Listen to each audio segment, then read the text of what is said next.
the taste of. Don't talk if you won't make it worth it. Did you get far before you hit the surface? I'm burst with the 4-digit pin code. Ain't no words when it doesn't match the skin tone. So blue, no sight, yellow brick road. It's for the rest, don't come back to San Francisco. Live and let live, let them figure it out. We can do whatever, I just want you around. Tell it to the world when I don't pick up your calls. And if you're thinking something stupid, don't say nothing at all. Don't talk if you're not gonna say much. You could have something you don't like the taste of. Don't talk if you won't make it worth it. Did you get far before you hit the surface? Don't talk. And if you don't say something, I'm just gonna dig myself deeper. Wish it could have gone a little cleaner. And if you don't say something, I'm just gonna dig myself deeper. But most of us aren't good with that either. Don't talk. If you won't make it work. Get far before you hit the surface. Don't talk if you're not gonna say much. You could have something you don't like the taste of.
place unknown, but feels like home.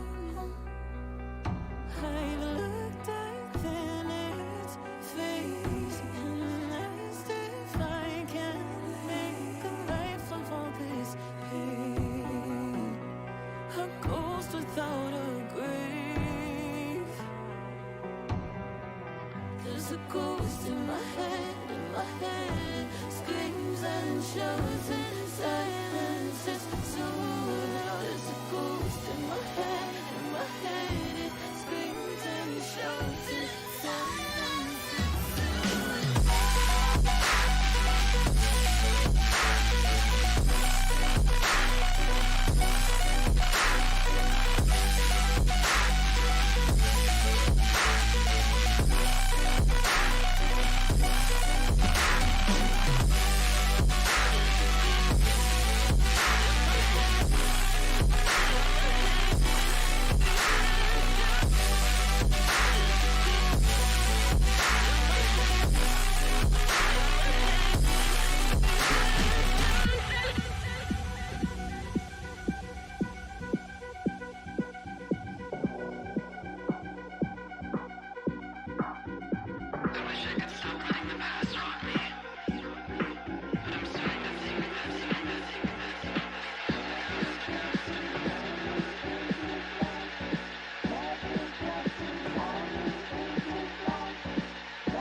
Say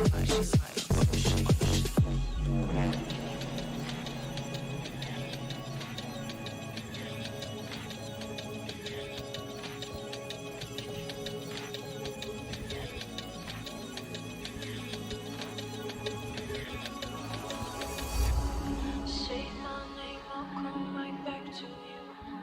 I get so lost when I'm loving you. There's people waiting up on me now, but you're the only one I need now. I'd run away with you if I could, yeah. No one understands me the way that you do, the way that you do.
Fumes are running so high, I don't wanna be alive.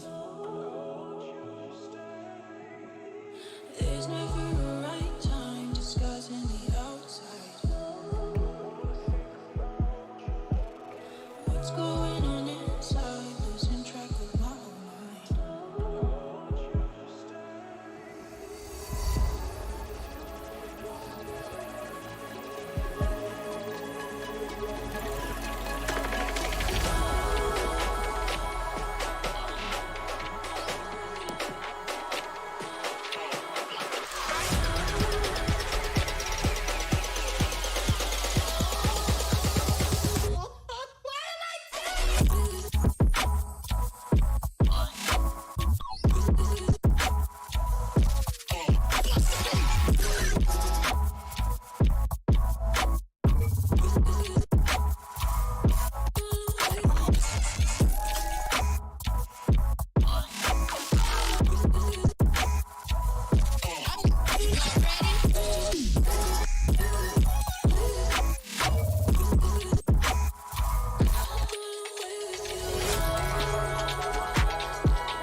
'Cause when I get it, you know it's a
Welcome back to day 2 of VALORANT Game Changers Championship. Yesterday, we got our first look at half of the teams that are going to be vying to be the first ever Game Changers World Champ. And today, we're going to have 4 more squads throw their collective hats into the competition. You can call me Golden Boy, and I'm going to be calling my analyst Kakuka and Athena, or Athixna, approval permitting. That was a, I was going to fit it in there somehow, some way. I knew that was coming. I deserve that one. You deserve it, but also I'm proud of myself. But it is going to be a fun day. How you guys doing? Yesterday was a roller coaster. It was a roller coaster. I am extremely happy. It was a big day for EMEA, so I only expect the same for today. Oh man, I'm not prepared for this. Listen, I'm just a Valorant enjoyer, Kakuka. Okay. Well, me too. But we knew it was going to be tied up, so I think we got what we deserved. Yinsu's she's just bleeding over to you a little too much. Influence a little too much there. What about for you, Athena? First time on the desk, you had fun? Yeah, I mean, first of all, it was a lot of fun. Like being on the desk was amazing. I mean, you guys obviously carried the show. Kakuka and Yinsu were doing an amazing job. They carried me literally all of yesterday. But it was great. I mean, the games themselves were really awesome to watch. I mean, that C9 versus G2 game was just insane. It was everything that I would have wanted from that matchup. Yeah, it really was an incredible matchup for sure. And there were a lot of great games yesterday. But let's actually go ahead and talk about that one because, cast your mind back to 24 hours ago where G2 goes and took down C9 White in the upper bracket semifinals in Kakuka. Yep.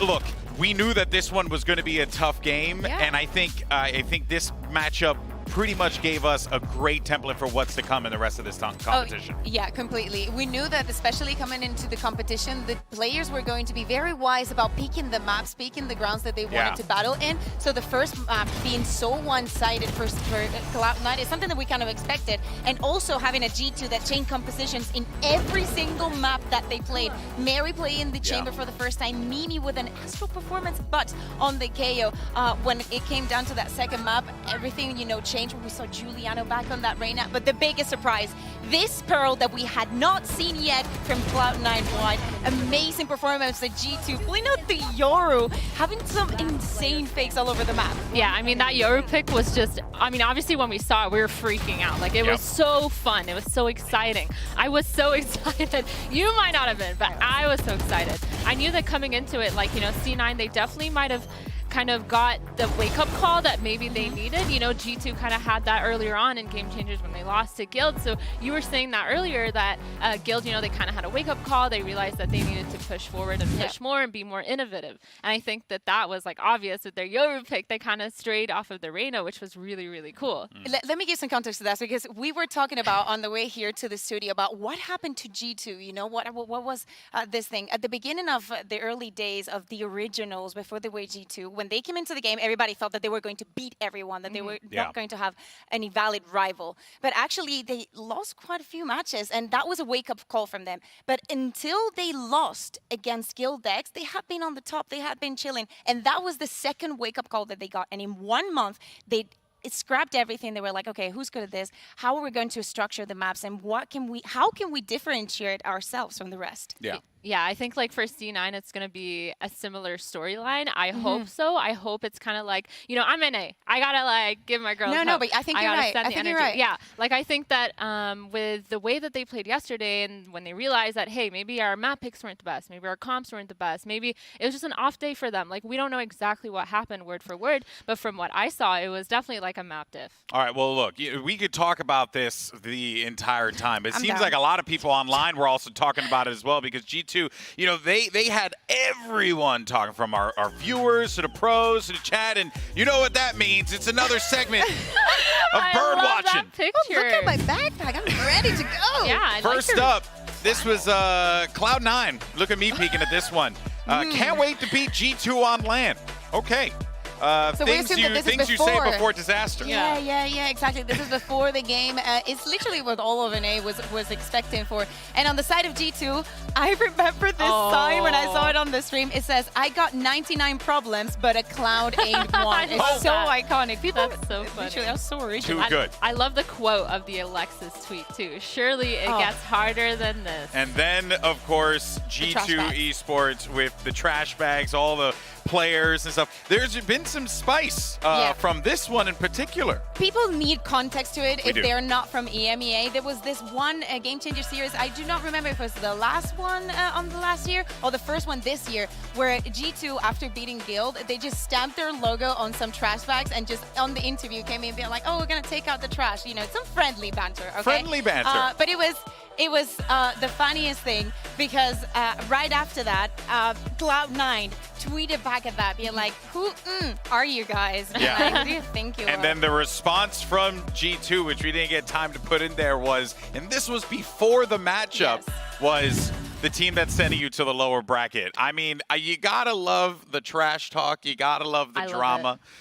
You know, we live for it. We thrive in it. We bathe in it. But of course, you know, I think that it's safe to say, though, that we were treated to an absolute banger yesterday. Now, you know, to my good friend on the graphics team, you know, is it possible if I could get the bracket for today's matchup? For the viewers, of course, so you have this stuff memorized because you're so smart. But Kukuka, we had a lot of great matches here yesterday, right? We got to see Crew take the stage as well as X10 Sapphire. Yeah, exactly. So you see that on that upper final, G2 goes in is already waiting. They're going to have a couple days off since we need to sort out the rest of the bracket. Today, we're going to start off with Guild X versus Shopify Rebellion, and then Fennel Hotel Lava versus Team Liquid. This is going to be, of course, a blast. And you see Crew Esports and X10 Sapphire waiting down there to see if they can make their run on the lower bracket, same as Cloud9, but on the next phase. Yeah, I mean, this Guild X Shopify Rebellion game is something that I'm really, really looking forward to. I think Fennel and Team Liquid is also going to be an insane game to watch. Obviously, I'm really looking forward to both of these games, but this first matchup is just going to be, I think, it's really close. It's a special one. It's really close. Good. We have that NA-EU rivalry again, so it's like, are they going to win again? Or is NA finally going to put a stamp on, like... EMEA on top. Who knows? Hey, and you know what, though? You wouldn't be wrong if you were going for Guild X, you know, statistically, higher seeded team, beat G2 Goes, and we saw what G2 Goes and did yesterday. There's obviously a lot at stake here, but I genuinely do believe, Kukuka, that, you know, Guild X are in a really strong spot. Yeah, the thing is that the whole conversation during Series 3 for who, you know, what is actually at stake, because for points, it was most likely that it was going to be G2 and Guild X, is who is going to get that seed 1? Who is going to get to dodge Cloud9? and apparently we didn't even need to dodge it. Yeah, well, we'll see. There's still plenty of Yeah, tournament of left to course. go You're here. right, But you're look, guys, right. while we go ahead and spew our opinions, make sure you're out there spewing opinions of your own, but keep it nice and positive, okay? Make sure to share your unfettered insight with us using the hashtag VCT Game Changers as well as hashtag VCT so we can hear what you're thinking all tourney long, which I actually technically they wrote here, but I think it would more be like read, because I don't think I can hear the opinions there. Although that would be incredible technology. I mean, Now- technically you have That'd be production crazy. in your ear, so they could read it for you. Ah, okay. There it is. That's why I have got you, Kukuka here. production. Yeah. While you're at it, go ahead and scan that QR code, that baby right down there, and let us know which team is going to win out today. Is it going to be Gildex? Will it be Shopify Rebellion? Fennel Hotalava? I want to make sure I say that right. Fennel Hotalava? Hotalava. Okay, want to make sure I nail that one. And then, of course, Team Liquid. It is going to be awesome. But, guys, we're going to take a quick pause for the cause here. We're going to take a breather. And then when we return, we're going to have the upcoming clash, which once again pits EMEA and North America, against one another. It's going to be Gildex versus Shopify Rebellion coming up very shortly. Don't go anywhere.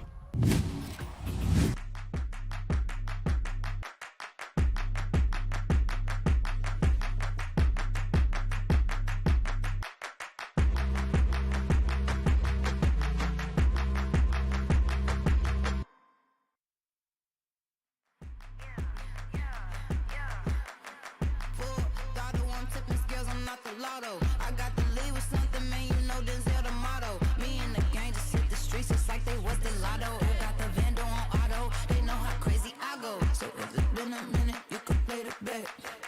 If you're independent, come get on the map. If you the opposition, don't you ever let. Cause when I get it, you know it's a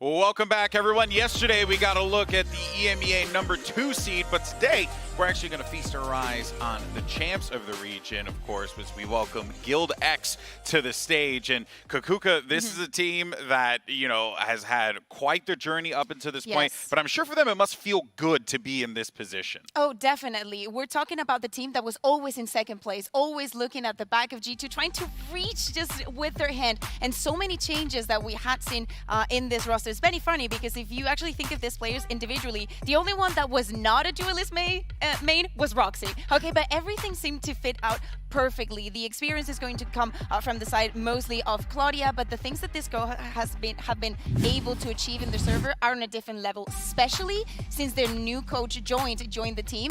Yeah, that's kind of how it goes.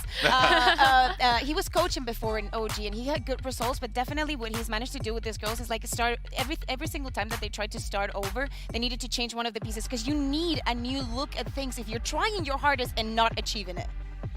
Yeah, I mean, here's actually the timeline I was going to say real fast, yeah, go Athena. ahead. Sorry about that, but this is the timeline of them, and what they've accomplished since then. So like we were saying, it has been a journey for them.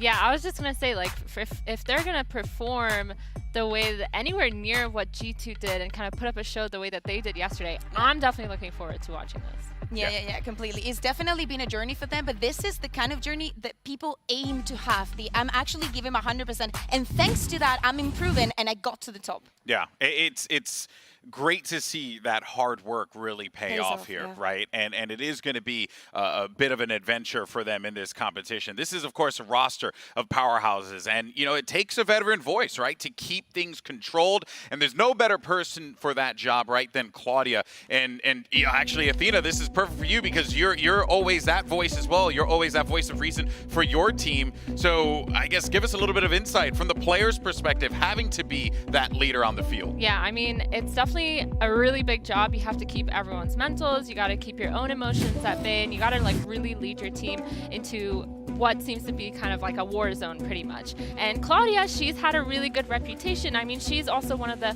FPS veterans in my eyes. Yep. She's been playing CSGO for such a long time.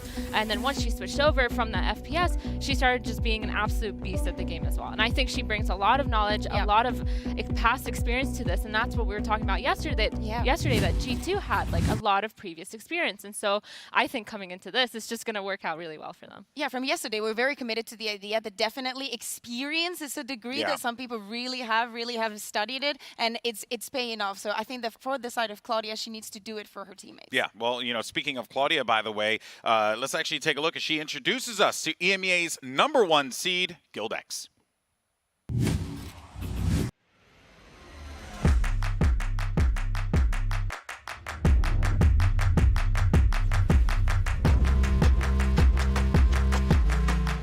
My name is Claudia. I am the in-game leader for Gildex. I think what makes Guild a unique team is the fact that we have a very aggressive play style, and we love to value creativity and freedom over like traditional strategies or meta. How is Ness there? Just ulted in? Just straight up, Mimi's dead. Oh, the follow-up! Mary's got Ness has seen so little but succeeds in so many ways.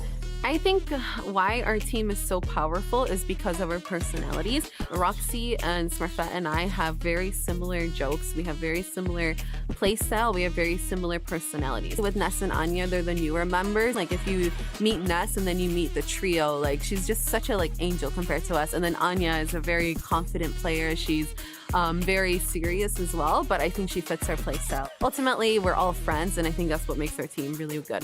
The biggest risk taker on my team is definitely me. I have a very aggressive approach to the game, and for me, even in life, not even when it comes to games, like I have always been a risk taker. Even when I would lose a match, even when I made a crucial mistake, I always built on it, and I took it as a learning possibility. As an IGL specifically, when I'm confident, I think I make some of the best calls, and they're completely based on intuition. I believe in the statement that, you know, tomorrow's uncertain, you have today, and for me, I love to live life with no regrets. We want to win this event. We want us to be the first team that is remembered as the winners of the world champions. But the other thing that I would want us to be remembered for is for our play style. And I think we are different from every other female team, and I think a lot of teams don't know what to expect when they play us. It's all over. There's no time! Plans can do nothing about it. The plan's not gonna happen. We're here to just show everybody that we're gonna win.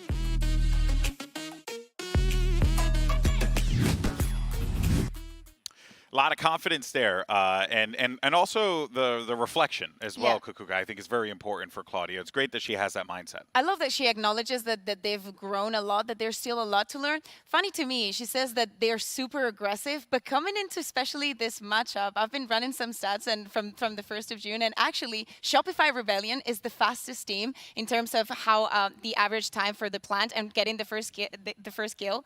Guild is the second last, so it's not that aggressive, and that comes from actually something that they've learned very well, and is adaptability within the server. Yeah, well, let's actually see how that plays out. But I'm glad you mentioned Shopify Rebellion, because we're going to look at the other side of the stage, and of course, hoisting the mantle for the North American reps in this cross-Atlantic clash. It's of course Shopify Rebellion, and Athena, this is a team that you are very familiar with, having competed against them as well in the NA region. Lots of talent on this lineup. Yeah, for sure. I mean, we lost against them a bunch of times, so we got to give respect to these girls.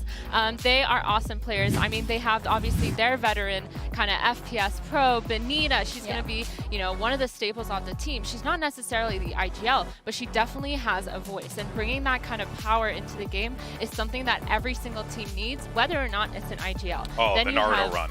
That was amazing. You saw that Lori just zoom in past. And as we speak about Lori, she is their zoomer, the insane aimer. She's going to be going crazy. And then obviously with Shopify, they do kind of have a similar story arc with Guild. And they actually have lost to C9 every single time. They came close. They have a 1-3. They have a couple of 1-3s, but they were constantly in that second place. Yeah, once. Yeah, I mean, it's still there, but when you have, if you have to compare them, you know, in let's say that in Guild it has always been in crescendo, and always, you know, like getting closer and closer. But with Shopify, to me at least, coming in as an EMEA fan, no, but coming in here, to me they have to give me something to believe in, because in so many instances I see them getting so close to actually what they think they are on the server, and so many ups and downs. Like we need a little bit of consistency here. If they have the day, they're going to be amazing. But I'm concerned that if it's the other way, they need to have more than one day in this tournament. That's what I mean. Let's actually talk about that, right? Because if they are going to take them down, right, there are some players that are going to be have to, you know, focus on here for them to really shine at those moments. Perhaps one of those players could be Flowerful, for example. Yeah, I mean, Flowerful has always been this staple kind of playmaker for the team. Yeah. She's the one who does the things that kind of throw the other team off guard. She gets behind. She gets the multi-frags even sometimes for her team. Flowerful as a player is the one person that can completely flip around over and turn it into the side of SR.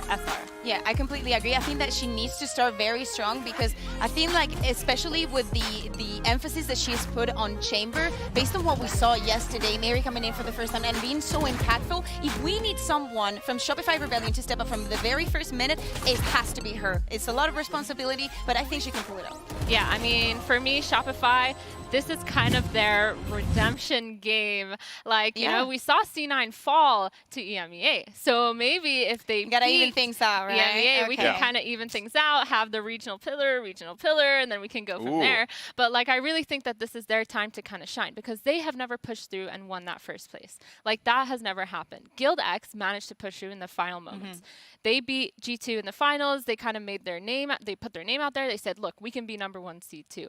But Shopify still hasn't managed to do that. But I think they've had enough time to prepare. I think that with this, they can definitely push forward and make it happen. Yeah, well, you know, they have to meet the moment, right? And the moment most definitely is now. But actually, let's go ahead and hear from the NA reps, because we have Yinsu and Potter that had a chance to sit down with KP and Benita for a quick chat.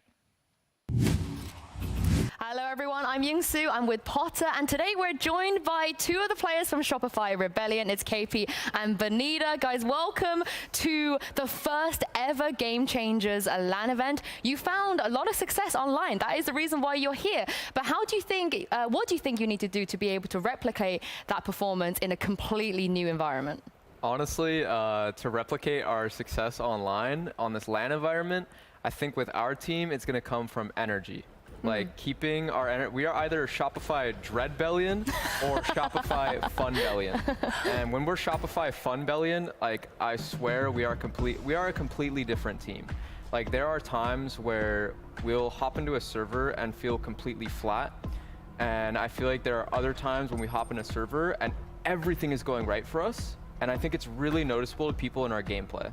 What about you, Benita? Because you've been in this environment many, many times before. Honestly, it's all about energy. I'm just really excited to be on stage, and it's just going to be really interesting to see how everything pans out, because this is like the first LAN for Game Changers. So, speaking about the first LAN, Benita, we've been teammates. We were teammates for a long time. This is a two-part question. I gotta go to KP first, get her answer, and then I'm gonna come back to you. I gotta know, does Benita still like opping so much that she follows you around and waits for you to die and then picks it up after? She doesn't follow us around and wait for us to die. Okay. But so we're both actually secondary oppers. Okay. So during last Game Changers, I was Sova opping on Breeze. So, and there are times where I'll see Benita like mid-round 3v3, or like we're down 3v4 post-plant. She picks it up. She picks it up. Viper op, and I'm like, damn, I love how you whipped that thing.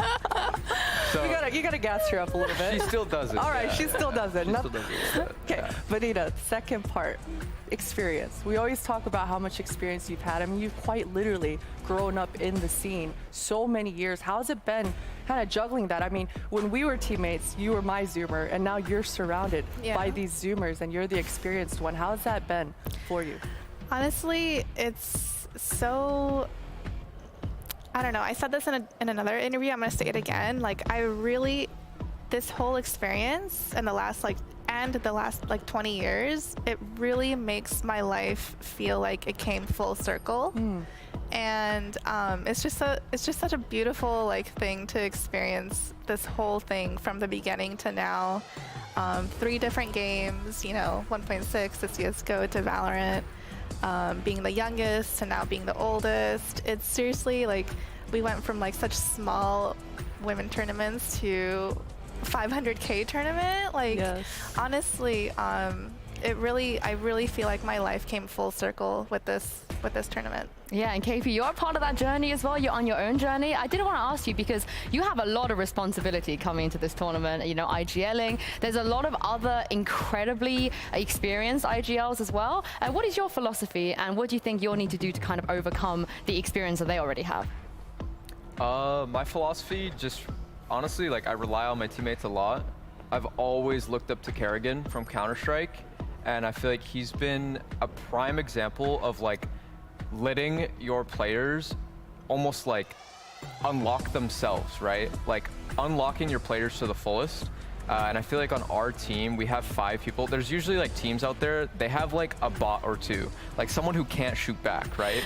But our team, all 5 of us can shoot back. And so I'm not worried, when we get into the server, I know that everyone's gonna step up. It's more my job is to make sure the energy's good, make sure people are believing in each other, trusting in my calls, especially in 2vx's, 3vx's. It's really, really important that people are listening to others and not making too many hero plays, too many diversions, etc.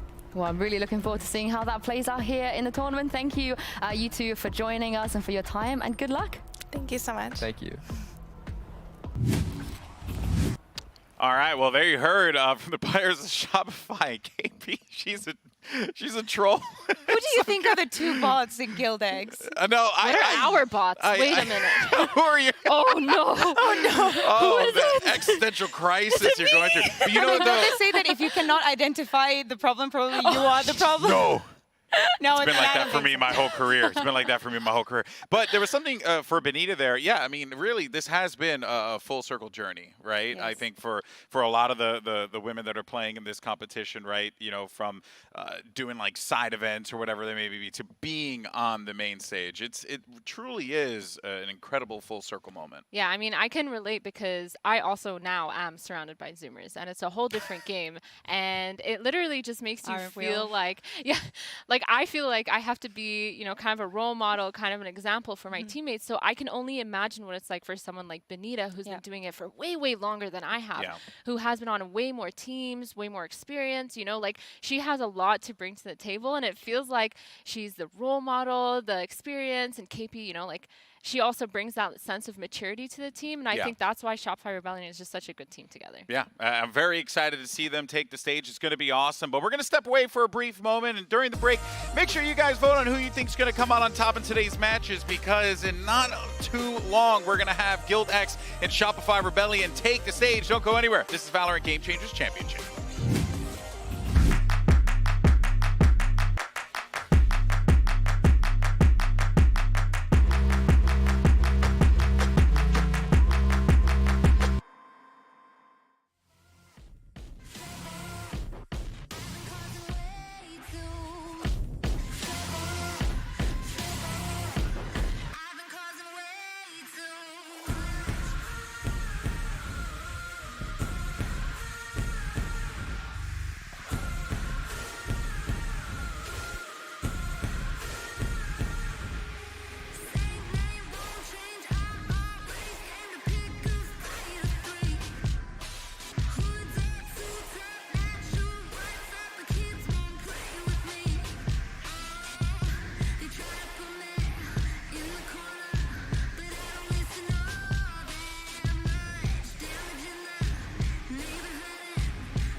Welcome back, everyone. Now let's go ahead and kick things off and hear the internet's wise, sage opinions on who is going to be taking match one here today. Who's actually going to be doing, the business here today. But also I want to hear from you guys as well, because I know we're going to be split, but let's see. We got Team Liquid. Oh, I mean, okay. The polls have been wild. I don't find this one as such a big surprise, because we know that Brazil has a big following, and especially this team has been around for so long that of course they have a lot of support.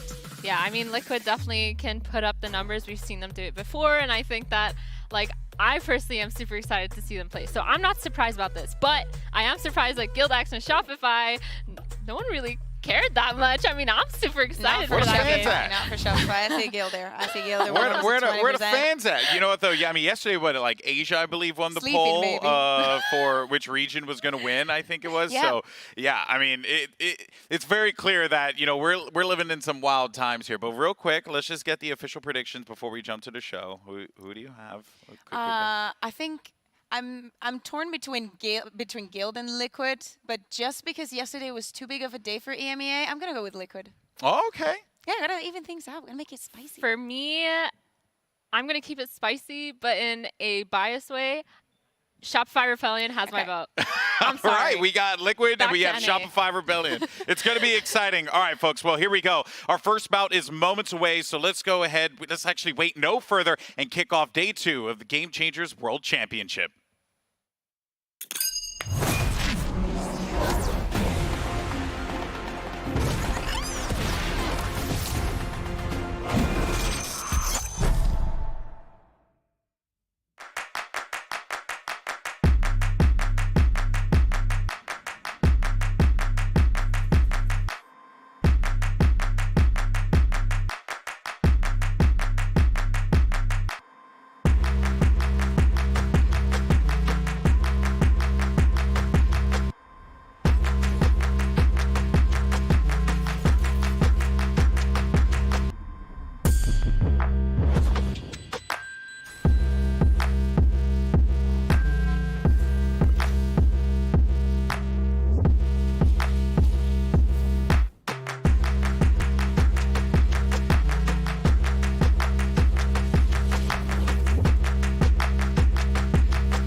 I've been playing for 20 years now. I always did it because I loved it so much.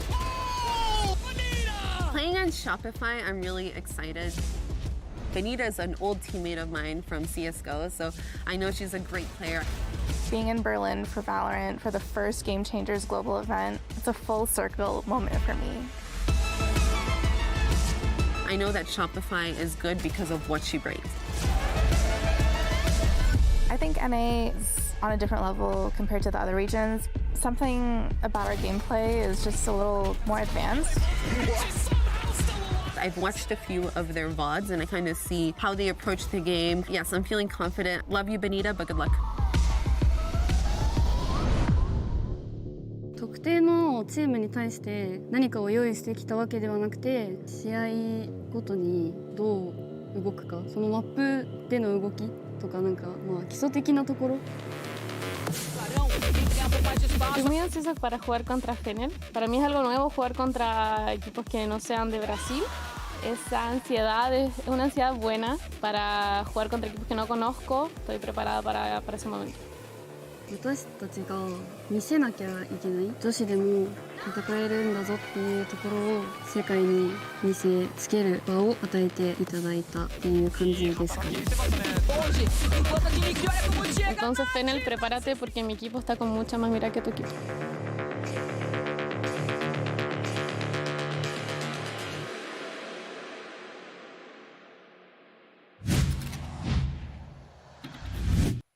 Oh, man, the hype is real. Can't wait to dive into this one. We have 4 teams, 20 fierce competitors ready to step onto the international stage. And I know Gildex, Shopify Rebellion, Fennel, Hotalava, Team Liquid, they are all ready to go. So all that's left is just get this party started. Let's ladder up.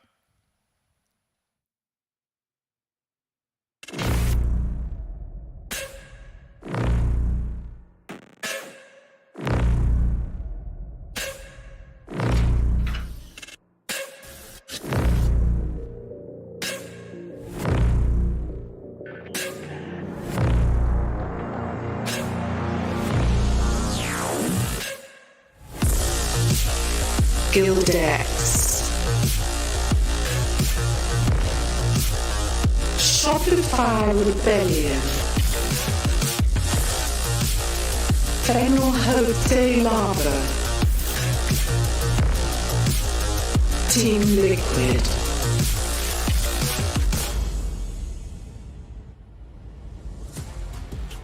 It's now time to dive into our map vetoes. Let's see what we're going to end up getting out of this one, Kukuka. Very exciting to see where these teams decide to take each other. Yeah, I wonder if we're going to be seeing the Fracture because it's a very strong map for both of these teams. So I would be really excited to see that happen. And I expected this kind of to happen. Shopify has decided to ban Guild's strongest map. And Guild is deciding to ban Breeze. This is something that they've done a lot in the past, but I kind of expected them to go with something different and ban specifically for Shopify Rebellion, because I wouldn't think that, okay, well, this could be interesting.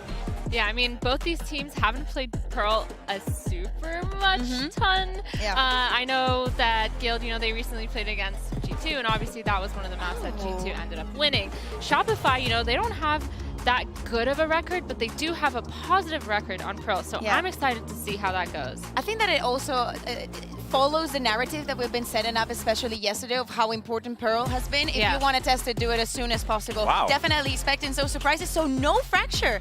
It's going to be, I was actually surprised, you know, that Guild went for Haven. It's a good map for them, but definitely, you know, leaves me thinking that they have something ready, and the decider is going to be Icebox. Great results that Guild has been having on this half. I expected it to be Fracture, literally, for the last one. Yeah, I really was not expecting the Icebox. I thought that Shopify would have gotten rid of that a long time ago, because they don't really like that map that much. They haven't played that well on that map. So. I think that they kind of wasted a little bit the bind ban, because I think that Guild would have definitely go for the bind ban. Yeah, this is interesting. I feel like looking at the series layout, I got to side more with Guild on this one. I like Guild's draft in this. You know, wow. Listen, I'm an international soul. You know, I travel the world. Okay, I care for it all. I'm Mr. Worldwide. Pitbull, step to the side, buddy. But anyway, guys, well, look, the maps are going to be locked in, and we're going to take a quick break, right? We're going to reflect on this, and when we return, our fearless competitors are going to take the stage, and we're going to jump into the action. You don't want to miss it.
Welcome back, everyone, to the Game Changers Championship here in beautiful Berlin, where the teams are itching to take the stage and battle it out in those stations. So let's go ahead and waste no time and welcome our squads to the stage. Here's Gildex and Shopify Rebellion.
For this one. Good to see the personalities of the players coming out. Also, want to give a big shout out to my boy Rob Wiz. Good to see you on the stage as well, my friend. But yeah, this is going to be, I'm excited for it. You know, I'm excited for both of these teams. There's so much at stake here, not just regionally, but also just these two squads looking to prove themselves here on this stage. I love that you mentioned Rob, because actually I talked to Benita and she told me that he's one of the best coaches that she's ever had in her entire career, that what he brings to the team is definitely sometimes underrated, and Joint, I think it does the same. So a lot on the line for these two teams. You know, the eternal second places of NA and EMEA. Yes, Guild did break through that ceiling, but for Shopify Rebellion, this is the moment, you know, to take it on their side. Yeah, they definitely have a lot to prove for themselves and for everyone else watching. Like, they both as teams really, really have a lot of obstacles to overcome. And I think both these teams facing each other is going to be an insanely close matchup. Like, a lot of people don't understand that both these teams are similar in terms of stats, in terms of map pool. I think Shopify has one of the biggest map pools, but it's not necessarily the best map pool, you know?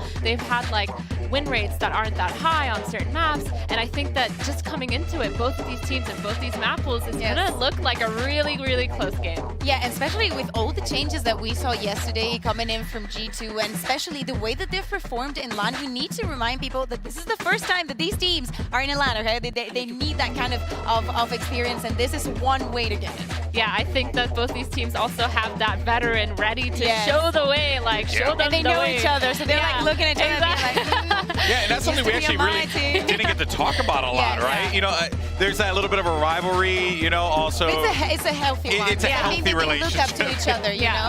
Yeah.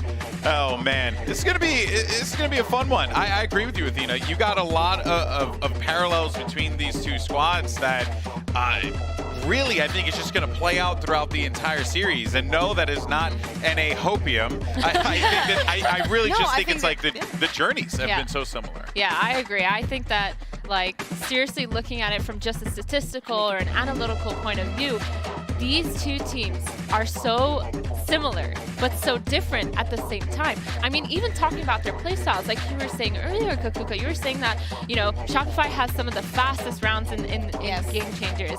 And Guild actually, funnily enough, in the interview, they mentioned that they do have an aggressive playstyle. It might be a little slower, but it may be just as aggressive as Shopify. I think it comes more with adaptation, and it's definitely what we want to see in the server, because of course they haven't played against each other. One of the reasons why Guild think that they're aggressive, but we see those stats falling down, is the fact that they had to adapt to a lot of things on the way. Is the fact that they were able to do it, that they managed to get here in this first seed. So let's see how they adapt to Shopify Rebellion, because obviously they're going to be a very hectic in the sense of very aggressive team going on very fast. Yeah, I think for both of these teams, it's genuinely going to come down to who is having the better day.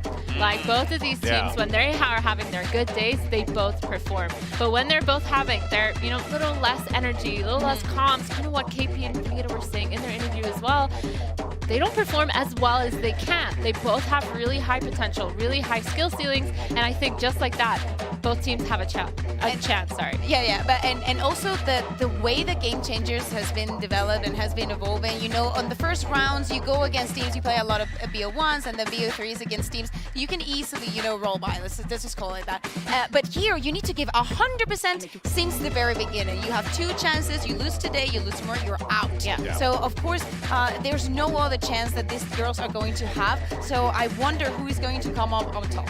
Yeah, it really is also just the impact players in the moment as well, right? Who will be those individuals for each side that step up, because we saw that happen yesterday with Juliana, where she was just on freaking fire and no one could stop her. So it's like, if you're playing like that, if any of these players are playing like that, good luck. But I believe we're going to get the Prime Gaming Agent Select coming up here in a moment. But yeah, Athena, it's really just going to boil down to that. Yeah, I mean, if I see a Yoru, I'm out. If I see a Yoru, I'm in. We should get a Phoenix for Yinsu. A Phoenix for Yinsu. She goes so happy. We see the neon on Sandra coming in. Now this neon, Sandra has performed so much on this neon, and both these teams ended up picking it. So they're actually almost copying comps, but the only difference is the breach and the killjoy. We have a chamber and a KO here. Yeah, but this is a completely different composition coming in from the side of Guild. Smurfette playing on the neon, Claudia on the fade, that I think it's so necessary here.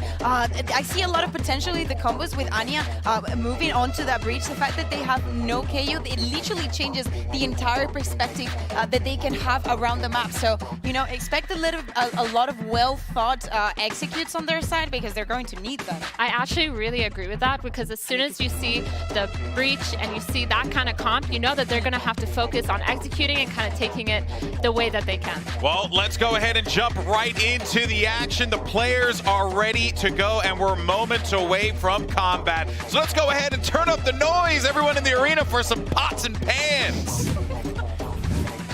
You're giving too much fun to GB, but yeah, already, before I derail it completely, I have to say shout out to the guy in the crowd who had that incredible sign. Boy, we paid you enough, it's worked out, glad that worked. But we do have a great game in front of us here, Potter.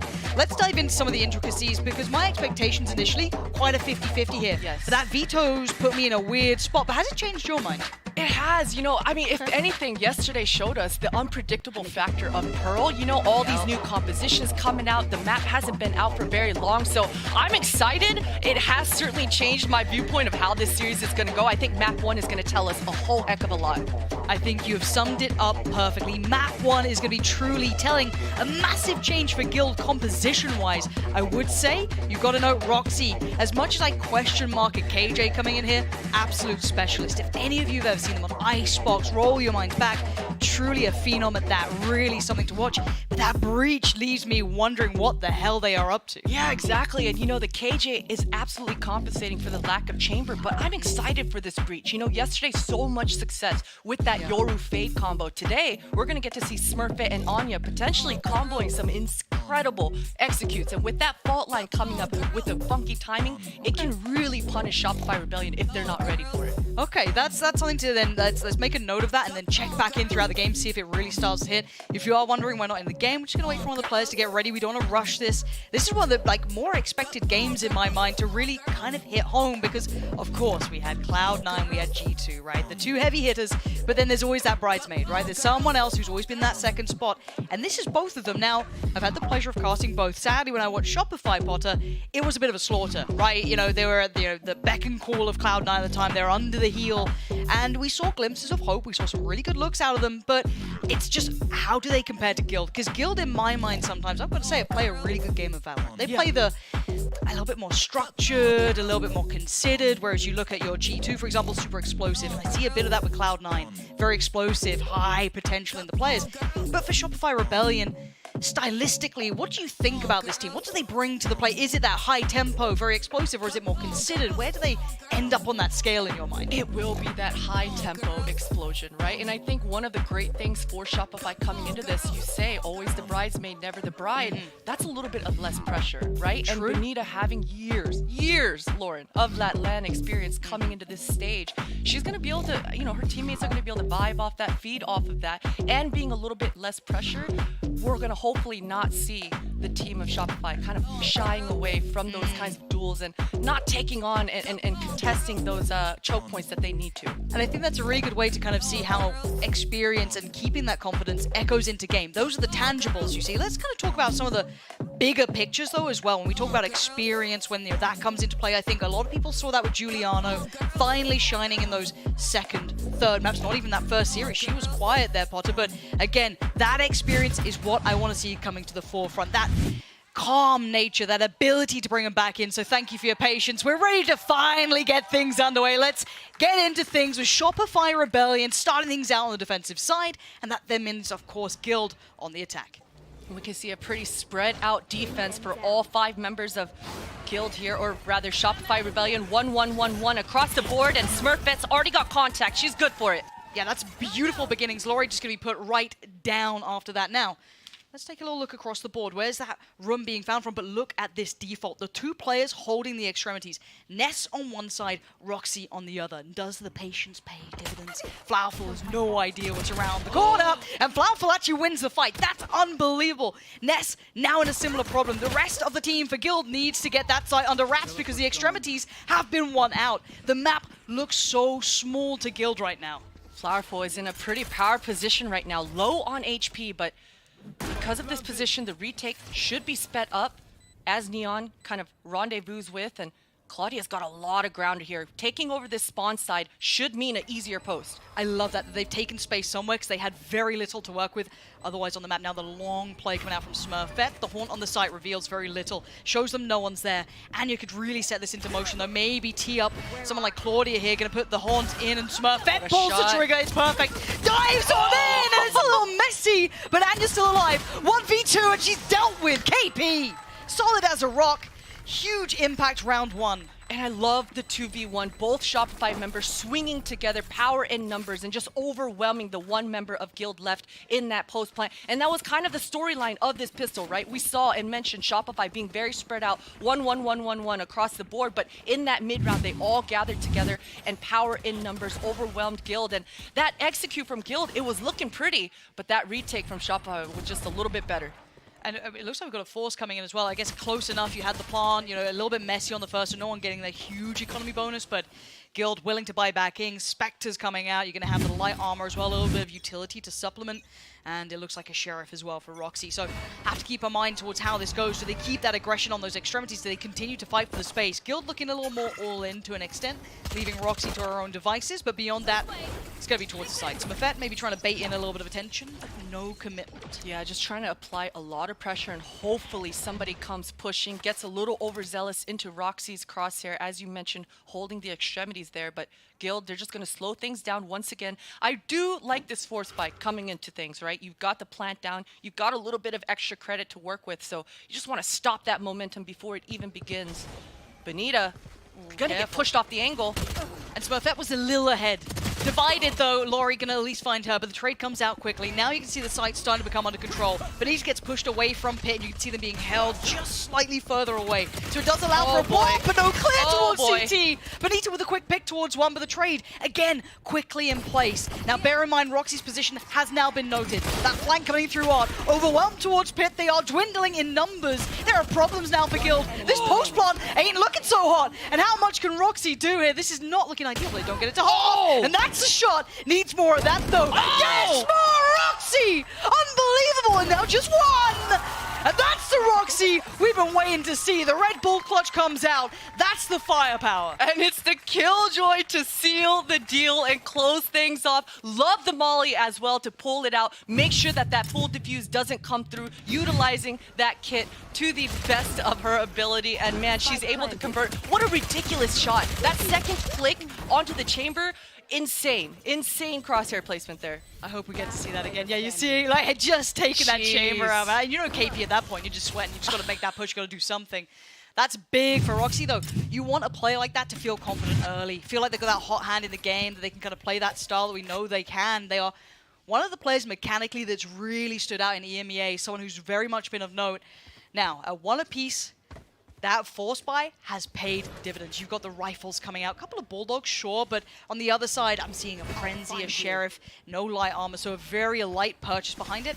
And nothing crazy, maybe just a bit of a B lean, I guess. They're kind of leaving the A side wide open. They've gone for a gamble, and it doesn't work out. Yeah, gotta respect the risk though, and Guild, they've figured things out. Look at this hunting party. It's a wolf pack right now, Lauren. 3 members of Guild, they do not want to just sit back and allow any sort of a fast retake to happen, so they're going hunting.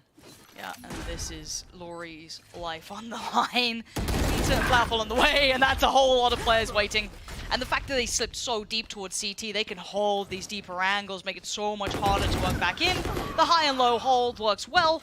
It's cost them a rifle so far that can be filtered back through. Yeah, and you know, while we're kind of waiting for this round to die down here, Sonder and KB, they've got a lot to work with. But I want to talk about this breach from Anya. Talk to me. You know, the round right before in the pistol, we saw that drill, that piece of utility coming up from Anya, and it completely forced Benita to change her entire position there, and it really just freely cleared up the site. So I think this breach from Anya, whatever prep that they have ready, it's gonna make defending the sites for Shopify so damn difficult.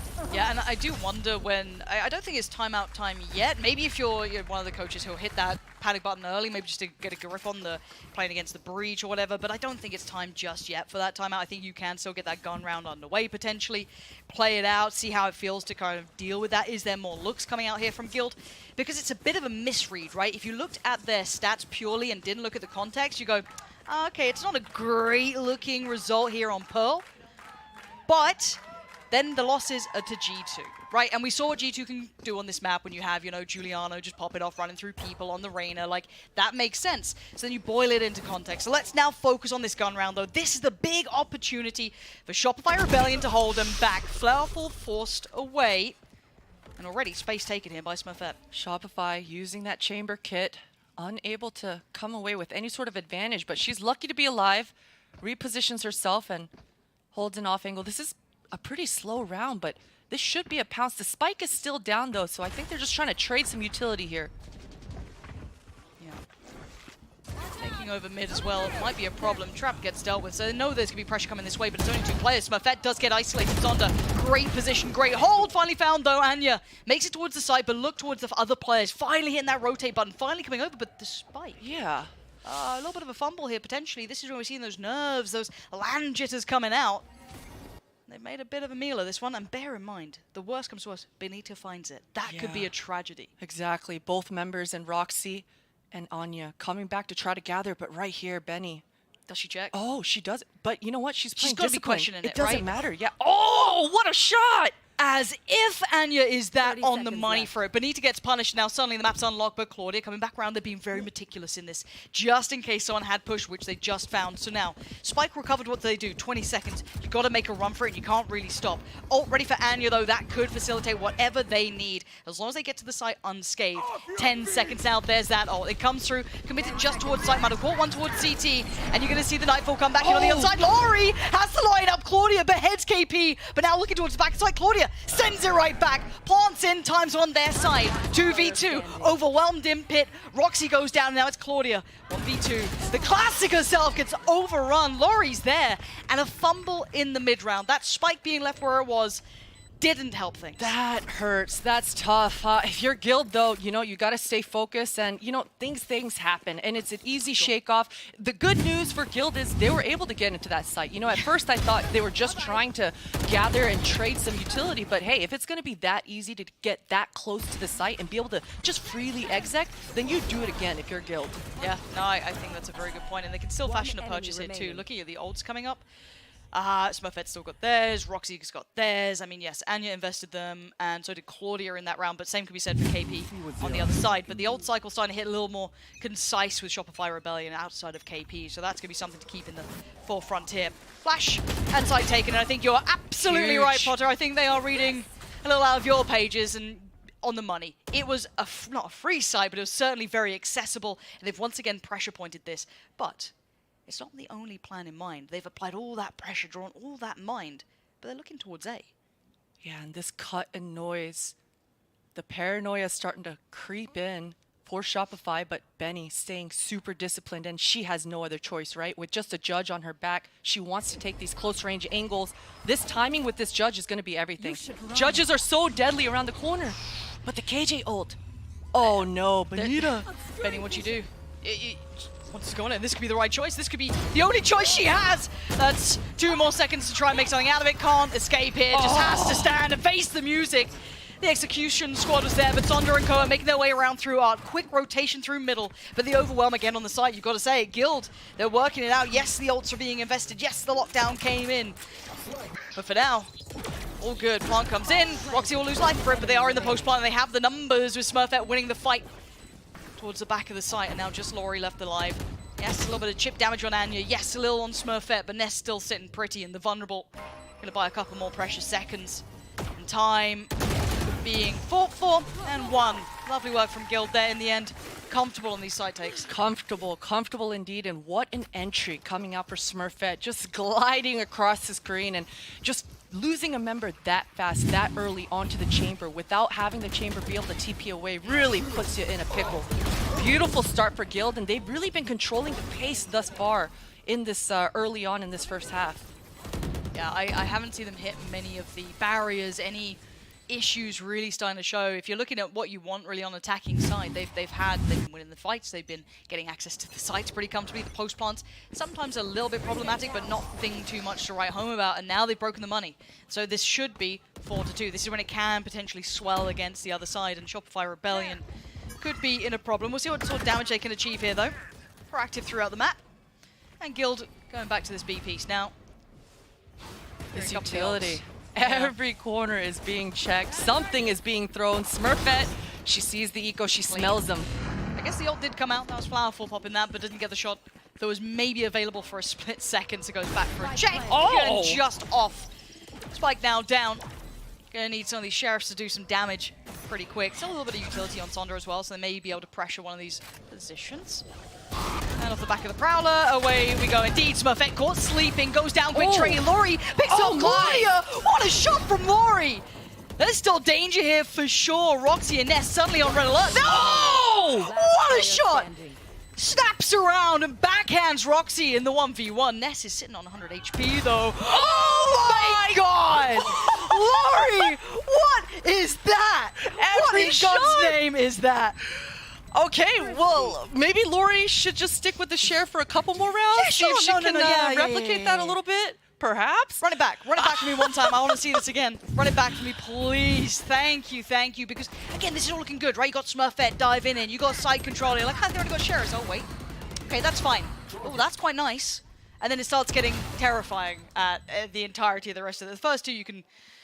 Talk away, but feeling that, yeah, for sure. That's gotta hurt for Guild as well, because, you know, we talked about the fact that how much utility did they layer into that hit, right? Yes. They cleared every corner, but they didn't account for all those one sheriffs coming through.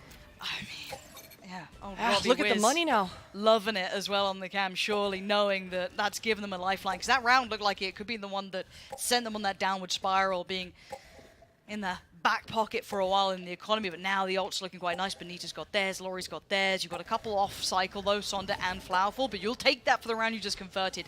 And a mid look here from Guild, exploring, going through. The Prowler should give away plenty of the game, and Sonda makes magic of it already, finding Smurfette. Quick trade though. It's not done just yet. Sonda's in a whole lot of trouble. 40 HP, but still standing their ground and somehow still alive. She does get taken out though. Guild really needed to force the issue and make sure that they get that trade. They're good for it. And right now, Guild, they absolutely need this round. They've invested everything into it. Oh, the high flash. Lovely flash from Laurie there. 2 members stuck. Ooh, and Benny makes a meal of it. Roxy still standing, holds the rotation. No support on the way, so it's on Flowerful. A 1v3 needed. 2 in front, 1 to the side. And 34 seconds. Operator is in hand. Teleport's ready. There is a chance at this, with the temptation to save surely there as well. A key piece in the weaponry for Shopify Rebellion. And I think noting that that's not looking on the card. So going to be a save here from Flowerful. See if you can keep that. I doubt there's going to be too much of a chase coming out from Guild, considering their money is certainly far from stable. Yeah, and a really good look for Guild being able to stay together like that. There was no point where one of their teammates were fighting and the second didn't show up. But for the Shopify side of things, a little bit discombobulated it felt. It felt like they put themselves in that pickle rather than it was Guild that put them there, right? So it was a bit weird, maybe choosing the wrong duel, maybe choosing the wrong timing, but Guild able to secure, and this is great for these ladies. They're going to be able to actually put up some bank in their pockets. Yeah, keeping 3 standing is pretty essential going on. A couple of recovered rifles as well, really going to complement that supplement that they've been working with. So that's 4 for Guild now. I'll be happy with that. And Shopify Rebellion, again, going to have to be a reminder. Keep in mind they did get that additional, that 3rd round off the back of purely Laurie's just magic coming through. And this was the real problem starting to begin there. Losing out in middle like this, and Benita having a tough time on that frag as well. So a couple of awkward exchanges, and once again, the money in question here for Shopify, back down to tatters. Yeah, some tough decisions being made. They decided to just go for a little bit of a quasi-buy. Laurie had some money left over, a hero Vandal coming out to play. And these kinds of rounds can get pretty deadly. We've got 2 ultimates, as you mentioned, on the side of Shopify. If they're able to find some sort of early opening, some sort of pick, they will be able to invest a little bit more into this round to try to secure it. Well, they're trying to bait that operator in towards middle, but it's just not what they're going for. It's that all-in piece towards B, and the ults are invested. Yes, the nade going to deny the comfortable plant for now as well, but they can eventually look towards that if they want to plant for it. And they have everything they need. This would need to be mayhem for Shopify Rebellion to make some damage happen. Benita looking for that chance. 2 players dedicated this time there. Finally, the plant going to come through.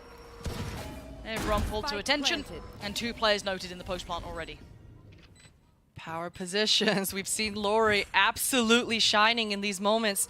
She's got a Vandal in her hands now. Expect her to really use Saunders' contact. Oh, but she gets just clotheslined. Oh, the flash is really good, though. Can at least give step towards the side. Saunders gone down, but there's the fight! And it's Benny this time with the Sheriff coming through. Laurie's there with 2. And now it's down to Benny up against Ness. Astra v Astra. Who's got this one in the back? And the tap on the spike and is testing every skill of Ness to not lose composure. The drop of the walls coming in pretty soon. And there it is. Ness keeps the cool. The Red Bull clutch coming in just in the nick of time. And Guild keep the score moving in their favor. What a post. What a post. And once again, Shopify doing their damnedest to be able to replicate that incredible retake. Some insane shots coming through. But this time, Guild are able to hold strong, really utilizing that Astral Wall, bobbing and weaving back and forth inside of things, and really making that post plant a little bit easier for themselves. That post plant terrified me, though. Like, I'm seeing Benny just like popping off now. That's 2 quick kills. Laurie's having a game. Let's also note that.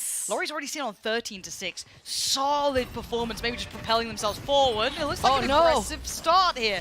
Smurfette no longer able to dive on him, but forced to respect the utility denying it, and there's 2 players very present on this side. You've got Laurie over here. You're going to have, I think, Benny pulled to attention, and Smurfette wants in, and they've peeled away from this. Yeah, a cancel's going to come through. A little bit unfortunate for Guild. You saw Smurfette really communicating across to her teammates. Claudia beelined it back over there to send a Prowler. She heard those sound cues. She knew that they were stuck in that gravital well, but unfortunately not able to punish. Shopify Rebellion able to breathe a little bit longer, so that's great for them.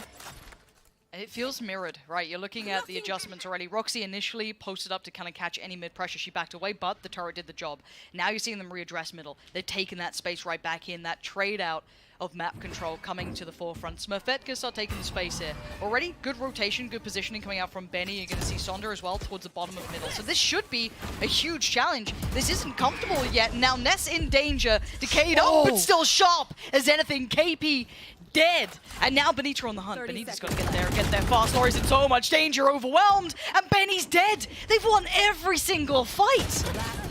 And Sonder gets taken out as well. And once again, it's just down to Flowerful left wondering, do I save? Do I go for damage? And instead, she just gets taken out. That's a flawless coming through here for the side of Guild on a healthy purchase round. And man, that is that is a little bit unfortunate. I gotta say, Benita, that experienced LAN player, you know, I respect it. She took her knife out and she started running. She knew what she had to do. Exactly. She wanted to make that fast flank happen. She expected, hopefully, they don't hear me. We are on land. There's cheering going on. You know, and these are the kinds of plays that you start to make as a experienced LAN player, but she gets completely punished. I mean, Roxy was completely awares. Yeah, the priming game floor, you saw it in that round, just to wrap it up. And here's the timeout for Shopify Rebellion. Robbie Wiz, the Canadian sensation, thinking it's time to have a talk, and I don't blame you. Starting to hit a couple of problems here. The site's looking available. Guild haven't looked like they've been struggling getting onto the sites. I think that's one thing we noted early, especially I think it was that B-long piece they came out with. Even when they left the spike, it still looked like they won the fight that was essential. A lot of the kind of closer rounds are coming into the post plants. They are getting scrappy, they are getting close. If they can maybe do a little damage prior to these plants coming in, slow down the roll a little, I'd like to see what they can achieve, but where do you see that difference being made? Is there options here for Shopify Rebellion you want to see them explore, or do they not quite have that worked out yet? I don't. It's a little bit worrisome, I gotta say. You know, if I think back all the rounds they were able to convert, it was back on the back of heroics, right? Yes, some one sheriffs coming out, incredible multi-kills. Guild have completely controlled the pace of this entire first half thus far, and Shopify's gotta bring the fight to them earlier than Guild are expecting. It's hard to pick yourself up like this, right? And just keep being assertive, keep being aggressive, keep finding that space, especially when you're looking at the two ults that just sat in the pocket as well. Anya's got theirs, and so does Roxy. So these are two potentially round-changing ults they can invest. Early Prowler, early Haunt, going to come down. And that's going to be noting potentially two players. I'm pretty sure they're going to find KP and Flowerful if they do continue this way. But substantially larger stack in Claudia, really noting where these players are. Catch them. Doesn't seem like Guild want. Oh, expending and investing the ultimate.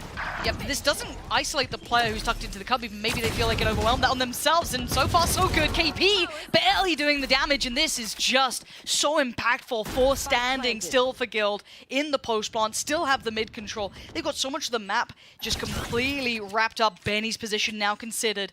This is the beauty, I guess, of having that KJ. The flanks just aren't as viable right now. Forced off the angle. Flowerful.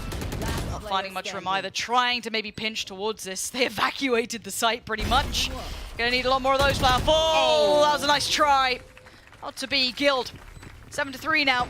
Starting to come into their own here. Yeah, and I like how Guild approached this anti-eco, right? You mentioned the fact that the Killjoy, the power in that utility, and it was Ness and Roxy in tandem, kind of just making sure no sorts of shenanigans can happen. Every player has those extremities covered. And the 3-pack in Guild with this breach fault line, Smurfette is having fun. Claudia, all of her utility is landing. Yeah, that perfect. breach is able to just allow that to happen. It's lovely to watch, actually, considering this was such an agent change. If you run your mind back to when we saw this being played between, I don't know, Guild and G2, for example, totally different look, and this really seems to suit. They've really refined it, and that's a refined shot from Flowerful. This time, Smurfette goes down, and we've seen that exchange going the other way consistently. So first blood drawn here for Shopify Rebellion. That's exactly what they needed. Claudia's not going to slow down, though. She wants to be able to get that trade for her mate. The site is clear. The spike should be able to go down. And the rest of Shopify, they're trying to make it to this site as soon as possible. They're pushing this, and I like that. They want so much space here. Lori denies all of it, takes it right back in to the Shopify Rebellion side. And now the flank's on the way, and this is going to put that pressure right back to them. Ness, Anya, how much can you do with this? Anya now turns to it. The reload could not have been at a worse time. And now there's so many threats coming towards you. Surely you are dead. You are done for. Ness, so many problems. That's a different look from Shopify Rebellion. Way better start. Yeah, quick reaction coming out for Shopify. As soon as that contact happened, Flowerful giving those communications over to her squad, and you saw Benita making that fast flank. This time, the flank pays off hugely. I mean, the timing, though, for Anya, that is unfortunate. Right as she decides, you know what, okay, let me reload. Oh, no, never mind. I'm stunned. I'm dead. Unlucky for her, but Lori, this multi-kill in mid was so pivotal for this round win for Shopify. Yeah, it looks like Guild are so happy to take deeper kind of post-plants, I guess, positions, right? They'll fight for errors, they'll slip deeper towards Secret, they'll push up towards kind of Link, I guess. They're happy to take a slightly riskier bit of territory, bit of real estate. That time we finally saw Lori in the right position for it. There was another player there as well who did eventually trade down, but it was a perfect counter to what Guild have been doing. So let's see if they can maybe replicate this again, because similar scenes, right back to business. But look at it this time. There's no one here. Yeah, not a single defender in sight. I love just re-hitting it right back against some great reads coming out here for Claudia and Guild side of things. It's a free site pretty soon, Guild. They're going to be able to sniff this out, and that Killjoy ultimate should be able to secure the deal. That's telling. They don't have anything to break it. Nope, gotta respect it, but they know all the players are here, so this should encourage the flank. Maybe not noting 5, maybe only 4, so they should be noting there is a player watching the flank, and there it is. Roxy goes down. Flank now open, they are surrounded. This is great from Shopify Rebellion. The double stack again towards Link. Perfect position that paid dividends last time. That was Laurie succeeding. Now the flank though, Ness this time, all but aware. Flowerful finds impact too, and the shot's good. Ness holding it down. Success for both sides on either side of the map. Banana wants in, and it gets in! Oh my word, and KP stops it. There's still a chance. And that chance might be ripped away as Claudia denies it. 4-8 and a scrappy way to close out this first half. Scrappy indeed. I gotta respect Anya's play there. What a beast. Absolutely just W-king it and says, I'm gonna run and gun this. I wish she was able to treat herself with that second, but what an absolute half. Guild, we talked about it in the cast. It seems like their game plan is working beautifully. This breach in this composition is really allowing the freedom for Smurfette to get these entries for the Guild side. Yeah, so far so good for Guild, leading the scoreline at an 8-4, but Shopify Rebellion showing signs of life. Let's go back to the desk.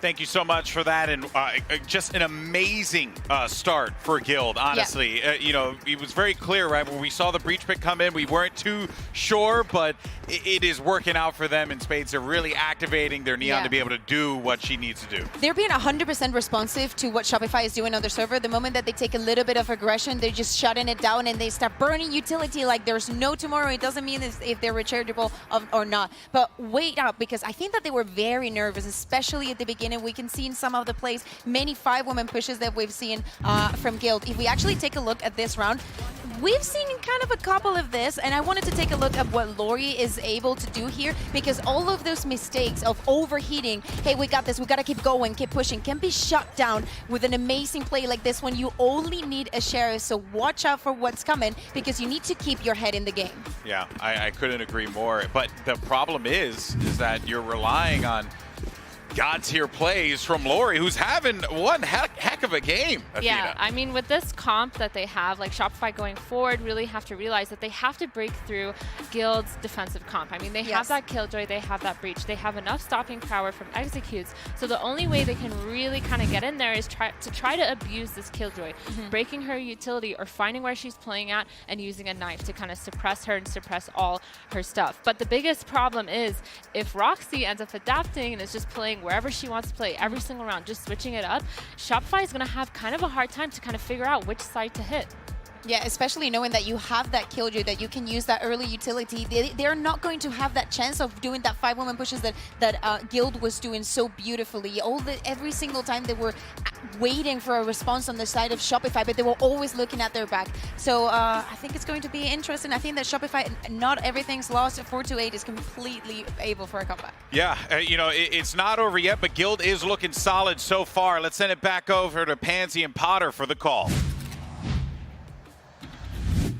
And I think you're absolutely right. The desk saying that it's not over yet. These 4 rounds, there were some really good signs of life. Yes, I will say there was the pistol in there that got converted then by the bonus going the other way, and a couple of other issues, but we focus on the here and the now.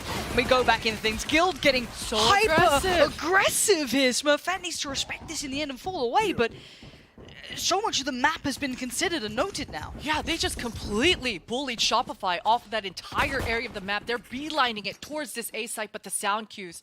I mean, Anya, she's hearing all of this. The communication should be coming through for the squad of Guild. And you can see that the 2 members of Shopify, they're kind of getting back a little bit. They don't want to mess with this area of the map too long. Yeah, it might be worth just kind of resetting how the game's looking for now. They need to just kind of calm down, take a little bit of space somewhere, because again, look at this roaming pack. Smurfette and Claudia backfilling this area. They now know, okay, they haven't gone link. They're still probably setting towards either mid, maybe pressuring towards Arc, could be looking towards A main.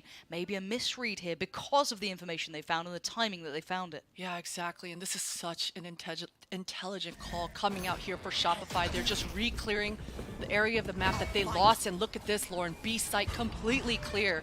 Oh, it's on a platter. You couldn't ask for anything better. Even still approaching it like there could be players here, but they've almost won beyond their means. They didn't expect to have this much easy access. I can't blame Guild for it, but the timing just on the side of Shopify for that one. Now we look at the retake. The site under pressure. This is now a problem. Some of these post plants are sitting super deep. If Smurfette won that, it could have been a problem, and now it is. It's a huge trade. Effective towards Guild. Now look at these post plants. Benny, that's a nasty little shot. Now Flowerful en route as well, timing everything. And Flowerful's got it! Got to as well, and Ness wanted to get that to halfway, but may not have the capability to do so. And now it's all down to one, and the spam comes through. And she's got it! Flowerful denies Ness on the defuse. But Claudia, Flowerful goes back in! The Red Bull clutch. Flowerful, I was worried about that position, Potter. She felt like she was a mile away for some of that post plant, but the timing up blink was perfect. You kind of felt it, right? I mean, as Benita's just kind of clicking away with that classic long range as hell. I'm like, but it's accurate. It's accurate. That was a 2v4 post plant that Shopify are able to convert. That flank from Flowerful was everything. She's good for the shot, and she's able to convert. My goodness, Guild, that's gonna burn. They had everything they needed to make that retake happen. That was so good. Beautiful work. Now, yeah, this shakes things up, and they are definitely not on the same sort of force buy here. We got Frenzy, Sheriffs, Ghosts, very little in comparison. You're going to have the Bulldogs out, a couple of Spectres, got everything they kind of need. A little bit light on some utility, but that's perfectly fine. Let's look at what they go for. It looks, you know, simple, sweet. They're not going to overfluff the lines. They're going to keep it clean. At least that's the name of the game. So they're going to get contact towards CT. But there's a couple of players here, and that's a little bit tricky on the timing. Trying to get the flash out there, gets overwhelmed, gets swamped. We're now starting to get a little nervous about this, and there it is. Flowerful, keeping it safe, but I got a little nervous about that kind of Yeah, you know what? If you're Shopify, you're satisfied. You know, you're telling each other, hey, I did 70 damage. How much did you do? Okay, we did enough, guys. We did enough. You're pretty satisfied about that one. A somewhat healthy purchase, 2 Bulldogs, and okay, so they're going for a half. They don't want to fully invest into this. Nah, they're riding the bonus here. Okay. So, okay. I almost would have liked to see me invest a little bit more into the bonus just because of the score. I'm a little bit worried that if it does start going Guild's way, that's just, you know, it just instantly takes away from them. But we'll find out. We'll see if they're still in mind. Maybe they've got a consistent plan. You're going to check for Smurfette, right? You're going to check for Smurfette. No. And that was the tip of the spear, right? And now you just got to stick. I mean, what are you meant to do? You've got the 2 Bulldogs. At least they recover the Spectre. I guess that's something, but where are you going to take this now? Yeah, a lot to do with that. Benny gets a little bit of contact. She's going to be able to push Claudia off slightly. A lot of mind games coming across right now. Benita's just been in this area of the map, and right now she's just applying a little bit. Oh, what a shot. Yeah. Just completely peeking off that turret contact. Beautifully played, utilizing this KJ kit. There's a reason we refer to Roxy as one of the specialists on that. Harmful. The shots looked on, but absolutely not the case, apparently. And KP and Benita, last 2 here. KP doing some fair damage. Claudia is still on her own right now. She's starting to feel a little bit nervous. She feels like she's got to push. Benita against Claudia, Benita's patience pays off. You saw Claudia getting tempted to find that information. Maybe a little unnecessarily so. Could have sat a little deeper, been a little bit more patient, but gets punished by the old teammate. Benita, that's going to feel good as well. You've given yourselves a chance back into this round now. One comes in, not dissuaded. And the over push from Roxy again, trying to get back into things. Benita, though, denies it. Benny having a round. And now Ness, the only one alive and breathing. KP a little wounded on the site, though. Could they be isolated? Decay about to tick away. And Benny's on pretty much around the world, right? This is it. Ness is not going to find this frag. Benny playing the timing so like a god. This is perfect. It makes you impossible to find. And as long as KP stays alive on the site, it's everything you dreamed of. No opportunities for Ness here. This has been a masterclass between KP and Benita. Wow.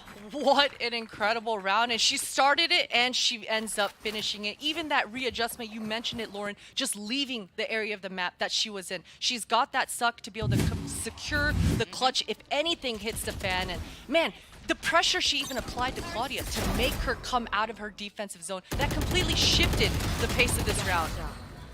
Yeah, beautiful from KP, that. Really nicely done. Double kill with the Spectre. And a I've seen a few third. of those now coming in. They're starting to look, hey, look, the Spectre's kind of OP. Look, I'm just saying it. But at 7-8, and this was a bonus for Shopify Rebellion. And that was cheap too.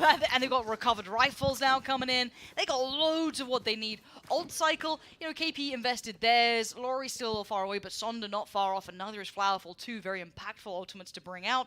Similar scenes on the other side, very close to that first cycle starting to hit. Some huge ROIs coming through. And this double with the double marshals, hey? That smoke. Well, beautiful. Laurie just with the hit and run. Finds Smurfette. Ness has been seen, but we got to play the life for now. Maybe feeling a little too much of that pressure and deciding, hey, look, we've got Benita in a forward position. Let's lean back. Let's re-explore this map. We don't need to go into a potential stack here. And Benita still towards this A extremity. She's the one that communicated to her squad to come back over towards her. And this mid-rounding so far on the attack side for Shopify has been splendid. I mean, they've been able to find the sites that have had the less amount of defenders every time. So the defaulting working quite well, and this should be an easy entry. Better weaponry, of course. Yeah, they should overwhelm in the end. Ooh, good utility. Issues, but they're trying to make it happen. A lovely little combination here. Roxy now next on the chopping block. Out does Benita. That's a rifle now lost. Quick trade for Laurie. Trying to police those weapons. Don't let them fall into the hands of anyone. Claudia still looking for a chance here. KP to the left. Laurie on the site. Still main. Not going to happen. KP. Solid hands there. Safe play. And we're tied up at 8 apiece. Yeah, things are all tied up. Man, I just keep thinking about that pistol ever since that win. It seems like Shopify have just been on a high. They are riding that momentum. Guild, it might not be a bad idea pretty soon here for a pause. Probably after this one round. One more gun healthy purchase. But Guild, they've got to stop the bleeding here. But Shopify, they are running and they are not slowing down. Yeah, the confidence really starting to show, and that's the scary thing, right? It's that they start believing in it themselves. They start taking a couple of those fights so they are winning out, and they've had all the answers for now. Everything looking on the money. Perfect. Not asked for a better outcome. And Guild looking unable to make the moves they want to, unable to get that early information. Yes, pressure noted towards A main, but nothing beyond that. That's just Flowerful now left, posted up the rest, maybe re-exploring towards middle here. And I really like the start of the round here for Shopify. They've come in numbers and they've inserted Flowerful in this position. Time and time again, we've seen Claudia re-clearing. So expect Flowerful to be there, ready to punish, while the rest of Shopify come and start inching forward in this art area. Set up here from Roxy though. At least we'll give away the commitment. And Roxy, caught by the spam. Sonda gets the freest shot. Happy with that to walk away with, and now looking back towards A main. Look at this re-rotation. Knife comes out. And then rejoining towards Flowerful. This is just beautiful to watch. They are just determining the pace perfectly. No one on the site. They all adjusted to try and deal with that mid-presence, and now they've given up the rest of the map here already. Sonda pushed up, ready for all of this, and it's a massacre towards Art. Claudia finally falls to Benita again. She's got her number this game. And Ness, you want to keep that up, you got to get out of there. This is so well drilled from Shopify. It absolutely is. They are completely controlling the entirety of mid area. Time and time again, we've been seeing Shopify just seesawing across the map, right? They're going across, either taking that A main extremity or getting the trades towards this long B. And then in the mid round, they regroup and they go wherever Benita tells them to go. It seems like Benita's on this lurk has been finding so much ground and so much information. It's just completely shifting the mid round here. And again, you've been on a team with both of these players, right? You've played with Claudia, you played with Benita. I'd say Benita was probably the longer standing teammate, right? So only you've got to know, but seeing this kind of mid-routing capability, calling these audibles, really kind of finding that space. Is this something you've known her to be able to do in the past as well? Absolutely. I mean, she's always been that player who loves to be the lurk, right? And this role is completely fitting her perfectly. KP as well, she's always mentioned how much she loves to just change and shift the direction of the round. She's always got that read, intelligent, high IQ in the game. So definitely on the attack so far, the power in KP and Benita together, it's absolutely paying off. And this timeout couldn't have come at a better time for Guild. We were talking about it. They had such a strong start in the beginning, the use of the breach coming through. I want to see a little bit more of that, right? I mean, on the defense, you can start to make a little bit more forward aggressive plays, be a little bit more proactive, start getting Anya a little bit more involved earlier on in these rounds. And I think that's something that I'm surprised we didn't see already until this point. We're seeing a little bit more proactive play, taking some of that map space away from Shopify Rebellion, who's been pulling these rotations really nicely. I mean, we saw that before. We've seen them kind of posting up Flowerful and then kind of readdressing middle, taking that space, causing the rotations from the A side, B side, pulling them through, and then re-executing towards A when absolutely no one's there, leading that lurk towards middle. So a really nice kind of like pendulum action throughout the map. So hopefully for Guild, they could identify this and, as you know, maybe take a little bit of that space for themselves with some commitment behind it. They have a buy to work with here. Is it ideal? No. You're still going to see Smurfette, just the rifle, no armor. You've got, I guess the operator did get saved, but it's not pretty. It's not, and it's curious because Smurfette has her ult as well. I hope that she sells that rifle and just uses the ult with some full armor. Perhaps Anya's got the ultimate as well. We can really see some interesting, aggressive plays coming out here for Guild in this round. And this then puts the ball back into Shopify Rebellion's court, though. Coming off the back of a timeout, you can do something very straightforward or, you know, something completely different. And it looks relatively straightforward here. Deciding to opt for just kind of the straight towards side, pop the O, you've got KO's ult there to really give you safe passage to ferry that spike on in. And, well, nothing really can deny it. Late lurk going to be there for Benita as well, so that's still going to be very much something to remember and remind yourself, because here comes Benny, and is the timing just right? Hearing these steps floating. Hoyas and finds one, catching Claudia again! This battle is going to rage on the entire time between the old teammates. Now feeling probably a little sour about it all. The KJ ult will come in, so this will force them away from the site, and maybe we could see Anya have that utility impact. Yeah, and right after Guild are able to take over the site, they've even got the Breach ultimate layered right afterwards. So as they tap, expect the Breach ult to come through. You're waiting to see it. There it is, going to come on in, and, well, we're going to see the ult. Oh, no! She didn't get half. Wait, no way. Oh, my God, they did, and this is now a tragedy in the making. This would need a heroic performance coming out. I don't think they've got the time for it. Ness can do what she can. My word, this game is scrappy, and some of these ult usages are very interesting. Yeah, very interesting indeed. Oh man, I feel for Guild in that round. Bonita is such a nail in the thorn right now, just on the side. You mentioned it, that flank, because Guild, they were completely okay with giving up that A site the whole round, right? They knew they had the ultimates to make this retake work, but that frag onto Claudia there completely stopped the retake from happening before it even begins. And this post, man, it was so hectic. So much utility using the layers, Lauren, the layers. When the time is ticking that long, or that fast rather, it gets so difficult. Aggression! We wanted to see it, Let's we go. get it. That is exactly what we've been asking for. Taking some aggression, taking some confidence-based fights, and it works out. Now, will it always work that well? Who knows? But taking down Laurie and Sonder is certainly a wonderful reward for that sort of approach there. Now, KP, Benita, and Flowerful need to kind of come together on this. You can't have as much pressure on that lurk. You can't have that same sort of presence. So Plan going to come in, and they're going to sit towards Pit. Two going to post up this side, and it's been a flawless run on this half so far for Shopify Rebellion. This could be the first round to change that, but look at the weaponry, Potter. It's still not ideal. It's not, and they've taken over the spawn area multiple times, so Guild have a pretty good idea of it. Claudia is just kind of pulling distractions, but she gets taken out. So forward is Shopify. And the flank, once again, KP swapping spots with Bonita. They still need to be a little bit careful, because obviously they do not know how much time they have, and now that flank has been noted. The KJ utility came into play, so they know that it's there. Ness and Anya, can you deal with Bonita? How much patience can she hold this halfway? Has to fight the fight! Gets dragged away from it, but time on the defuse. Gilda back in it, finally breaking back in on a thrifty round. And that was off the back of Smurfette, finding those two entries, finally utilizing that Neon ultimate and that Breach fault line. Look at Anya, triple-double, 11 assists. Absolutely layering those utilities to set up her teammates for success, and finally paying off. And you know, they've got to be able to string a second one together, right? Because this is the first round that Guild are able to put on the board in the second half. They've got to get a second one. I want to see more aggression though, and that's tricky, right? That it already looks like they're trying to eye that up over towards the side of the map. So yeah, they're going to tee up, setting Smurfette in a little deeper. You can hear that utility being invested. I'm sure KP can maybe keep that as something they're going to note going forward, that there was that Breach utility invested. They have seen them trying to toy with it, but Smurfette close on the angle, outdoes KP, and they've lost the back line. And that's the spike. Oh dear. dear, oh dear. Roxy controlling the area, but this time Sonder doesn't just completely get annihilated in the beginning. Popping some shots back and forth.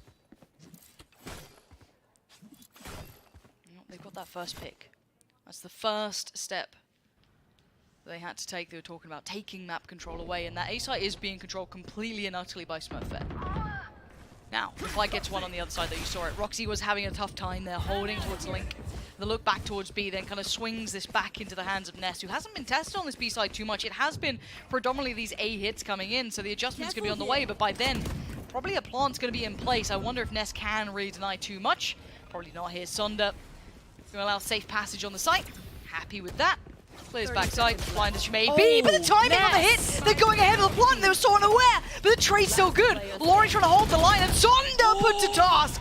Guild flipping the script a little there, going right in before the plant. Love it. Love that from Guild, and that's the third round in a row now that we're seeing the aggression coming out. Smurfette again, finding that entry, and I love the look coming out for Ness. She doesn't want to wait. She's not going to wait to allow Shopify to set up for any sort of post. She's going to pre-take, bring her teammates in, and just completely overtake that retake. Beautiful stuff for Guild, and it's exactly what we wanted to see, that sort of aggression.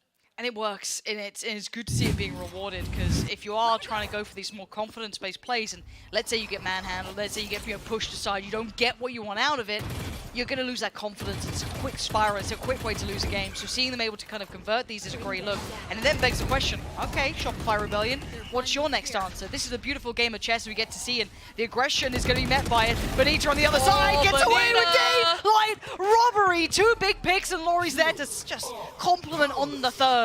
Ness going to be beckoned for some greatness and merely gets muted. Roxy, the last one alive in her position, will have been noted very early on, something that's very consistent, and KP all too aware. Quick answers back. Man, this A main area, the contestation going on. Again, I like the look from Guild. They tried to take the fight over to Shopify before that exec ever came in, and because of Anya's kit, it allows you to do that. But Bonita, so quick, just chilling in the back, takes the fault line, swings, and gets 2 freebies for herself. Beautiful positioning, and Shopify, they needed this. Stop the bleeding. Don't let any sort of a comeback. I mean, they've controlled the entire second half. Exactly, and look at the scoreline. It's still 11 to 10, but it was 6 in a row. This is an incredible comeback so far from Shopify. Well, is it real? Is it fake? We'll find out. 11 to 10. Money still in a good enough position, but Sonder turns the flash in a good spot for this. Benita's on the chopping block, but it's Sonder bailing around, and a second Sonder sends him to sleep.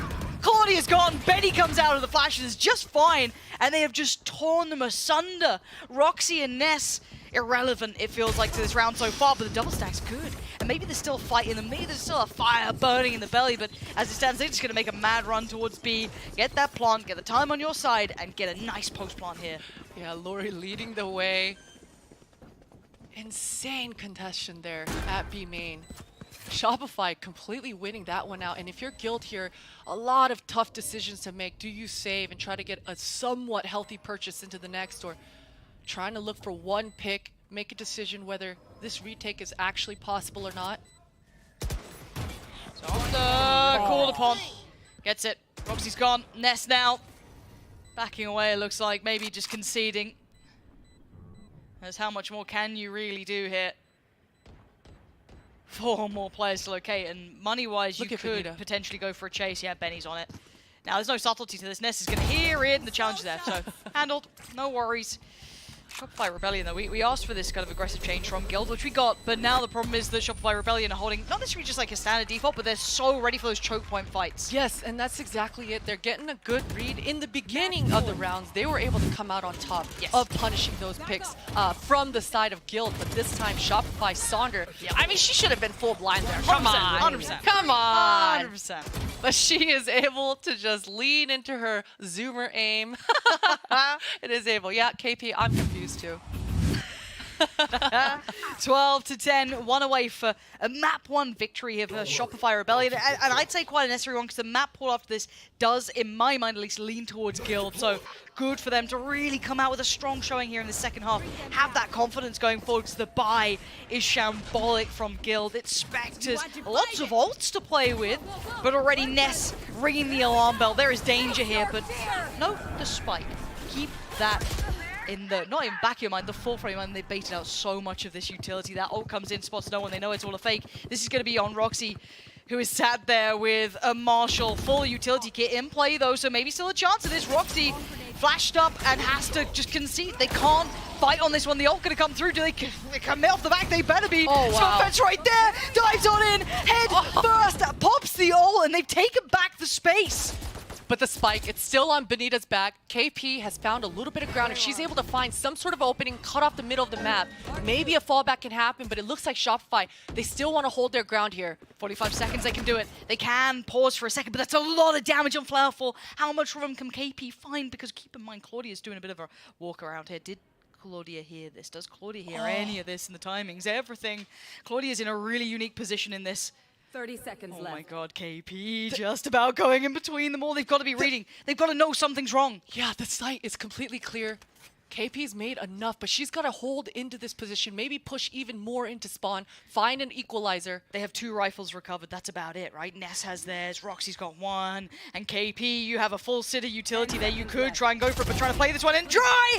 Gets Anya down, caught in the heels, but has to back away quickly. Horn goes up, gonna buy a couple of seconds. Seas goes in towards Link, looking to slow him down. Claudia now tagged up. KP trying to go above and beyond it. DK'd, outdone. Ness takes him down. Ness follows up, and now Flowerball would have to go God mode on this. A 1v4 post-plan. Guild aren't giving up just yet and does not give up that round. They're going to get the rifles. They keep 4 alive and they're going to make it to 11. Oh, what a round. What a round coming from both squads. There were so many layers, so much utility invested into this round. And the fake, it is just that much harder to sell any sort of a fake when you've got a Killjoy on the defending side of things, right? No matter what, Roxy had so much utility in those forward positions, so nobody bit on the side of Guild. Nobody rotated, and the fake just ended up falling flat. But the mid-round heroic moves coming through for KP and crew.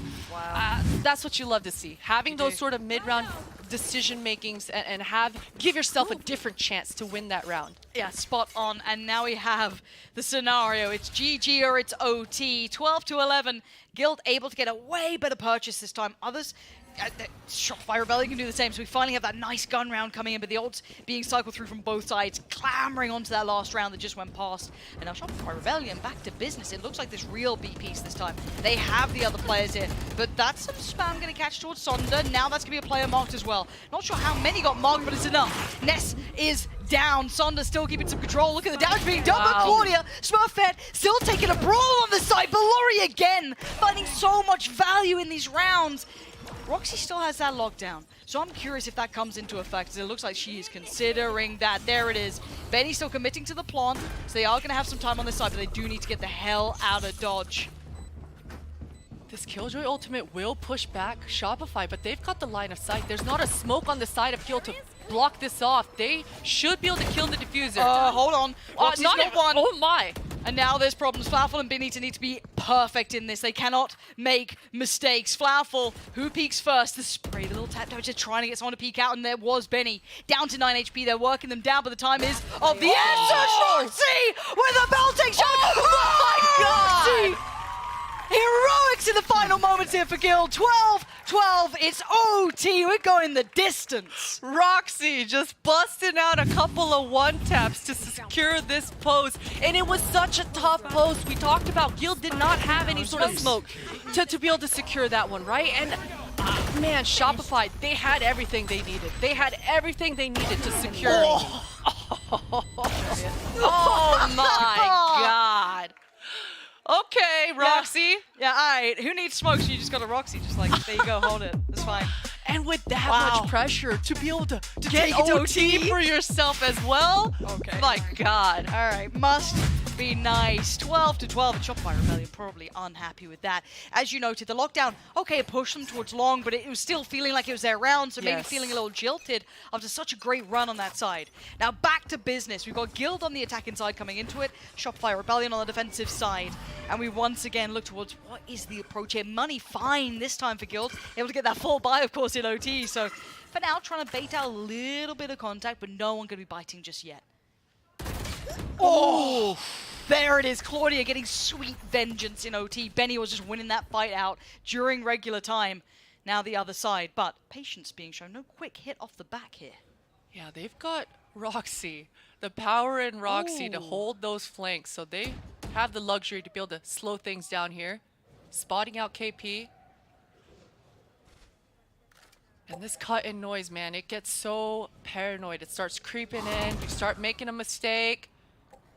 They all noted the progress on the side to the timing. Laurie didn't have the gun in hand either, so Roxy's positioning could have been even more deadly. Does get dealt with in the end, but already you can see the amount of the maps have been taken over. This push through A-Link is huge. They are trying to apply this pressure towards Laurie, and again, the underhand flash going to keep them alive. But for how long? Still no plant on the site in 34 seconds. KP's towards pit. This ain't over yet. They haven't won the fight on the site, and Laurie takes down Smurfette. A quick response to alleviate the pressure on the site, but Flowerful coming on back in, and it is a scramble for the plant. 20 seconds now as Laurie still standing. Has been good for it. Laurie has been so damn clutch, but this is a lot. Double stacked up. Sitting all the way back around. They're going to make Laurie work for this if she wants it. Trying to clear on through, and she's got a concept in mind. She's considering where they may be, checking the close corners, but seeing no one, spotting nothing. Laurie is praying for someone to be out of position, and a jump scare for Laurie. But the dream for Guild to get that first in OT. NT, valiant effort there for Laurie. She didn't have very many options. That was probably her best one, but Ness, she's just so quick for it, right? It doesn't seem like very much gets past Ness. No. She's been good for these extremities, good for these clutches. And what a huge round to be able to convert here for Guild. Things got so dicey in this mid area. Contact across the board in so many different areas. Crazy. And you're right about Nesso. She's like quietly top fragging for Guild. You'd be forgiven to look at Smurfette or Roxy for being the impact players, but it is actually Ness who is very much leading that pack. Now he dive right on back in because there is aggression. Smurfette, the audacity to try and go for that. Laurie is having none of it now. All right, relax a little. Shopify Rebellion trying to get a grip on this game, but there's a hunting pack. There is a hunting party over by Art, looking for a new trophy to put on the wall, and it might just be Flowerful. The fault line, the flash coming through. Flowerful's able to TP away, but KP's all alone. KP has the spike as well. This could be so much. Oh, so many problems. The bailout team is here, and Ness trying to do whatever they can to try and do this damage. Oh my god, the classic! And this is just scrappy and messy. Sonda finally arrives. And Roxy, where are you in this one? Winning that fight, apparently. And this is a 1v2 that, if it was any other player, calling my bot, I might call it the other way. But KP is low HP, and Sonda is now on guard duty. Roxy clearing through by Flower. Looking for that first pixel out of place, but no one giving her any quarter. Checking towards pit, sees nothing. Again, no one making a move here, but she's got some good space. Has the turret back into play as well. Could potentially lean towards this, but decides main. That's where she wanted to look, and KP's sitting safe. Not going to check that deep, and Tommy's going to go on up. And it's just it's a guess. It's a shot in the dark. And Roxy doing the best she can with as little information as she could. But Shopify Rebellion having enough of this run back coming in from Guild. Disciplined posts. We're seeing some discipline coming out from both squads, making sure they do not give away any inch. And my goodness, it's everything. The fact that KP was somehow able to survive in that mid area. If she goes down, this round looks completely different. And I am glad to see that even though we're switching off from Guild to the defender side, they are still going for those proactive, aggressive plays. You know, it was really slow early on in that second half for Guild, so to see them going for those plays is a good sign. Shopify, though, one step ahead just slightly in that read. Yeah, maybe early attempts to deal with the utility. There it is. Does Smurfette get away? Yes. So, two plays noted early on. Decent information here, but a default being held by Guild. And see if anyone dares to summon that sort of aggression And no one really taking that opportunity just yet. Very spread out defense once again here for Shopify. They've been so good for it. The fault line's gonna push Lori off that angle. Trading util, the Prowler's getting so much ground. And Claudia, it looks like she wants to go in deeper. The spike though, again, it's down. And this is the rotation being pulled though. They are, you could see Sonda there maybe considering starting to hit towards that A site, but dipping back in. No commitment towards the site is pretty indicative that they are still exploring options. And I'll find you. Perfect start yet. Claudia deciding Link is where she wants to find that information. No one playing close. Still Anya, coming back. she was able to go back and pick up the spike. A very slow approach the this time timing. around. Oh my Bonita. god, Roxy She's is gonna be keep devastating. going. Oh, Benny. Overheat. Oh, she just barely survives. Oh my god. They're coming for her. Yeah, Benny, you better run, you better hide. They are Oh, charging you no. down. Smurfette's got her. Benny falls, and she could be the one to hold them all back, hold back the flood. And now on the other side, Ness gets caught out. Gun quickly drawn. Finds Sonda. But there's layers to this. There's other players on this flank. There is still Foul coming this way. Finds Ness. And now Anya feeling the pressure. Good flash. Gives her the angle. Second, again, buying the time. Flowerful has very few places to go. And the tap on the spike, though. They don't have a player on the side directly. And there's no stopping the defuse until then. Now finally, Lori, what a shot! Oh, the human aimbot just snapping around. Does get handled by Anya. Puts Guild on 14. The human aimbot, indeed. I could totally see a world where she just Taps turns around it. and just taps. Yeah, Just it gets just another happens. one tap. Yeah, of Why course. not? Why not? It is Lori after all. My goodness, these mid rounds right now. Bonita, again, I like the push. She Hell wait yeah. for information. It was quiet. She's able to get rewarded for it, but a little overzealous, right? I mean, Yeah, you got hey. what you came for. You got to be able to fall back and completely secure your area of the map, but she wanted to get that flank going, overzealous, and gets completely punished for it. Shopify lose that side out, but I love, again, that decisiveness coming out for Guild. As soon as they recognized that Bonita was in a weak area, they all flooded, all of them in. swarmed. Yep, no second guessing whoever called it. They are just playing to that tune. And there is going to be a timeout here for Guild to talk things through coming into this half. Maybe want to get this done as best they can. Having a conversation. What to expect potentially any other looks they could lean on. And so far, it's been pretty neck and neck once we've gotten to OT. It has. I think Guild right now are probably discussing with each other that, you know, Shopify has had a bit of those reads when they're pushing right off the barrier, right? We've seen those hunting parties coming up for Guild on the defense. So this time around, they're spread out from the get-go, 1-1-1-1. I think they're going to try to play it a little bit standard. Okay. You know, nothing wrong with... Nothing wrong with standard. No, sometimes vanilla's fine. You know? Obviously, chocolate chip mint sometimes also fine. You got to switch it up, right? That's what we're talking about. 13-14. Guild do currently hold advantage. Options here, though, for Shopify Rebellion. No strangers to running this back. Roll your mind back to that first half. Think about what we saw back then. And the consideration, the difference that was being shown in that second half. Now, as you noted, very standard start. Flowerfall going to be posted up, a lot more committed towards B side, but has the ability to dip away if feels the pressure coming. And a very deep hold towards the A side as well, coming out from Guild. So very, very similar scenes almost on both sides. Exactly, and we've seen this before in reverse from Shopify, where they'll insert Flowerful on the chamber into one part of the map, go start working another. They've done something similar here, but it's just KP in the mid, kind of running some distractions, but nobody on Guild has bit at all. Still the same standard setup. Surely they've seen with the jump peak now, yeah.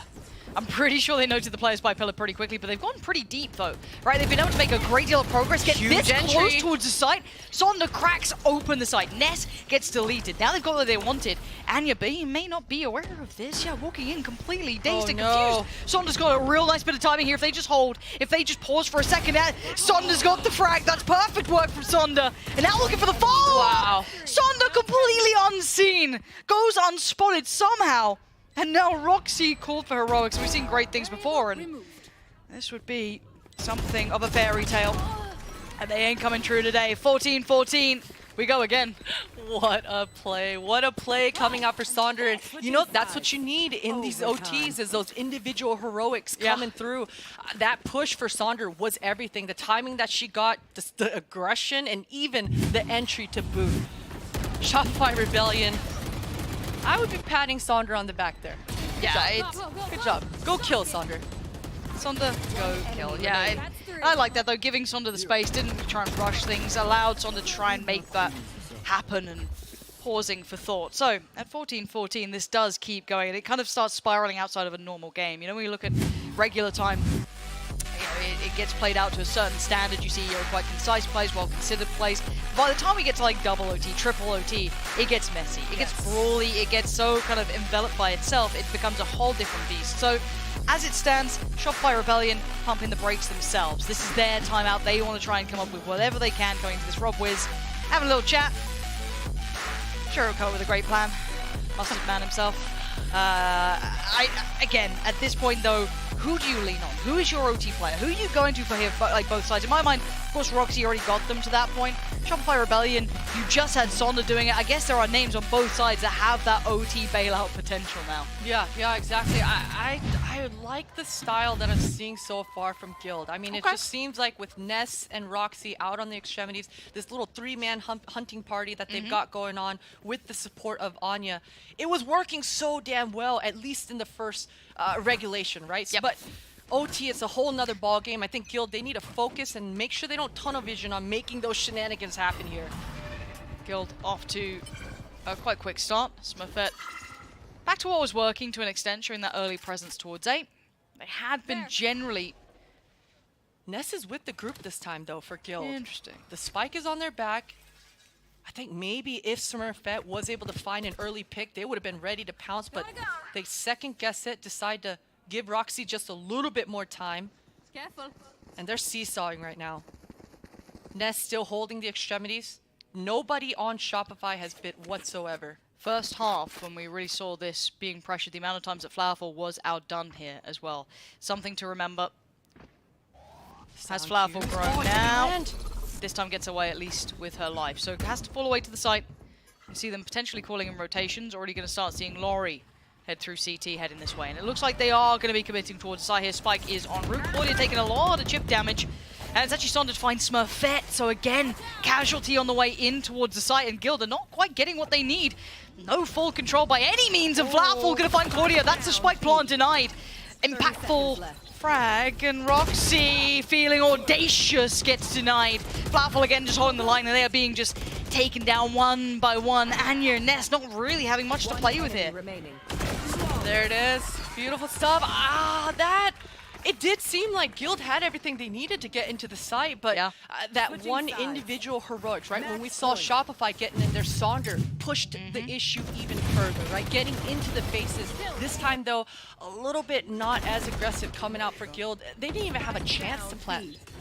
Yeah, and what you just said then, they didn't even get as aggressive, but again, thinking back to those first glimpses where we got to see them kind of taking these side hits, they were over-pushing once, getting a little deeper in towards B-Link, pushing in towards, almost kind of wrapping back around in towards Art, sitting super deep towards, through Pit, and that time you're right, they didn't have that space to work with, they didn't get that far, but we now switch again, Shopify Rebellion, their opportunity on the attacking side now. Ness, to see a whole lot of players. She did swing that corner, but deciding against it, opting to sit a little deeper this time. Not quite isolated, but most of the players here on the defensive side focusing towards that link side, that connector side. And it does leave a whole lot of pressure on Ness now. And it seems like Shopify are keeping this one simple. All 5 members are very much grouped together. They were able to have Sonder find a bunch of entries the last time. So much damage, Ness barely just limping away. Yeah, barely breathing. The spike's going to go down. What a difference this is. Now, lots of the positions have been seen, though. They stopped the plant. They have indeed. They bought a couple of very critical seconds. Benita going back for a second look here and could find the timing just right. Do not write Benita out of this. She gets past Roxy. It's game on, but Roxy says no. And there's still a chance here. Another tap on the spike, but no commitment on this, and Guild, they're about to be challenged. Looks like Shopify Rebellion want to try and get in their faces. Get the fight going. Oh my God. Sonda destroys 2 of them. We're into a 3v2, and it's favorable to Shopify Rebellion. Anya and Roxy, the last 2 alive, and Sonda is immovable. Sonda takes them over the line. Shopify Rebellion walking away with map won 16-14. What an intelligent look there for Shopify to be able to secure that last round. You saw Sonder and her teammate inching forward slowly to spawn, and as soon as they got into position, they tapped the spike. They didn't fully commit, but they wanted that sound cue to go across to the enemy, make them peek, make them go into Sonder's crosshairs, and beautifully done. A stun to be able to secure the deal there. The utility in this first map, Lauren, it was top notch. Nobody had fun as far as being stunned, blinded, smoked off. Horrific if you were playing that game. As a viewer, fantastic. So much pressure into map 1. This is kind of why this was a low-key banger, right? This was the thing that was going to be crazy about this game between Shopify and Guild. They may not be the Cloud9 or the G2, but they are the team that's constantly on their heels. And it was just insanity after I mean, Roxy, I forgot about this clip. This was it seems so long ago.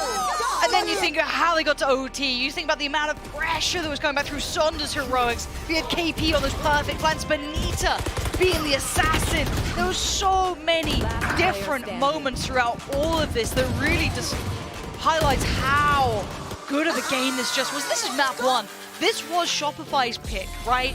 This was their choice, and it got to this amount of time. It got pushed this far, and I hope, and this is me being a realist now, I hope they can do the same on every other map. I hope this doesn't go the way I think that it could be a 1-2 kind of then leading towards Guild. I hope they have this quality going forward. The good news is, Lauren, the good news is that they were able to fight back in that second half, right? The first half was completely flat. The experience coming through. Hey, we've got a long haul. This is a marathon. Map 2, potentially map 3 coming up. Benita should be ready. She's ready. Okay, Benita's ready. She's been called out. No, look, I don't think you're wrong. And what is it, Haven coming up next, if I'm not mistaken? That could be a fantastic game. I'm kind of hoping it goes all 3 if that first map is anything to go by. So do not go anywhere. You don't want to miss this one.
Shopify Rebellion managed to buy themselves a win in OT. Get it? Because Shopify, you know, makes sense, right? Yeah, I thought I nailed that one. But in any case, though, what a game that was on Pearl. Certainly did not disappoint. Golden Boy here alongside with Athena and Kukuka. And, you know, going into the half, we said this is not over yet. I think Potter brought a great, perspective into it. She said, look, they were flat in the first half. Yes. They really need to wake up in the second. That's exactly what they did. Yeah, especially, you know, getting the pistol right off the bat is the first task that they needed to complete. Okay, you're in a 4-8, you want to make things even, get the pistol. And after that, I think that they got, 6 rounds in a row, not like dropping anything. We saw Guild making a lot of mistakes, overcommitments, situations where they already had the advantage, even in a 5v3, and they would just keep going for the hunt, for the kills, and maybe being too eager to get the rounds on their board. Yeah, I mean, in that first half, we definitely saw Shopify being a little more shaky, kind of what you said earlier. Maybe it's the nerves. Yeah, I think so. Yeah, I think both teams definitely had a little aspect of that, but it felt like they started to adapt and they really started to come into their own. And Lori, can we just talk about Lori for a second? She was going crazy. Oh, yeah, wait. We'll talk about Lori a lot. You know who I want to talk about? Who? What Sonder did on that overtime. Round to round, back to back, that 4K to close things out was out of this world. Also talking to Benita, she told me that she thinks that Sonder is not talked about enough, that she's really underrated in the region. Well, she definitely had a statement to make here on this first map.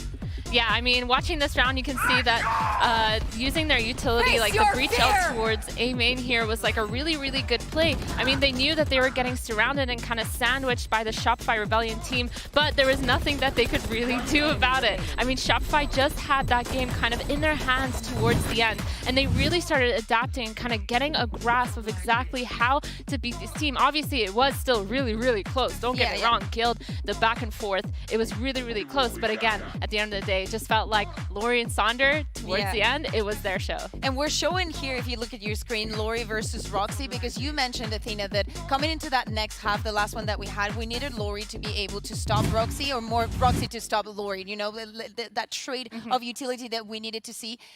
Both these girls gave us such performances. Roxy with the Sheriff, I mean, the stats that she has to go have to be insane. But Lori playing for the rest of the team and also getting the right timing on the lurks to support them, I think has been a great sum up for this first map. Yeah, it really was just a little bit of a slugfest, right? And at times very scrappy, right? Which is kind of, you're okay with that, right? When you want to get into scrap, you want to make things happen, right? It all depends on who's going to be able to throw the right hook first. And it seems like right now it is going to be Shopify Rebellion that managed to do so. Still plenty of series left to go here. And that actually takes us to our Verizon high-speed moment of the match. And you know what? There were so many great moments to pick, but we just had to go with Roxy's clutch in round 2. That just goes to show how good she was throughout the entirety of the series and her contributions top to bottom. She was a difference maker for this team. And even though they weren't able, Athena, to get over the line there, it's still clear that, like, Roxy, if she's aiming like that, Shopify Rebellion have a lot of work ahead of them. Yeah, I mean, at this point, it does kind of feel like both of these teams were relying a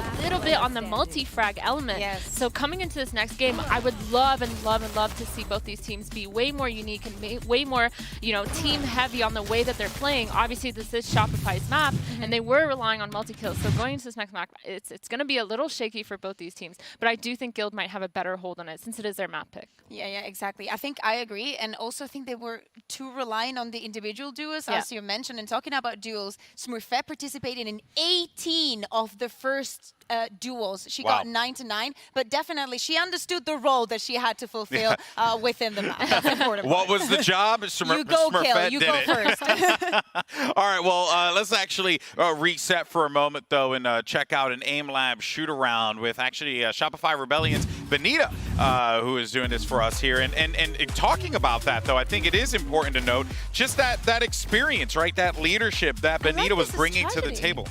She's literally just put in a corner instead of just doing it from the middle like everybody else. She's actually putting us in real life, and she's already on the lurk. And someone is here and just like, I gotcha. You know, I like she's got the reads. This approach to the Aim Lab shoot around. Yeah, but to that point though, Athena, I mean, I think it's just, again, the composure, what you need to have in those high stakes moments, and having a veteran like Benita in the team definitely helped out there toward the tail end of that. Yeah, I mean, even though Benita wasn't at the top of the scoreboard necessarily, she still was able to get like the information for her team. And like even when she pushed up in an individual duel, she got the space, she got the information, she relayed that to her team. And just like that, that was the fastest way that Shopify Rebellion actually had to adapt. So I think that it worked out really well. I think Benita did a really great job, even if it wasn't like the best of performances. Yeah, they needed to adapt, and that is exactly what they did. And that's why they were able to walk away with the win in map 1. If you missed it, though, oh boy, did you miss a banger. Yeah, exactly. Sorry for you.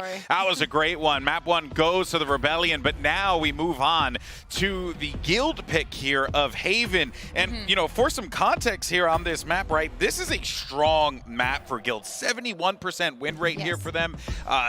Very comfortable. We were like, oh, are they going to go for the Fracture? Or are they going to go for the Haven? It felt like either option was good for them. They chose the Haven, but why did they go that route? I think that we need to think about all the things that teams have put into this month of preparation, and probably Haven was one of the targets that Guild have. Whenever you have a power pick coming into a tournament, you need to make sure that it's really a power pick, that it's 100% winner, that it's something that you can bet on, knowing that you're going to have a strong opponent, either right at the bat or literally later on the day.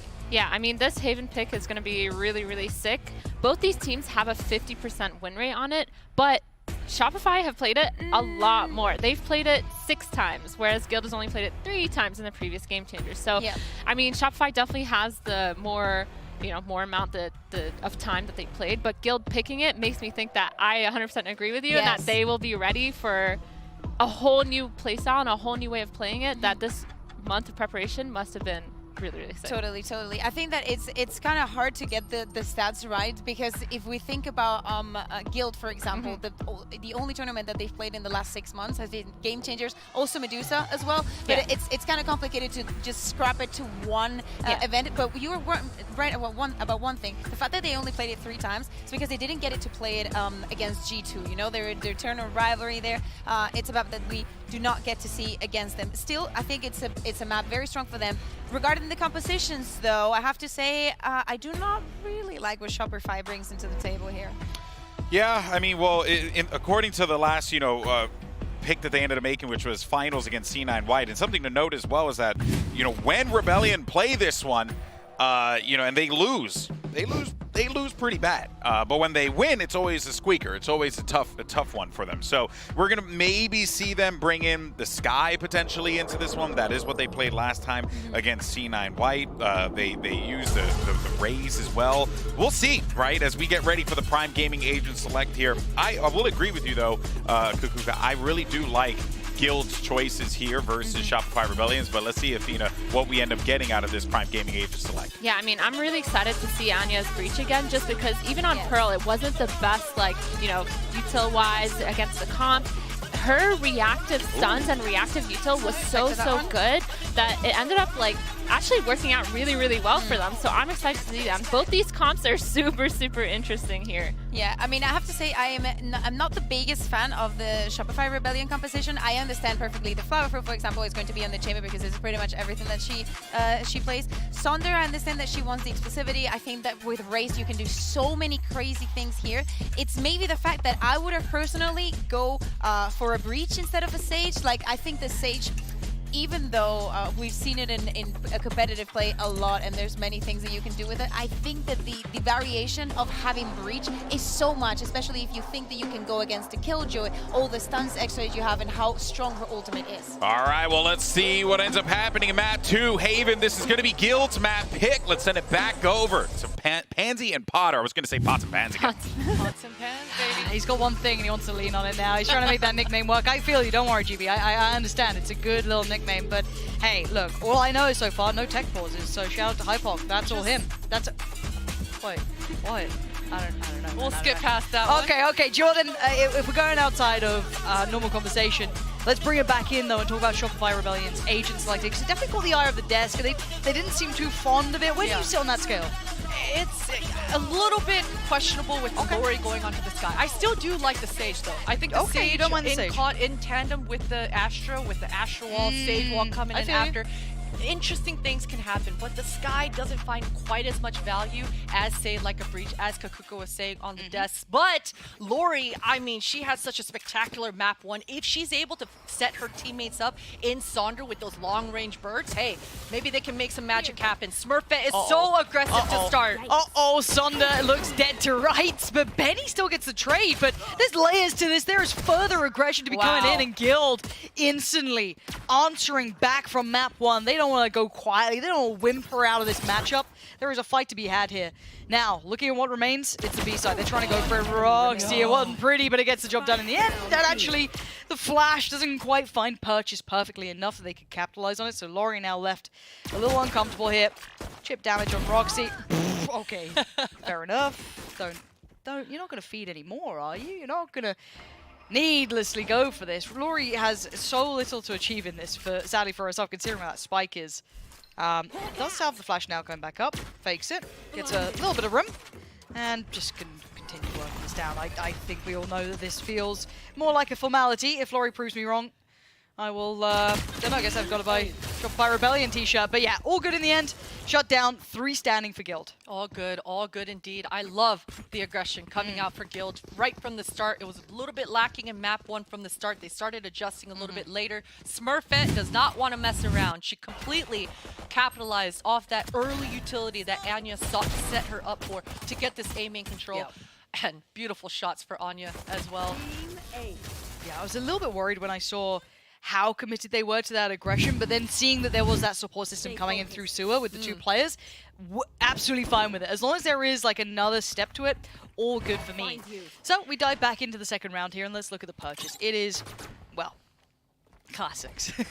And a shorty for Sonder. So this should be pretty much just a kind of feel out the map, get a little bit of a grip of the game here, see if you can get away with a little bit of damage. That'd be ideal, but tricky to make work, especially when you're going to have, KJ's utility there. You're going to have a whole lot to try and work through. Same with Astra as well. It's very hard to find any sort of surprise, and a heavier lean towards mid, towards C. Completely understandable considering you're up against pistols. Interested to see how much value Sonder's going to get out of this shorty on the attack of all things. She's got 2 satchels, so I mean, hey, things could happen, but I've seen stranger things. Now, will I see it here? Probably not. They're going to try and make as best they can, but here's that utility being a problem. Off the back of the contact, you have the breach utility put into play as well. So there are kind of, as we consistently say, layers to it. There's always a reaction. There it is. There's the value. No. Sonder is going to be loving that. Didn't think he'd get much for it, but does push and pull enough that draws them away. Now Claudia's in danger. Going to be surrounded by 3 players coming towards her, but fights out towards long. Wins it, and the support's there. Anya gets around in time, but KP has to fall away now. And look at the B site. All those distractions at A has completely opened that up. Oh no, Roxy gets caught out with the timing. Laurie's going to be able to secure this. Spike should go down.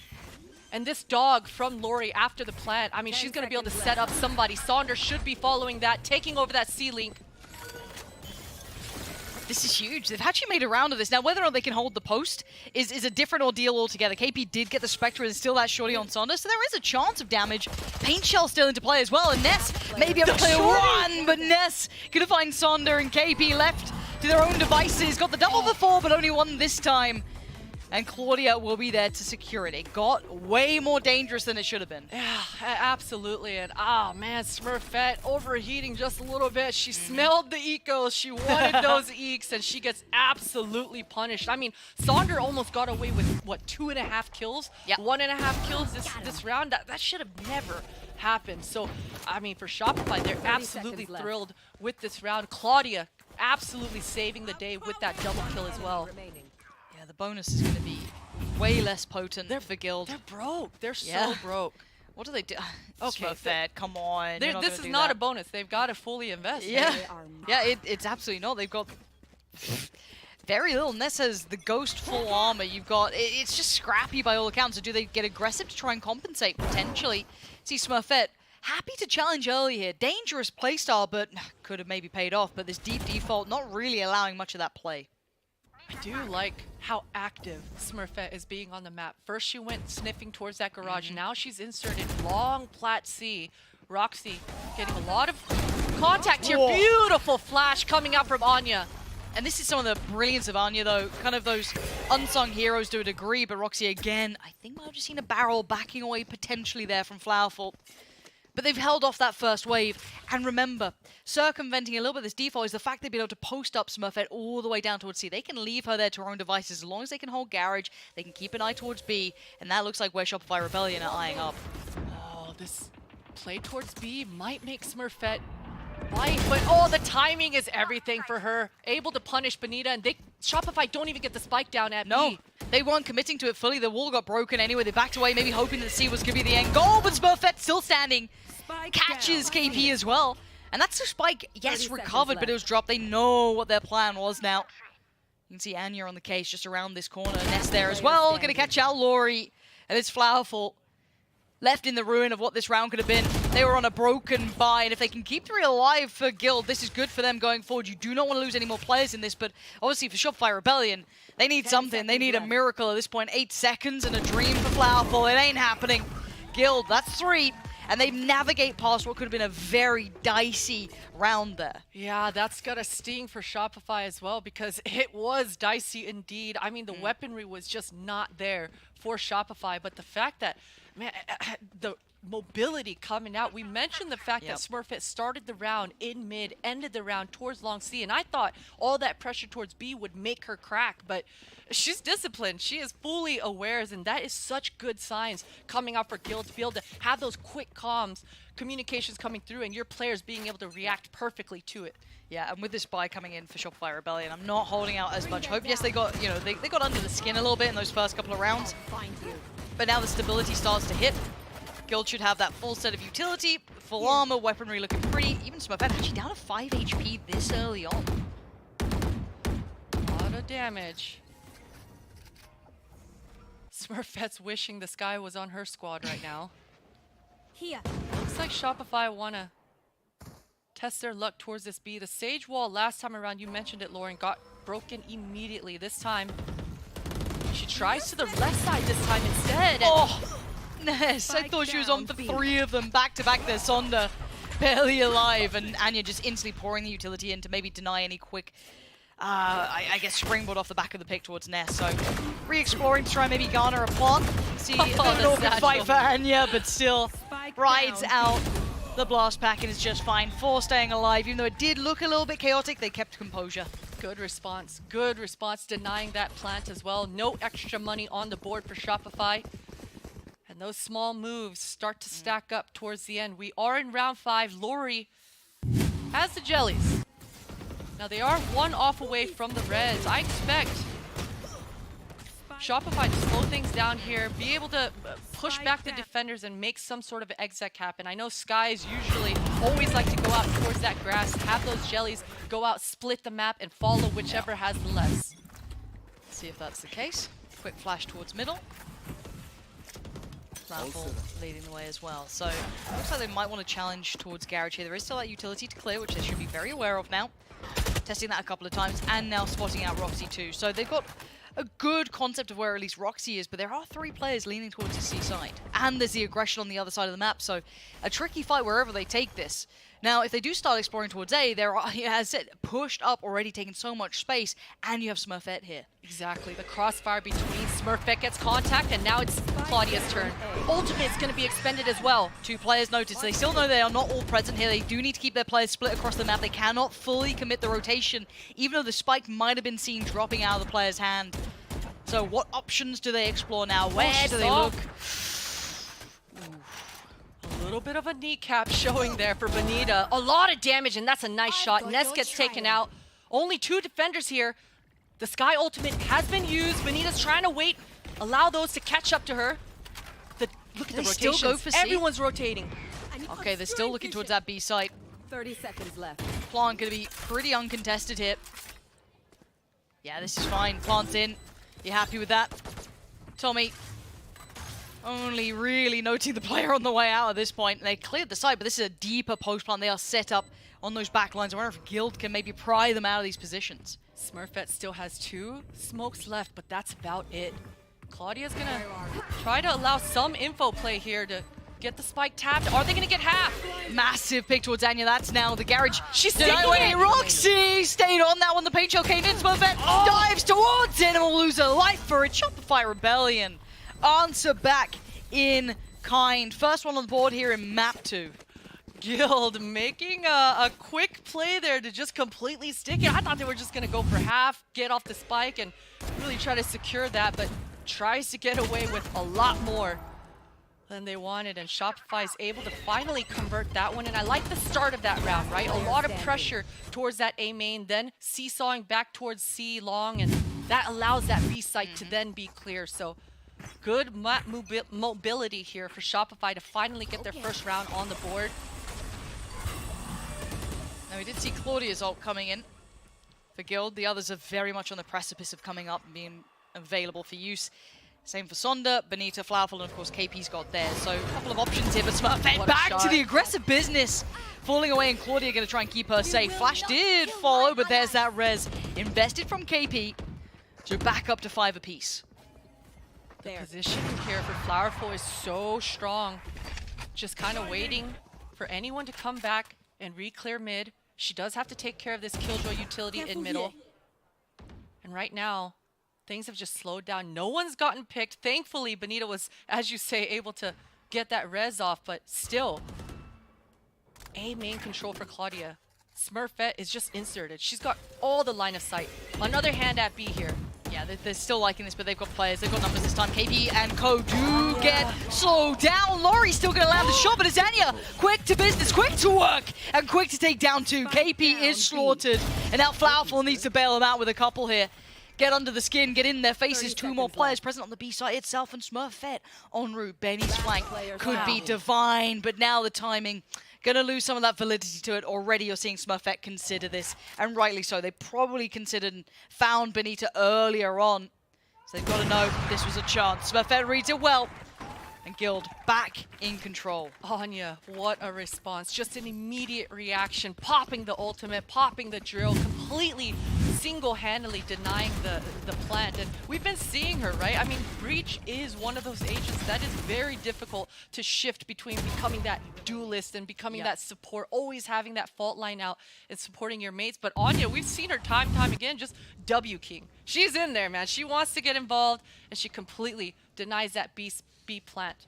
Yeah, Anya's an incredibly impressive player. It's very easy to see your Smurfettes or see your Roxys, but Anya is the one that does support a lot of these approaches. And Sonda this time getting away unscathed. It's been a switch up. We're seeing the turret invested over towards A as well. Let's see the alarm now note that the player has made quick progress here. Now this is a half buy, but Laurie does have that rifle, so don't think it's without complete danger. But they have an A site on pretty much for free here. Yeah, and you saw Roxy just completely leaving that. She's got the ultimate up. Looks real ready. Yeah, I mean, Sondra might be able to break it if she has some incredible showstopper lineup, but Roxy's just going to pop that down. This should be a hectic retake. Yeah, KP going to be locked towards the site here. Going to be brutal to try and get away from. Oh, and had no idea. Claudia making the most of that. The C's just removing some of that capability. Flowerful in so much danger. The poor on utility as well. Tap on the spike, has to TP away. Second tap goes in. Divide's about to go up, but they're losing bodies. Sonda's found Anya. This is still looking pretty okay for Shopify Rebellion if they can get towards the plant. The pop of the ult gets sent in, finds no one. Time's starting to dwindle, though. They're going to start running out of it. Laurie's position gets checked. Great work from Roxy. And now they're scrambling. They're trying to do what they can. The Diffuse going to carry on as Roxy on guard duty. Keeps that scoreline very favorable right now. Layers, the layers that Guild have ready for this retake to happen. Not only did they look completely in control and Roxy was A-okay with just leaving the site, the fault line to follow through, the slash, the smoke, the Astral Wall to completely deny any sort of securing this post. Roxy perfectly positioned as well. That looked a little too easy for Guild. I mean, I thought that the pressure was going to be on. I thought this retake was going to be incredibly difficult, but they make that look so clean. They certainly do. I was with you as well, and there was a little bit of chip damage coming in from, like, I think it was like a stinger. I was like, okay, there's some danger in the post plant, but yeah, apparently not. A lot of utility invested for that, and considering, I mean, it's hard to look at silver lining when you're starting to sit at like a 6-1 scoreline. You look at, okay, well, they used a lot of, the ults coming through there. The divide did come up. We had, the lockdown from Roxy. Roxy's already got, pretty close to getting that back online, so that's no harm, no foul. But I guess, yeah, I don't want to look at silver lining when you're at 6-1. I'm not going to start talking about, you know, maybe drawing out some of those ultimates when you still need to start doing damage on that board, getting those rounds in your favor. Yes, they have been close, but I do want to see more. What's the plan coming out from old Robbie Wiz there? He's going through the options, but I do need to see in the server. And this is one thing I did worry about, right? Because Pearl was never a huge map for Guild. Yes, they had played it in the past, and they put up a great performance against Shopify Rebellion. But now looking at Icebox as well, one of the home maps that I always thought was very, very solid for Guild. They were able to push G2 there as well. That's been one of the kind of strongholds for them there. And Haven did sit in their favor. This is why I was worried that this could be that 1-2 scoreline. I want to see a reply from Shopify, and I need to see it soon. Shopify are gonna need to try to default a little bit faster. I think they need to try to take care of this Killjoy utility earlier than later, and you can see that Flowerful is doing just that, going into the garage, takes care of that. Vault Line's gonna allow Claudia to re-aggress and re-clear. 3 members of Shopify just on the other side. Anya might have a flash out ready to just react. Do this, Claudia. Great trade. What a snap towards Anya. No right to find that player in the window. Now Smurf in a world of trouble. Pinch comes in. Benita makes her appearance and presence noted. And it's all perfect. It's all roses right now for Shopify Rebellion. Lovely answer back after that timeout. Exactly what Shopify needed. They've got the site now. Roxy's going to try to test her luck. If she's able to find some sort of a kill, the retake should be on. So blind across the board. And Lori, what an absolute round. She didn't miss a single bullet. Not a single bullet. Nope, I hope we get a replay on that second kill on Anya, because the first was like, okay, fair enough. That was, you know, a noted player. Probably a good trade. And then the adjustment to window was just like, okay.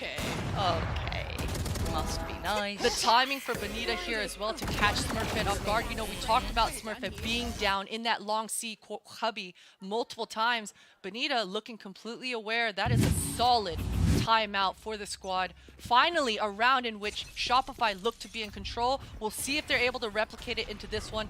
Healthy purchase. Smurfette going for another quick peek out of that garage. Yeah, really bold and did catch a glimpse of one. I'm pretty sure at least seeing Lori, but they're smoking up just at the time to deny that. And they fall back to a more standardized hold, but you are seeing a lot of faith put in towards Roxy here to hold towards A long.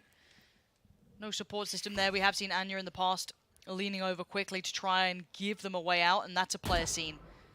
So Roxy now should be well aware of what's coming her way. Maybe not in the numbers she might expect, but could be on the chopping block, could be in a world of trouble. Biding her time, Anya and Roxy, the synergy between these two have been so spot on. Flowerful. We'll see if, I think she could hear the turret from here. She absolutely can. So she's just waiting her time. And once again, this garage pressure coming through here from Shopify. Oh, the turn from the Prowler in the end. So they do know that there is still that exploration towards I think middle. she spotted 2 players. Yeah, Shopify, they spotted the 2 players. They saw Smurfette on that edge with that operator. 30 seconds left. This is a dangerous game, but that's a spike. Flash to the face. Roxy is fully blinded, but you've got 20 seconds to make this work. Flowerful bullies out Anya, and it's a race towards the side, but do they commit? It looks like Ness wants to try and deny the cross. What a shot! Takes out Flowerful, and now at 10 seconds, the site is not safe. Laurie with a great pick towards CT, though, trying to deny it. Claudia dives on in, gets the tag, but not the frag, and Sonda's still alive. Ness now in the 1v1. And timing is everything, 67 HP. Have you got any idea they could be on the other side here? And slowly they work around the side. Sonda timing on their side. Somehow they get across the line. That is exactly what Shopify needed. Saunders stepping up huge exactly when they needed it. I mean, she was flying. She flew out from short A with the satchel. Able to convert, man, and Guild had so much control in this round. The entirety of the round, A main was completely theirs, but somehow Lori just forcing the issue, forcing that trade, and making sure Roxy gets taken out. Able to buy some space for Sonder to just let her work her magic. That's gotta feel good for Sonder. Finally, a little bit of a lifeline here for Shopify. 2 rounds in a row. And they've broken the money. Finally, they have absolutely broken the economy. Yes, there is those ults to depend on if they feel that the timing is right, but Claudia gonna try and just stay. Oh, no, did get seen. Sonder turns in time. And now there's more pressure. They are trying to pour this on, and the play comes in. The pinch only going to pay off for one player, and it's chaotic. It's A little dramatic, but it's 4 alive, and Shopify closing the gap now. That was a W key rush. You know what? They're broke, guys. Let's keep this one real simple. Let's just take long C. Yeah, rush C, no stop. They're able to come out on top of that one. And you know, when you start to see that the flankers are able to actually punish the players coming out sniffing out of that long A extremity or coming outside of that B, when those punishes happen, you start to be able to mid-round. Even though that was a complete full-on rush for Shopify, they were able to have that option as a secondary if that initial hit didn't work. So starting to see finally, coming alive, warming up into the second half. Guild, Smurfette, another operator in hand.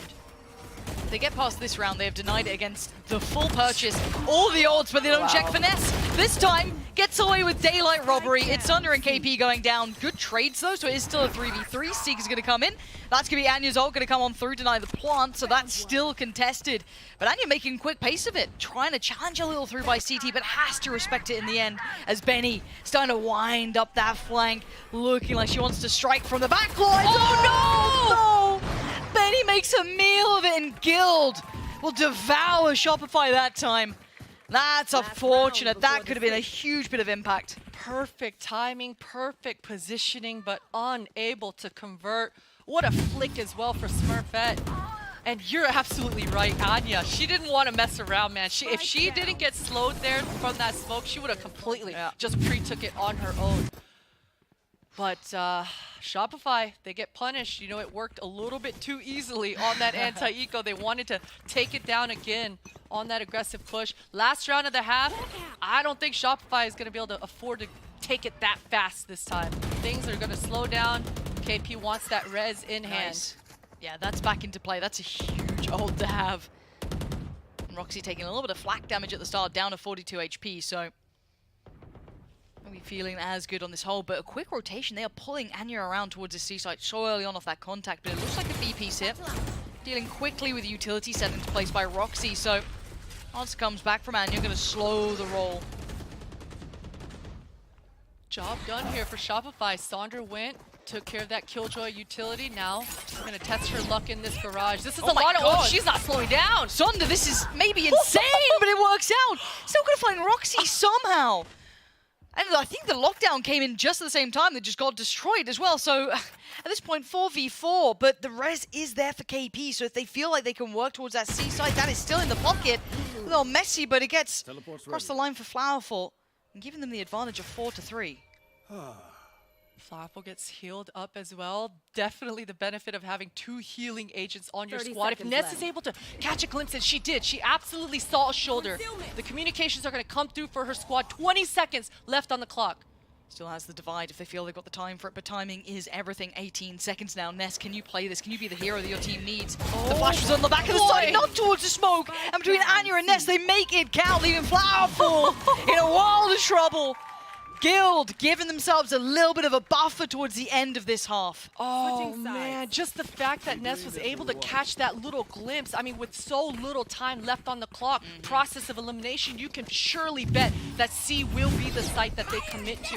If Shopify didn't get spotted, I think this round absolutely looks different, but what a dominant first half here for Guild.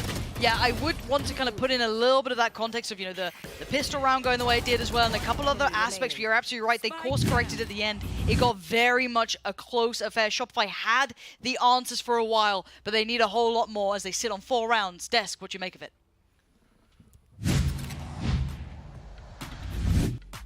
Well, I tell you what, as of right now, it feels a little bit like deja vu, but also it's been another scrappy game from both of these two teams. And Athena, I mean, right out of the gate, you can already see that, like, there was just...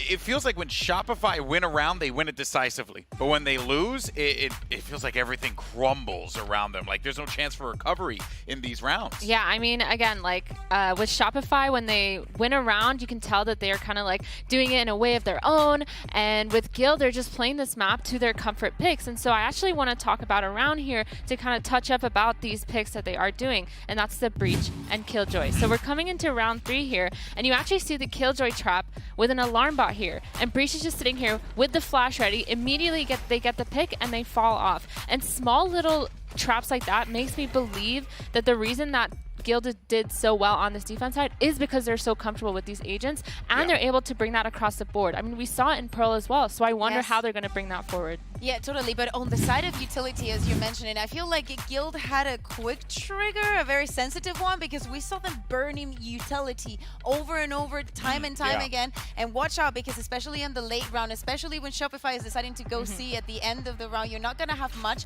and you're literally going to have to talk about duels. So looking ahead, what can we expect of the next half? Because knowing that Shopify Rebellion has the Raze, you know, the extra mobility, and also the Sage, we thought that maybe there's precisely because they start on this attack, they will have, you know, more props to get in the rounds. But moving ahead, we know that Smurfette playing on the Jet is going to be something that they need to shut down, and their biggest slow-in power is going to reside on Sage. Yeah. Well, by the way, to the person saying I'm the best Brimstone player alive, how dare you? As the resident Boomerstone. Okay, I don't appreciate that. I'm kidding, of course. I'm terrible. But yeah, you know, you're right. Like I was just expecting a little bit more oomph from the composition of the attack from Shopify Rebellion. Guild, they're popping off. Now they need to be extra aggressive, maybe on some part of the map, to gather that extra information. Because remember, they're only playing with the sky. That's all of the sources that they're gonna have with information. Again, you know, I think that if you have the Race and the Chamber, you cannot have the Sage. Like, you cannot have it all. Okay, you can only pick 5 agents. All right. Well, let's see if lightning strikes twice here for Shopify. Send it back over to the casters. Yeah, thank you. 8-4. It is now going to be very much up in the air. Shopify Rebellion need that good start here, or we start eyeing up map 3. The score feels so much closer in this if you don't pick up that pistol, or if you do for the other side. So for now, Smurfette finding Flowerful instantly. Yeah, Flowerful had such advantageous positioning, but a little bit of a whiff shot, and power numbers for Guild able to convert that one. This is a fast garage split. Yeah, they are not slowing down for anything. They want that plant. They want it about 30 seconds ago. So yeah, spike in. No stress there, Smurfette. Leading by example and wants to get back into the battle of it all. Here's the drop and takes the player. Good trade, though. Anya going to take down KP as well. So nothing going favorably for Shopify Rebellion without an answer.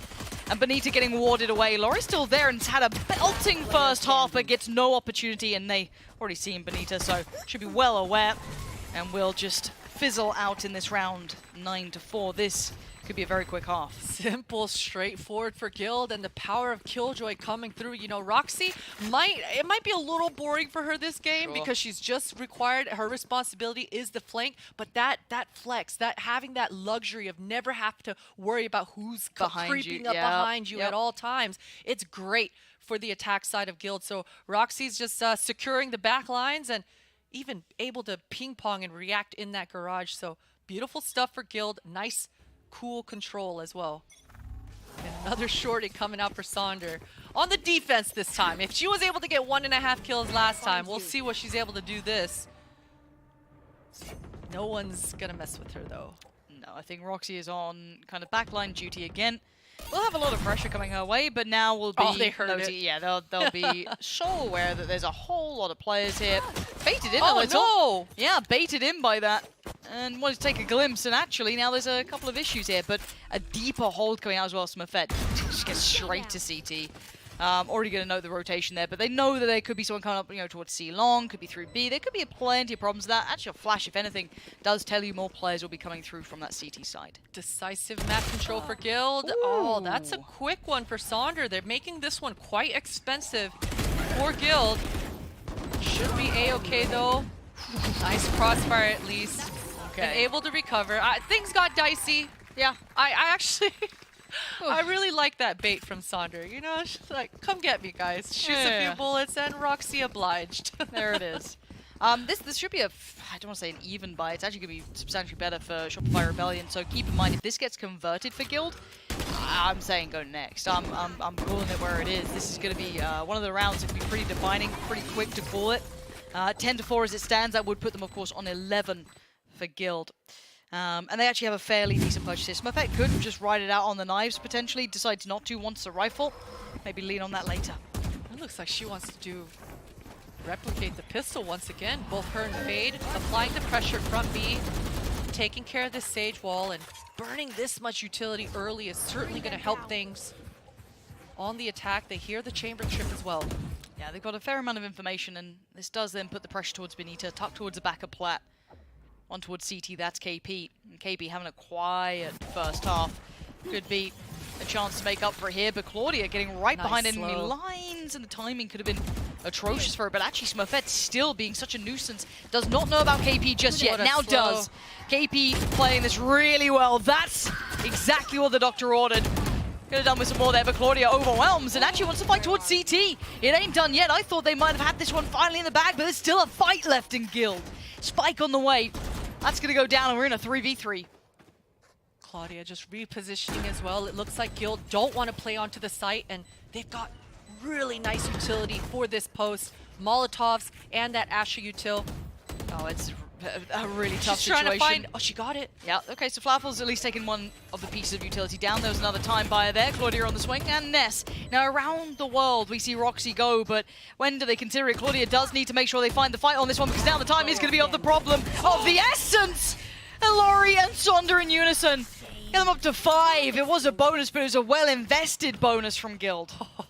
Squad up, protect me. I'm defusing the spike. Get in front of me, body block, do whatever you can. Shopify are able to convert that one. Guild are playing with such confidence right now. Every decision that they're making is very decisive. Granted, that was their bonus. Be a little bit more loosey-goosey on that. I'll be curious to see how they approach this one. Smurfette's got the money is knives. ass. Yeah, it's not the greatest, but you know what? This is when you're a little bit more free and loose, right? I mean, it looks like Smurfette wants to capitalize off this fault line and those knives. She's getting into long A, but no one's there. Yeah, no one wants to play to the tune. Smurfette just going to hold this down for a while. You can see the Prowler working through onto it. That's going to be off Claudia. Having a nightmare herself. We'll pretend we didn't see it. Don't worry, that was all intentional. Oh she's my in. god, how is Smurfette got here? I do not know how she got that far up and didn't get checked on. You can see the quick pop flash just to check if anyone else was following. No one else is there, so this is all a bit of a curious round. Way more success than necessary. I'm curious about Roxy and Benita here. Yeah, on the other side, that's a judge though, so little should be a one fight there for Benita. You say that. We'll see what the discipline looks like here. She's definitely going to get baited out. I mean, she's going to want to take care of Roxy, figure out exactly how many numbers are in this mid area, whether they have A main control still or not. Roxy's in such a power position. The rest of Guild are taking over this A site. Should see at least 2. Okay, 2 players seen. That's huge information. Oh, Benita's flanking Roxy. What can Roxy do here? Roxy still standing. Roxy's not dead. Wait, didn't turn around. Just paid no mind to the fact that there was a judge in the back. And we do have the ult on Anya now, so do not forget that. Only the Sheriff to play over. Still is Claudia and Ness standing, the time on their side. 5 players against them. The ult gets popped as well, coming out from Raze. Sends it, finds Claudia. Trade comes out from Ness, but Laurie, right position, right time. 2 big kills, and Shopify Rebellion not out of it yet. Laurie will drag them kicking and screaming back into this game. Yeah, Laurie has been just an absolute monster in map 1 and continuing it on into here, map 2. And again, decisive, the fearlessness, just flying out of that heaven to make sure she's good for those trades. And Guild had every opportunity to be able to convert this one, right? But Benita being able to, again, sniff out that information. She needed to figure out exactly how many numbers were in that mid area to allow the rest of her teammates to properly rotate and be in the right spot at the right time. So good information seeking for Benita. And they're able to convert once again. Okay, hey, they're giving themselves a little path here. A little bit of a comeback, maybe? Benita's feeling good. Okay, relax, relax. It's 10-6. And there's Smurfette on the site again. Smurfette, if she started landing some of these, I don't know how she's... Okay, this is just chaos. It shouldn't be a problem. They're fine. It was a little bit of madness, but it's all good in the end. So Shopify Rebellion do make it to 7. Yeah, Smurfette is somehow getting on these sides, just can't get a singular kill for it. But at this point, we have the buyback in. This is what I'm looking at. You have Claudia 1-off, I think, and Roxy 1-off on the other side. You still have Laurie there with hers, Benita as well. So a couple of ults starting to cycle through. This is the big buy. Okay, now this is the one.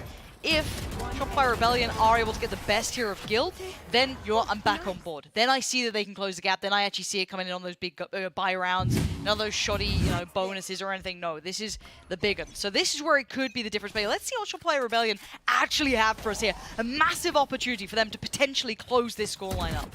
Look, it's looking very similar to what we saw on the pistol round. Smurfette and the Fade poking and prodding in front of this B. They want to take care of the utility once more.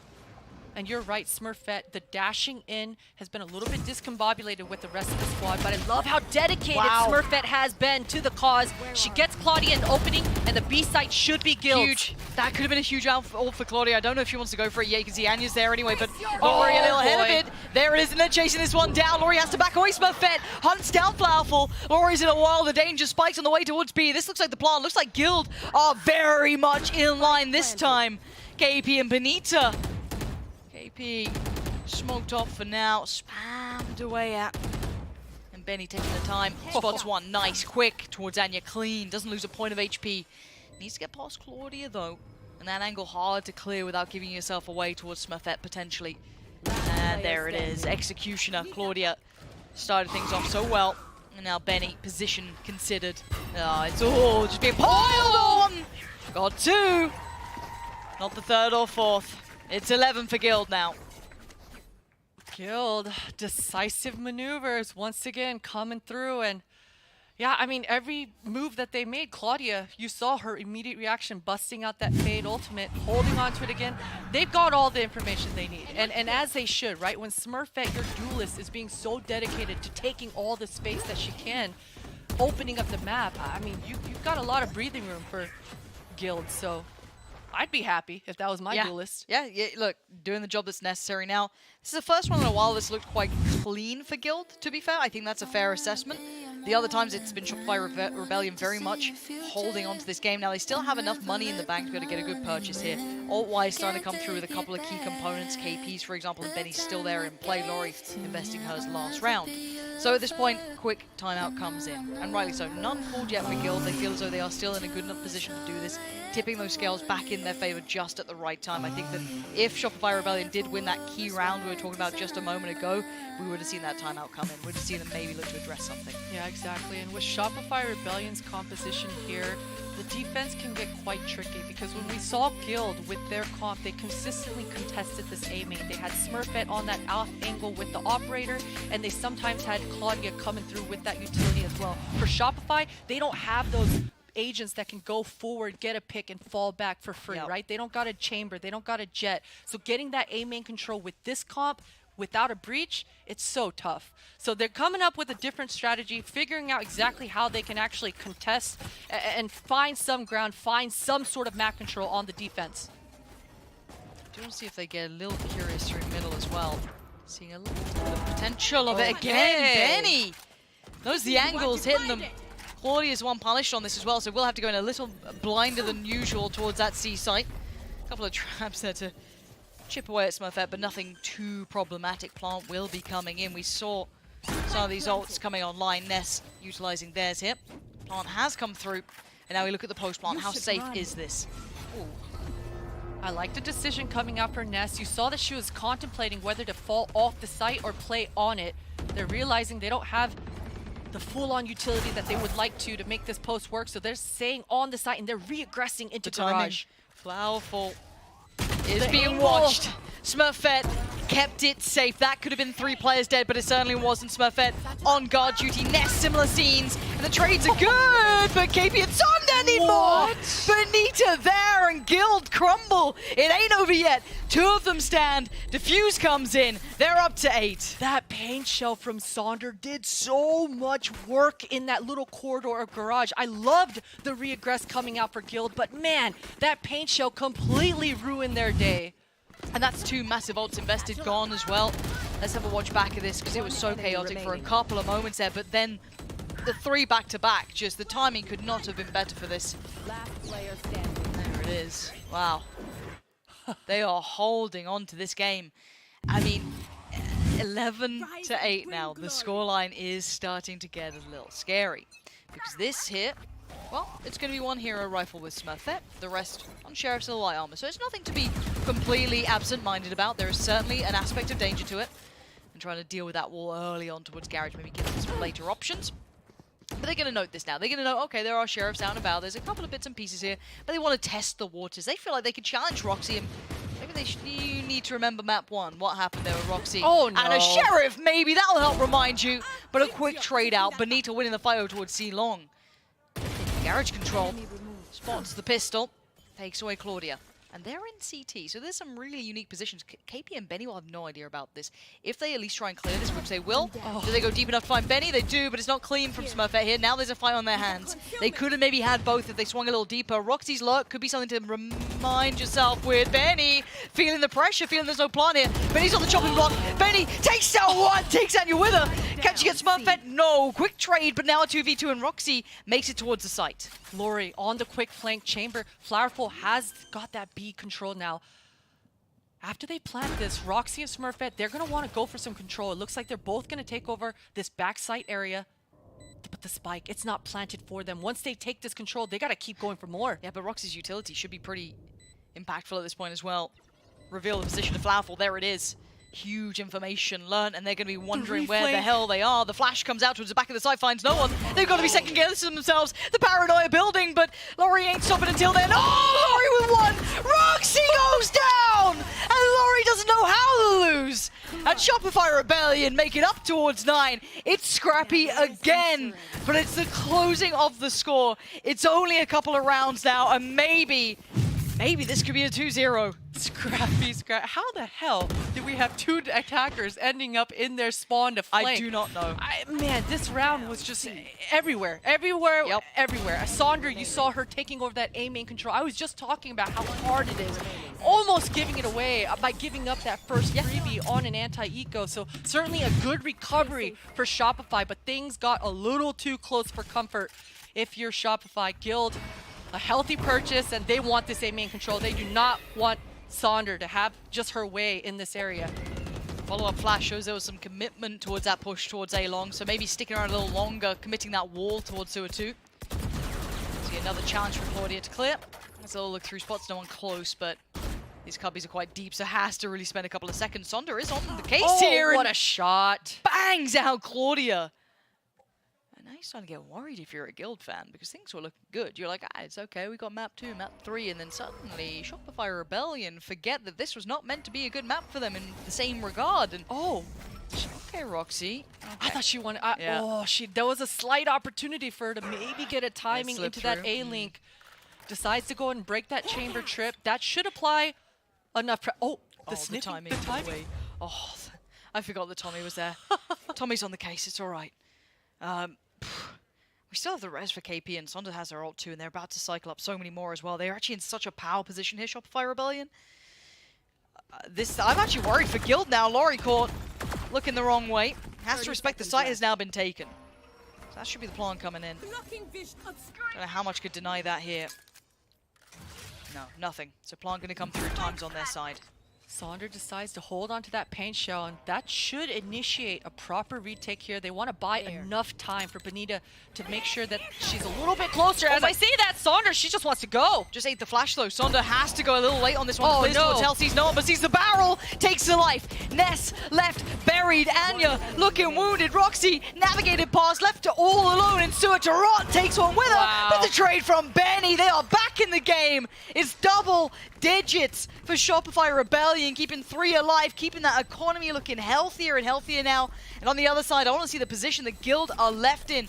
This could be problems. This could be danger. They could be down to absolutely, nothing. I don't know what they're going to be left with here to come in with this buy. I hope they can really muster something together. Got a couple of odds to play with. I'm seeing bits and pieces, but I'm also critically seeing here a Guild timeout. Yes, and it's coming right in the nick of time as well. You know, we talked about the fact that this disconnect a little bit slightly from Smurfette entering into the site and the rest of the squad following up. I like the looks, right? Because they're looking for that distraction at short A, and as soon as that contact comes up, Smurfette is dashing through, but she needs a little bit of help, but that's the issue. When you've got a dive agent, it's so tough to catch up with your homie who's already so fast forward. So they've got to be able to come up with a better plan to help Smurfette out when she's in the thick of things here, to find a better entry. Yeah, I kind of agree. I want to see that, you know, it's not really Smurfette that I'm looking at. It's the secondary player. It's a player who's going to kind of make the most of that position, maybe find anyone trying to deal with her in that smoke. But as it stands, there isn't that layer. And I want to see what Guild's approach is now, because I'm looking at the buy coming coming out. There are going to be issues with it. We can kind of dive into that once the round kind of kicks off here. But even on the other side, you look at what's happening. We talk about power positions. Yes, we saw Sonder popping that ult, but able to clear towards hell. That retake then looked really good, kind of working up and back. Got a little scary at times, but they still have 3 big ults there sitting with them that could be utilized whenever they need. Able to navigate around maybe a poor economy for Flowerful if they feel like they have to. And on the other side, this is where it's down to crunch time. You can have the knives there for Smurfette if they feel they want to use them here. You do have the ult with Anya as well. But again, Bulldogs, Light Armor, Spectres, Potter, they are trying to just go to the draw, bits and pieces, odds and ends, just scrape anything together. This is the big round they have to deny tying this score back up from. And they're all very much grouped up. All 5 members of Guild very much in this A main area. And as I say, this execute onto A with these ults hasn't been successful, but spotted is Flowerful. How long does Flowerful stay here? Okay, respects the ult. Does he catch in on the site? I don't believe so. I think Laurie just dipped away towards CT potentially in time, so should be fine. But they can use the ult just to get the plant, and I think that's perfectly fine. I don't think there's much to deny it. I don't think, well, maybe they could. But no, actually, Sonder not quite close enough anyway. So, as I said, spike down. Let's see if they can keep this post-plant clean this time. Now they need to kind of construct this ultimate defense here because they could be in trouble. There is utility being poured in. They've held it late to the post-plant. That's not bad. Lockdown comes in. Ness makes a meal of it. And suddenly there's a way back through. Smurfette holding on with both hands. Finally falls to Flowerful. And now Anya and Roxy left in the corner.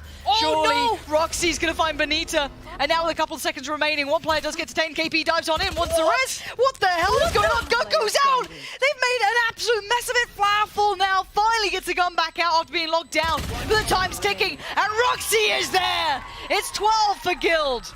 So much went down in this round. Round 22. I gotta relook at that entire round. Please run it back for us. At least 5 times. I mean, you saw Benita. She was on that flank. Even though the Killjoy ultimate had 3 seconds left, it forced Benita to knife out run to try to break it in time. But Roxy just turns around 181 flicks her, which then results in KP getting detained. But Sonder thought she was fine, so she dives in on her own, gets punished. I mean, this round was just ridiculous. I can't believe that's the one that's got them to 12. That's the crazy part in my mind, and Benny's only got a jump. Okay. That looked fully smoked to me. That looked fully smoked. Maybe there was a pixel that they noted that they jumped out the window. Benny's still going to make it work. Maybe it's more than a judge in her hands. Seems perfectly happy with it, holding that smoke push up, and they could just fizzle away, and that one looked absolutely on the money. So what the hell do I know about this game? Flowerful does need to fall away from this, though. Give up some of that pressure they had built towards Garage. Good control, nice pickoffs. And Benita, she's still holding her ground, as she should, with that judge. Oh boy, Guild. They're hoping that she's left. She hasn't left. She has been waiting patiently the whole time. Benny can be the downfall. He goes one. What is that, Benita? Hits him a 180. Comes back around for the second time, taking them up to 11. They are now 1 away from OT again. It's OT or it's GG, and please let me see that clip of Benny somehow doing that for the Prime Gaming Flawless here. Show me this. Oh, come on, Benny.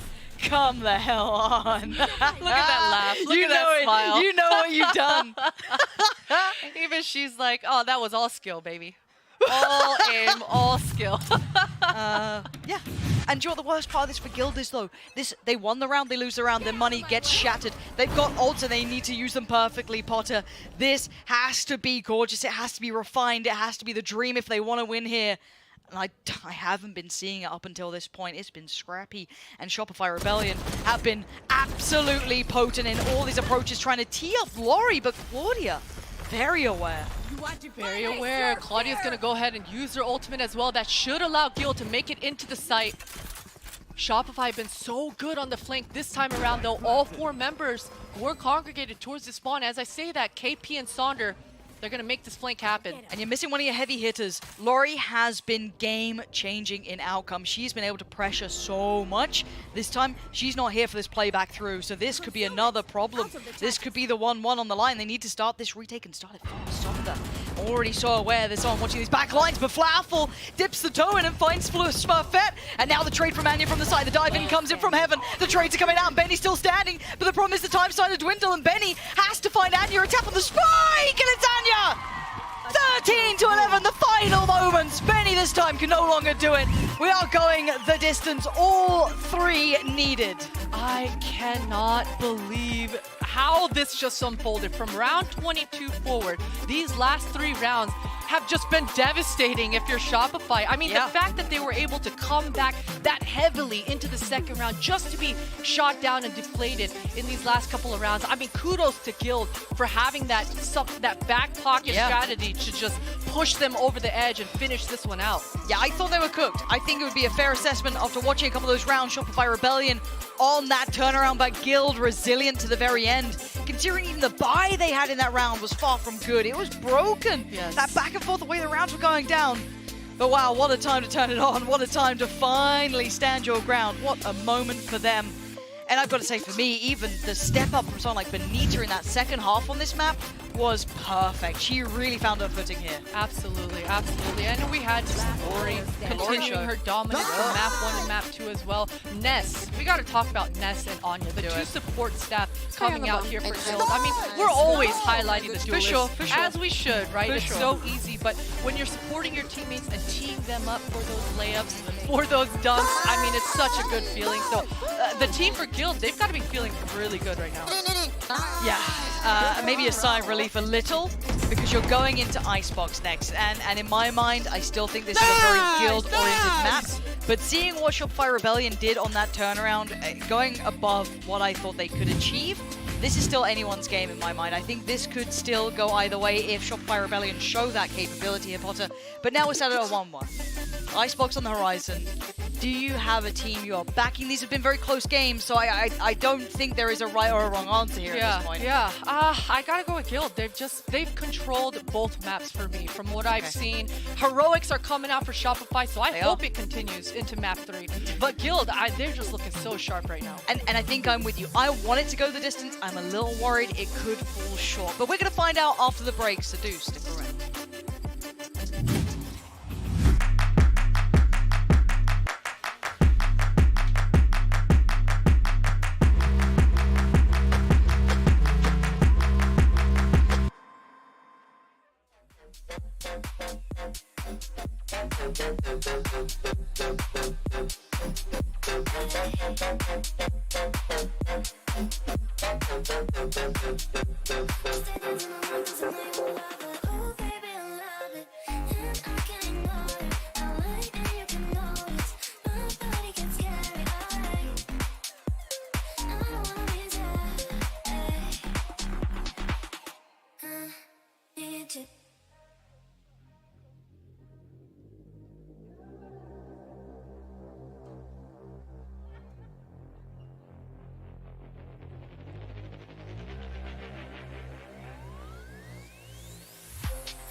And of course, in the endless battle between EMEA and NA, can only go the distance to map 3. Welcome back to the desk, everyone. Golden Boy here alongside Kakuka and Athena. And what a game that was. From Benita thinking she's playing Gears of War, doing wall bounces and getting 3Ks. And, you know, it just was absolutely wild top to bottom. Expect no less from these two teams, Kakuka, given how things have shaped out. I'm still so surprised that things were so evened out. If you look at the stats, almost all of them are on the same level. It's, to me, the only reason why Guild won this map was because they got both pistols. Like, having that leverage right off the beginning of first half definitely gives you a lot coming into the round. Because if we think of this last half, I mean, the only 2 rounds that we saw coming from them that we're actually surprising were very conditioned by all the utility that they had. And I had one round that I wanted to show for when they use all this utility after they plant the spike to actually make sure that they can get the round. The problem is that most of these utility are going to be ultimates, and those things you're not going to have every single round. Yeah, we'll talk about that round in a moment here. For now, though, let's actually jump into the MVP breakdown and just see the overall series as a whole. But I do agree with you. I want to dive into that round, you know, especially. But Athena, you know, I think looking at this, right, Smurfette had a pop-off performance is something that we were looking for from her, right? She was kind of in the last game, you know, being the initiator, doing the job that she needed to as a duelist. But this time around, definitely finding those frags. Yeah, for sure. It kind of felt almost like every time she died first, Guild couldn't really convert the round. But Smurfette obviously had like a really, really good round here, like I know you wanted to talk about. Yeah, exactly. I wanted to talk about this run because, you know, it sums up to me what Guild were trying to do in so many occasions. It just translated into a heat up, into a, okay, we got the round, we got the plan, now let's use literally everything that we have in our power to secure the round, because every single time they did not play from within the side was a coin toss completely. And most of the times Shopify was coming on top just because of the rotations, just because of the sharp aim, just because Lori was on the server, honestly. Yeah, I mean, the second that you know that Shopify can't really deny the breach util, and like you said, they were util dumping at the beginning, but they started holding it once they got onto the sites. You can tell that Guild finally got the hang of it. They started playing Anya in that hell position, like on A, for example, from that last round, and just completely denying the retake, at least for the first 15 to 20 seconds of that game, like of each round, sorry. So like when you see those kinds of playstyles colliding, that's why these two games are so close, because both of their playstyles are really similar. Like they do like to play like these different comps like on SR, and I think if SR had maybe potentially a KO instead of a Sky, they could have denied the breach post plants. And that's how Guild finally capitalized on how they should be playing against SR, and that's why, again, I think they finally came on top. Just think of the impact that every single ult that Roxy has put into place from the attack and from the defense has so much impact, because you literally do not have anything to stop it. I do think that that composition can be improved. This is one of the few cases where I think that, you know, that is the case, because sometimes we see crazy compositions and we're like, oh, we lost because of that. Well, I don't think so, you know. I think that there's many other chances. I think that Guild was really close to losing this one. Had nothing to do with the composition and had everything to do with just wanting more, wanted the round to end now, and expecting Shopify to be mentally destroyed because you're getting a couple of rounds or you're putting too much pressure onto them. Yeah, I mean, you know, you can't really expect that from Shopify Rebellion, right? Exactly. Given that this is a team that has played against one of the strongest team in the North American region time and time again, and has seen what that strength is like. So I think, you know, Guild definitely needs to just be a bit more reserved with how they do it. And they made those adjustments, and that's why they were able to pick up that win. Huge victory for them there. But let's actually go ahead and check out where we are right now in the series, and what a series it has been thus far as we go to the box, the frigid tundra of Icebox, to determine who walks away the winner in this NA EMEA clash.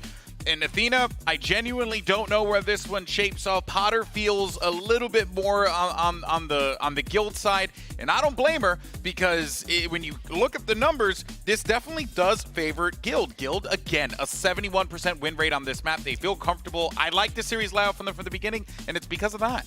Yeah, I mean, exactly everything that you said is correct. I have the NA hopium, but at the same time, you know, Icebox is one of those tricky maps. It seems like for each team, once you're good at it, you're good at it, and if you're not, you're not. Like, doesn't matter how many times you change your comp.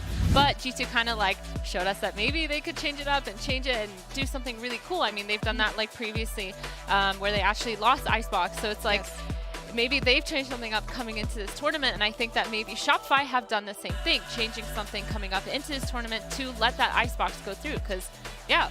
I know that many people are not a fan of Icebox. Yeah. I literally have this love-hate relationship with the map, but definitely I'm on the love part of it right now because I think that fundamentally it reflects a lot how Ascent is and how Ascent comes into play when we talk about rotations and everything else that comes into play. So I'm really excited to see if the compositions are going to stay the same because we're going to have something very, very similar. I think that we're going to have a lot of Roxy on Killjoy today, which is something that we love to see. She's been performing wonders, but now we would have, you know, technically Lori moving on to that stage. So let's see. Yeah, well, it's time now for Map 3's Prime Gaming Agent Select. See what our players are going to end up going for here.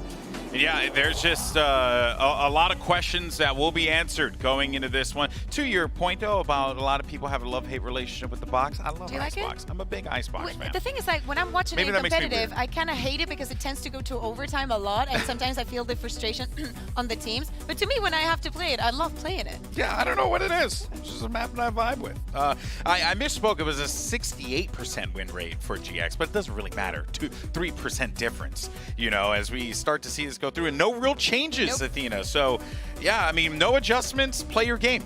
Yeah, I mean, for Guild, not having the flash is always like a really, really big gamble on Icebox because when you do want to push off the offers, especially because they do have a chamber from those angles, you kind of need something other than a drone to do it. But maybe Roxy with her Killjoy is just going to try to put some more pressure on whatever side the chamber is on. But yeah, I mean, both these comps look pretty average, pretty meta. It's just a matter of like, is no flashes going to harm Guild in this, or are they so confident of their Icebox pick that they just think they can do it? All right, well, it's time to put it all out there. Leave it all out there on the field. Let's send it back over to your casters to call the action. It's Pansy and Potter. No funny toss this time. It's business. It absolutely is business time as we do get to the kind of more... the hardest part of this. Yeah, exactly. This is when it really comes down to, because both Map 1, Map 2, Potter, insanely close. We had OT in Map 1. We almost had OT in Map 2, but Map 3 I'm worried, and I've told you why. I think you were of a similar ilk where we're like, this does feel a little bit more statistically with Guild, but again, the context in my mind here, Potter, is the fact that we saw them besting G2, besting Yo-Yo Navis. Regionally, they have made it a very good map for themselves. Shopify Rebellion need a big performance here, Potter. Yeah, exactly, and I think that's the best point, right? I do think that both these squads are familiar, right? Yes. It's Icebox. I mean, everyone can play it. Yeah, at least it's not a Pearl as the third, as the decider. It's Icebox. Both these teams are going to be absolutely comfortable. Smurfette not slowing down. Already some damage onto Sonder. And what a crossfire Shopify have over here at the A site. Yeah, that's going to be brutally hard to break if they try and just go straight towards it. Already get a little bit of a top up of a heal being sent out there. Claudia will be put back into action eventually, but a great deal of a stack. You've got 4 players on this A site waiting. Yeah, absolutely. I love the positioning coming out here for Bonita. So forward. A lot of information coming through for her defenders. You can see a little bit of movement coming through here for Shopify, but a quick flank, maybe break this trip. A lot of options here for Shopify. All of Guild are grouped up together in this mid. Yeah, they're playing as a pack, but they're also trying to find the information, right? This is the first time they're really meeting Shopify here, and there's Lori receiving a little bit of that contact. And there's the follow-up. It's Sonder. Gets one, gets two. Sonder gets 4. It could be the ace here. Sonder, perfect positioning, perfect timing. You could not ask for a better beginning. And Roxy left all on her lonesome. And do they give Sonder the ace? I think they will. Might be. And yeah, Sonder trying for Roxy. Oh no, there we go. Bonita, safe pair of hands at the end. Going, all right, guys, relax, relax. I got you. Lori is such a good teammate. Yeah. Such a good teammate. I'll You saw her go, yeah, come Straight here, me. Lori. I got you. Come follow me, Sonder. Let's get you that ace.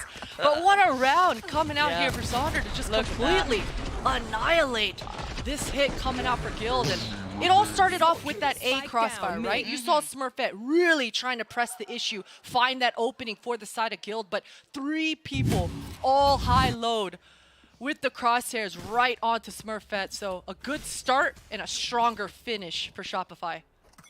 And this could be a rude awakening for Guild, though, because it's like you finally beat your biggest challenge, which was always going to be, you know, your G2s on this And then they face a new beast, a whole new competition. Damage. And it is a great deal of chip damage. It made it. It made it, but at what cost? They do get all the information. They're kind of stuck towards the kitchen.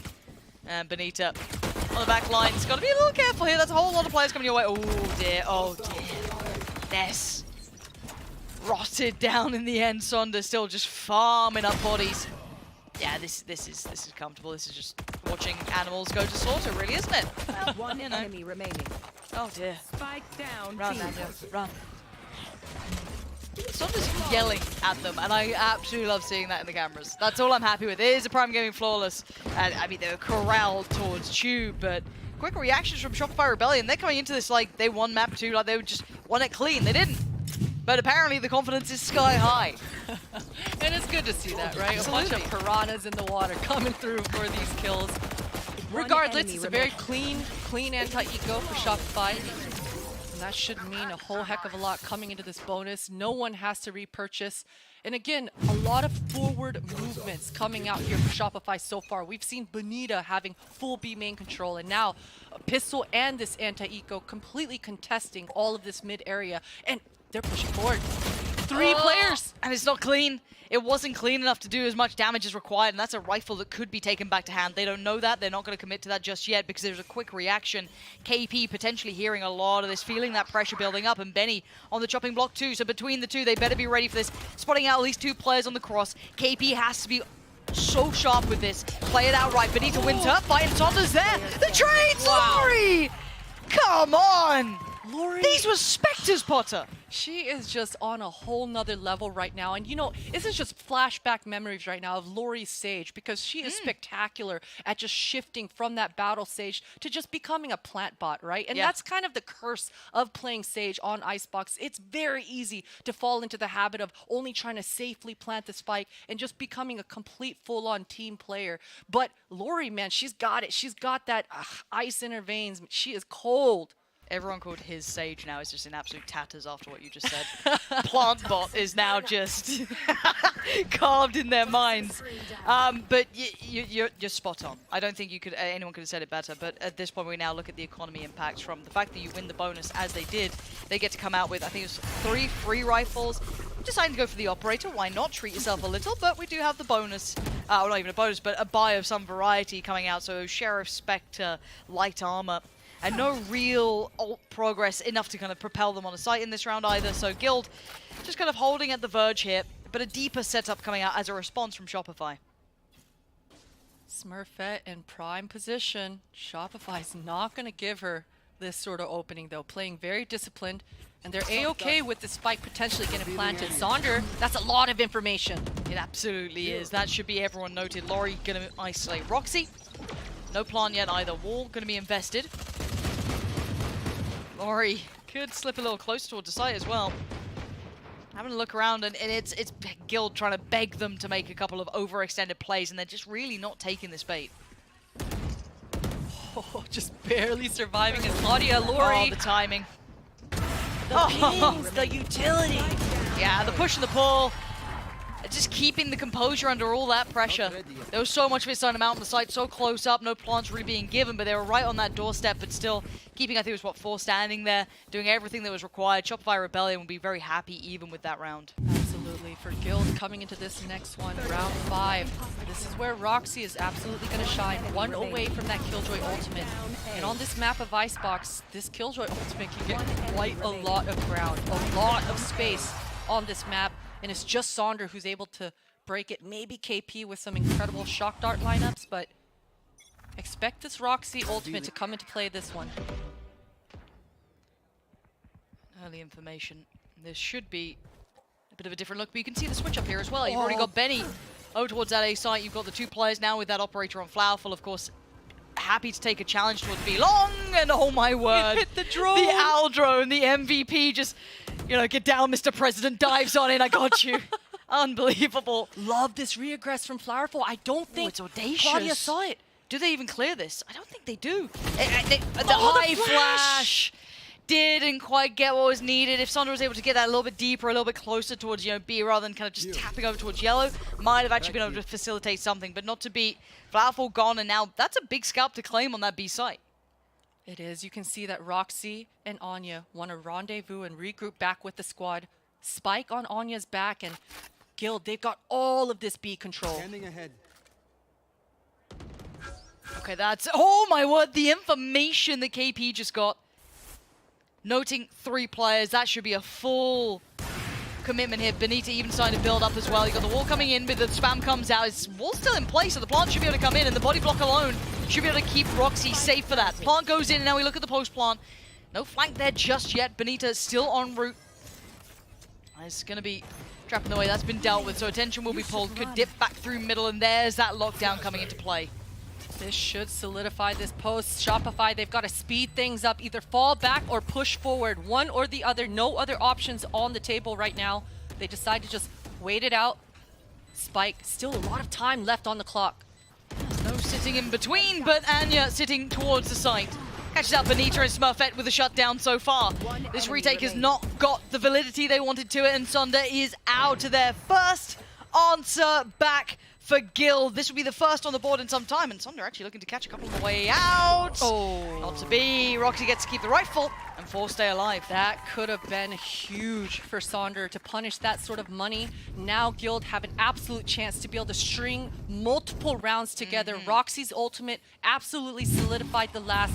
Now Claudia has that Hunter's Fury coming online. Anya even with the res. So now Guild have a lot to play with. They can allow Smurfette to be even more aggressive, just like we know she likes to do. Try to look for that opening, because you've always got that res in the back pocket. And for Shopify's side of things, they just need to go back to business as usual, right? They've been playing so disciplined with the perfect amount of map control. Benny has completely controlled that B main area, so expect to see a little bit more of that, but I say that they've swapped. Switch up again. Benita's towards that A site now. And we saw that before when the operator came out for Flowerful, so I wonder if it's once that operator comes into play, they just hit the switch up on this. It's not out of the ordinary to see, Viper sitting over towards that A site.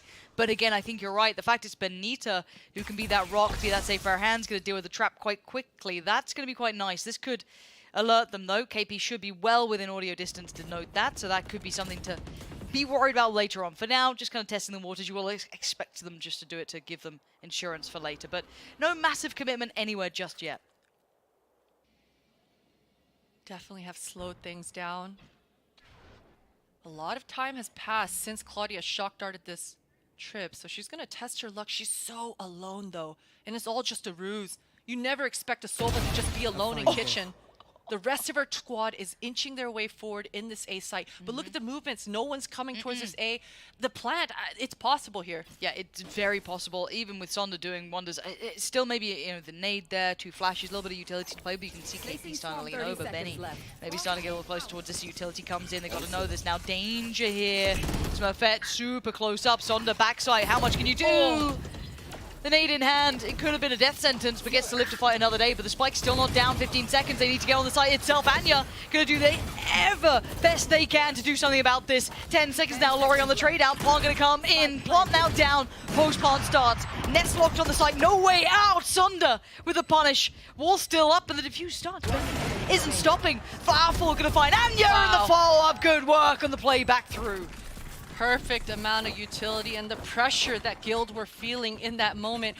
We knew it. They didn't know, but the site was clear, and by the time they actually decided to take ground, the rotations had already come through. Just so much impressive utility coming through to make that plant near impossible. And that's the deal you make when you go towards that A site. It just gets so hectic. The defenders are able to flood in, perfectly set up all their lineups. A site is quite hectic. I feel like you're getting flashbacks here. I am. I'm getting a little sweaty. It's hectic. I don't like it. And the thing you got to say at this point is we were mostly putting this in favor of Guild, and currently seeing it at 5-1 in the fashion it's been. This has, as much as it's been messy and scrappy, I don't think this has been a close game yet. I don't think I've seen that dominance. I haven't seen that reliance on hitting that A site over and over and getting those plants, post plants in. No. And already the first pick, Flowerful. This is the switch up. We're seeing that other look now. They've got Benita back towards the other side of the map, soloing out towards that B site. Smurfette. Dangerous play, but the angle so good for Laurie. Death from above, but a quick trade. Claudia gonna get things back within touching distance, and the ult invested. First pit does go down. Sonder is in a very forward position. She's deciding to stay inside the ultimate, hopefully. But no one's on the teammate, side. yeah, Flowerful needs to shift over. And the ult gets pulled in by Claudia, but if Sonder sits here, this is still so much information. Oh, yeah, it's a huge angle! It's so good from Sonder! You don't get that sort of play every day of the week! That is such heads-up play and positioning from Sonder. 1 HP, she decides to put herself in that disadvantageous position, but she's rewarded with 3 kills for it. My goodness, the individual decision-making coming through here to just be a hero in that moment. Things were dicey. Viper's pit is always so difficult to deal with, but Sonder's just different. I mean, the way it divides, the fact that she was able to slip in there and no one noted, no one see it, she was able to hold that. So the second they try to get that spike down on the side, they'd cross into such a favorable position for her. But you're right, it's 1 HP. One thing goes wrong, a shot comes back, you're dead. And then you look a little silly, you look out of position. But it worked out so well in Sonder. We've seen Laurie having big games. We've seen Benny having some really key moments. Flav, a couple of the other players. Sonder here, rekindling some of that brilliance as well. The KO looking real nice. Obviously that pistol kind of propelling her up a little bit. Confidence sky high. Other side, not the same to be said. Anyone who watches EMEA, I know you're out there, chat. When did you last see Roxy with 3 kills? It's quiet. Normally, lovely positioning, really good player. Key, great lurks coming in, great approaches to the game, just really lovely mindset. Here, that's the top fragger too. I mean, you got Roxy and Claudia sitting on 3, man. No one's above 5 kills right now for Guild. Yeah, this timeout should mean a lot for Guild. They should be talking about right now that they need to be able to get into these sites without having to full on exec. We need to be finding some openings. Flowerful has been very successful on that front. Let's try to set up Smurfette to have that same sort of success. I like the spread out default that Guild have been coming through with. They've gotten to be able to get that B main control, but a little bit more poking and prodding in the mid round should open up something for the side of Guild. The thing is for Shopify though as well, they're in such a power position with the ults too. KP can build up theirs, Benita can build up theirs, everyone else sitting pretty with it. If they ever feel that pressure, they need to hit that emergency stop button. They've got it there. It's all in place now. Now, early presence up towards Tube, but Sonder unafraid, unabashed to go for it. Laurie looking sharp still, kind of carrying on from that last map, but the confidence is brimming now. Starting to stew up, especially on these ecos. Absolutely, farm it up. Flowerful in prime position, no drone to sabotage her this time. She still misses. She's able to TP away, save her life. Enemy down. Yeah, this is comfortable so far. No one being truly threatened yet. Flowerful did have to get out of there, but no problem. Maybe Guild can get away with the plant. They still got the Viper wall up. I mean, you've got to really rely on Shopify to be lazy here to be able to pull that one off. Yeah, they're on it now. The Prime Gaming flawless. And yeah, it was just with pistols. It wasn't, a crazy round to be screaming about, but hey, you take them when you get them. Everything working in the right direction here. Benny getting close to the ult as well. KP still about the similar scenario. So all said and done, the problem in my mind is the Guild do not have that power round hitting for a while. Yes, Anya still has that ult. No one else does to supplement it or complement it. And they're not particularly close to getting to that point either. So I'm a little worried that, as said, whenever Guild finally hit it, the counter's right there for Shopify. There is no sweat in that. They're in a good power position in this. At 7-1. I can't believe this is the most one-sided game we've had so far. Yeah, exactly. And the desk talked about how difficult things might become on the attack side with no flashes. Usually you compensate with that with the amount of map control and pressure you're applying, but Guild are not able to get any of that done. Benita still controlling this B main. That drone did not get a lot of value. They still don't know who is where right now. This is the first time we are seeing Benita, when they've run this look without Flowerful being here, being pressured, I feel. So this will be interesting to see how hard it is to get past this if they can extrapolate much information. KP already good supported position. Counter Aldra going to go in. You can see Benita trying to be working in tandem with this. Doesn't note anyone. May have seen it on the Owl drone. And yeah, Benny, nasty little one-way almost there. Trade, but KP ready to bail them out. Fighting together. But the trades are effective, and that is the one ult that they had that was valuable is Anya's. So that gets brought back up. They have advantageous numbers, and here's that lurk. Finally, Potter, we're seeing it. Yes, Roxy, working the map. All it took was just a little bit of time. Beautiful. A side is completely Guild's. They know it. Spike will be beelining their way. Now, Sonder has a slight inkling here. If she's able to get this shot. Things can become dicey on this retake with that res, but Roxy finally just coming alive. Nice, that's what you needed. And I'm surprised it didn't test us out earlier, maybe after. It's hard to get a read when we have seen these adjustments from Shopify Rebellion, but really starting to feel out the game here, and lovely. Necessity really required for Guild to give themselves a chance. Need to close out the rest in my book as well to have a really solid game. Obviously, a little tough on this half, but they've never struggled to this degree in my mind. I've never seen them down this bad. You know, normally you get to see Roxy finding that space, but first time we've really seen this effort towards exploring this side of the map without that operator in the way. And this is exactly where Claudia steps up as that captain. I've been so impressed with Claudia's story and her progression in the competitive scene. So definitely looking on her to get the squad together, rack some points on the board here. The ultimates. Shopify have so many coming into this round. This Viper's Pit should be able to control this B main for quite some time. Drone doesn't tag. Oh, and the dart doesn't either. Yeah, Benny knowing her lines, knowing her routes, knowing where to be. Yeah, I can just post up on this. Oh, that was a huge dart coming out. Yeah, that... temptation. She How wanted disciplined to are you, so Benny? How bad. disciplined are you? Willing to sacrifice maybe the Viper's Pit? No. Roll it back a couple of years. Make Shopify look more like CLG. You'd have seen her having a wonder. Just respecting the IGL on this team much more than that one on the previous. But still, patience being shown and allowing for this 3-play stack to feel confident in standing here, not having to worry about middle too much. You're right. Sonder able to find that Sova, and as I said before, usually you don't find a Sova alone as that sole initiator. Roxy, this ultimate should get a lot of value. Sonder, oh, that's beautiful. Really that's nice. Beautiful. And they've got to know what's coming their way. 3 players here, ready and waiting. Support comes in. Sonder pops the ult and actually goes down. I thought maybe got away with murder. Somehow evading. Oh, the information again. KP in all the chaos keeps composure. And now we're in a 3v3 standing. Rez denied that, cannot come back up, but KP one away from the ult. Still 2 shock dodge. The plant goes in. All 3 on the side of KP, ripping them to shreds. Claudia barely breathing, 50 HP to work with, gets 1. Another shot, no. Wow. Flowerful, great positioning on the trade. Wow, the positioning coming out for all these members. Sonder just having a blast out here in the A site. Fantastic defenses coming through here for Shopify. Very nice. I mean, yeah, things got dicey, sure, but that's because there's so many bodies coming in and execing. Shopify were in control. Sonder just looked so cool, calm, and collected in that back site.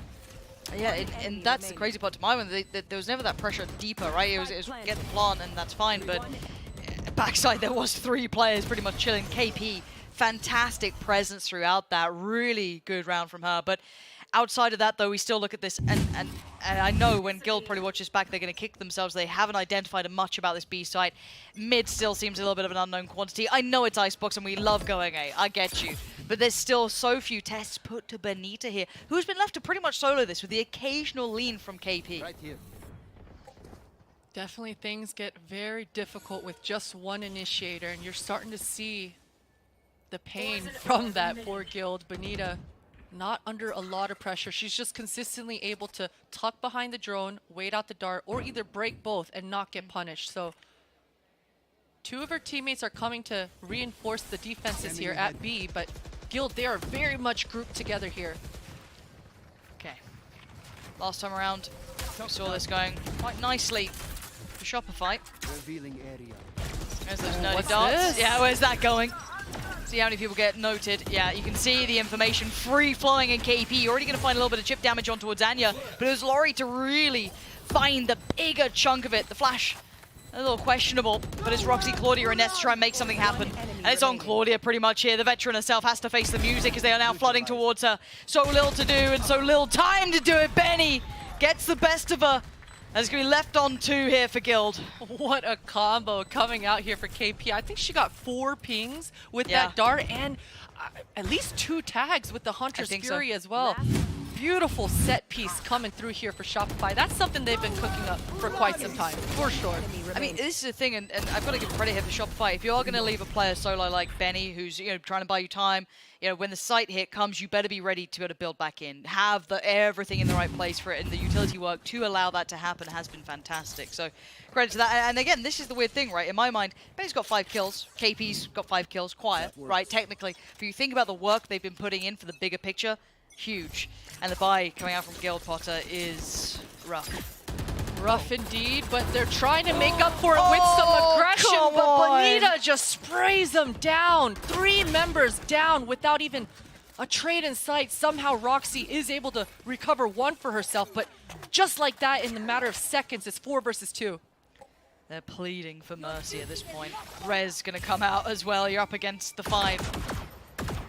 And you're not close to the ult either, so that cannot be lent upon. And now you've got Flowerful. The audio's heard. Flowerful delivers it. Roxy down. Anya, a 1v5 to give them some hope into the half, and that hope is dwindling. It is dire straits here.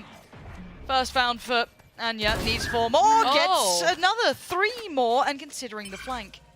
Oh, the res? Oh my god. Oh my god, the res. Anya is putting in work. Anya is doing everything that she can, but will fall for it. And Flowerful in combination with KP shut down the account. It's 10-2, Potter. This is looking tied up. It is looking, I mean, completely dominant for Shopify for sure. They were in full control that entire time. Bonita, it was desperate plays coming out for Guild in this last round, right? They wanted to compensate and maybe catch Guild or Shopify off guard with that aggression, but they're so ready. Bonita just spraying down completely, having fun. This was Shopify's half through and through. Yeah, no doubt about it. It's 10-2. This is as one-sided as we've seen so far. This could be Guild whimpering out of this game. Maybe the desk can give us some hope. Whew. Well, that escalated quickly. Very clear that Shopify Rebellion came out to play Kakuka. Yeah. Already out of the gate, you can just see the way that Shopify are playing. It feels like we're looking at a completely different team in comparison to the first 2 maps. It reminded me of when Mel was shouting at G2 yesterday, don't go to her side, don't go to my side, just don't go anywhere, because it's literally what's happening to Guild. They're not being able to work out the map, and I wanted to show up a round that really sums up everything that we've been seeing. I think that I could have chosen many other examples. There were a lot of good rounds. But basically, Claudia goes on a hunt over Kitchen, but there's been 40 seconds already passed from the round, and she's dead. And she dies just because of the position that she takes. The moment that they try and get onto site, it's already too late. I think this one is not the round, but it's still, even with that, the pressure is not going to be enough because of the control that Shopify Rebellion has had over the site over and over again. Yeah. One other thing, too, the note that has been very impressive is really just been the utility usage as well, right? They've been getting so much value from those knives, from the Sova darts. Like, it's so difficult to stop. Yeah, the basic problem that the Guild has been having during this attack is that they want to plant the spike before they have control over the site. And you need to get your priorities in order, okay? Yeah, that's right. Well, now looking ahead, Athena, this is dire. 10-2 is what we're looking at here for Guild to have to come back. It's going to be a Herculean effort. It looks dire, but there's hope.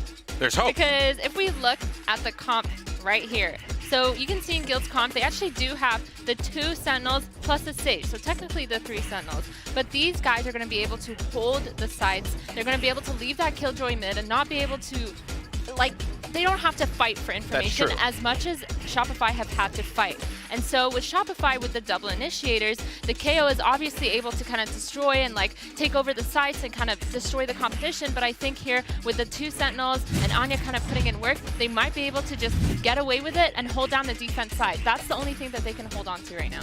Yeah, that would be the hope, right? That would be the dream in this particular instance. But Kakuka, as our EMEA hopium person here, what are we looking at? Do you feel like they can bring this back? They need to be very careful about the position, and I do think that the KO can be capital. It's not only that you can shut down Roxy, you can shut down also Sage and the wall if you want to use it defensively, so they need to be very careful.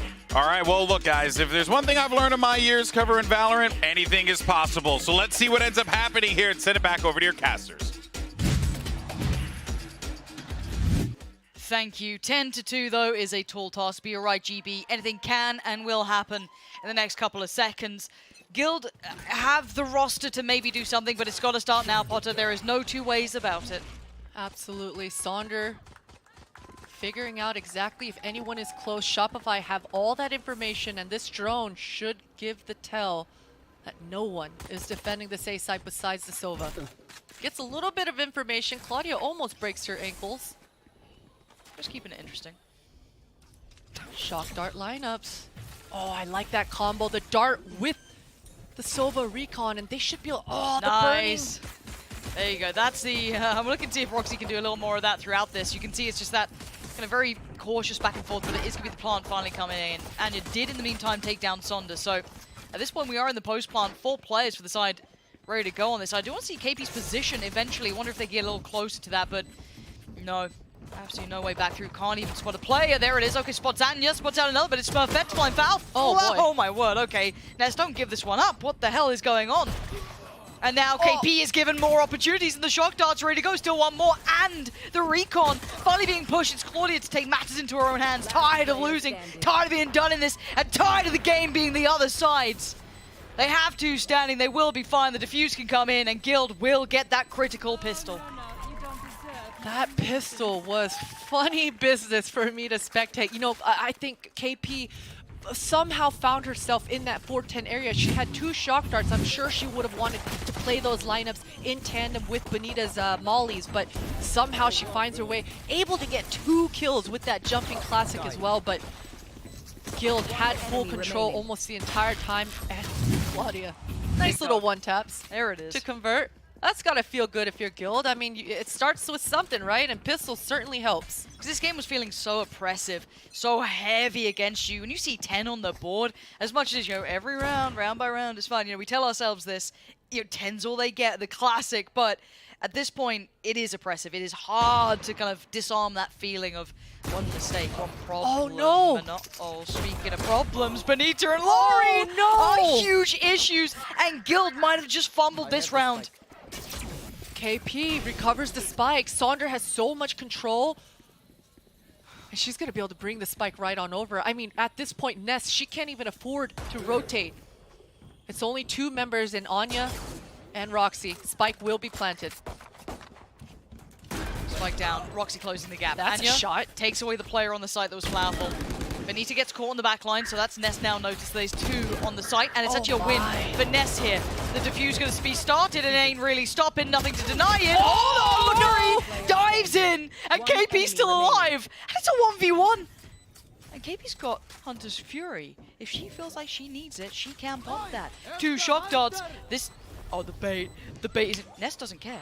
Ness could not care less for KP's positioning. Perfect. The bait on the ult, and they just don't even turn. 200 IQ. It's just... 200 IQ. I mean, it couldn't have been played any more perfectly. KP making that Hunter's Fury sound cue, hoping that that makes Ness really freak out a little bit, maybe jump around, at least get off that half defuse. And the positioning for KP, you know, the round before I said being in that 410 area was a little bit weird, but this time around, she absolutely converts. Oh, what a clutch. What a clutch. Yes, point at the camera, get yours. This is the Guild are going to be in pieces. I can't say anything else about it. You've now got 11 against you. You've got the money on their side. It is going from bad to worse. This is the worst nightmare. You've kept it close. You've done well on those first 2 maps. You had everything you wanted, and you probably felt safe in map 3. Shopify Rebellion already on the site, already getting the plant. You got the ultimate ratty play in spawn from Benny. It's disgraceful.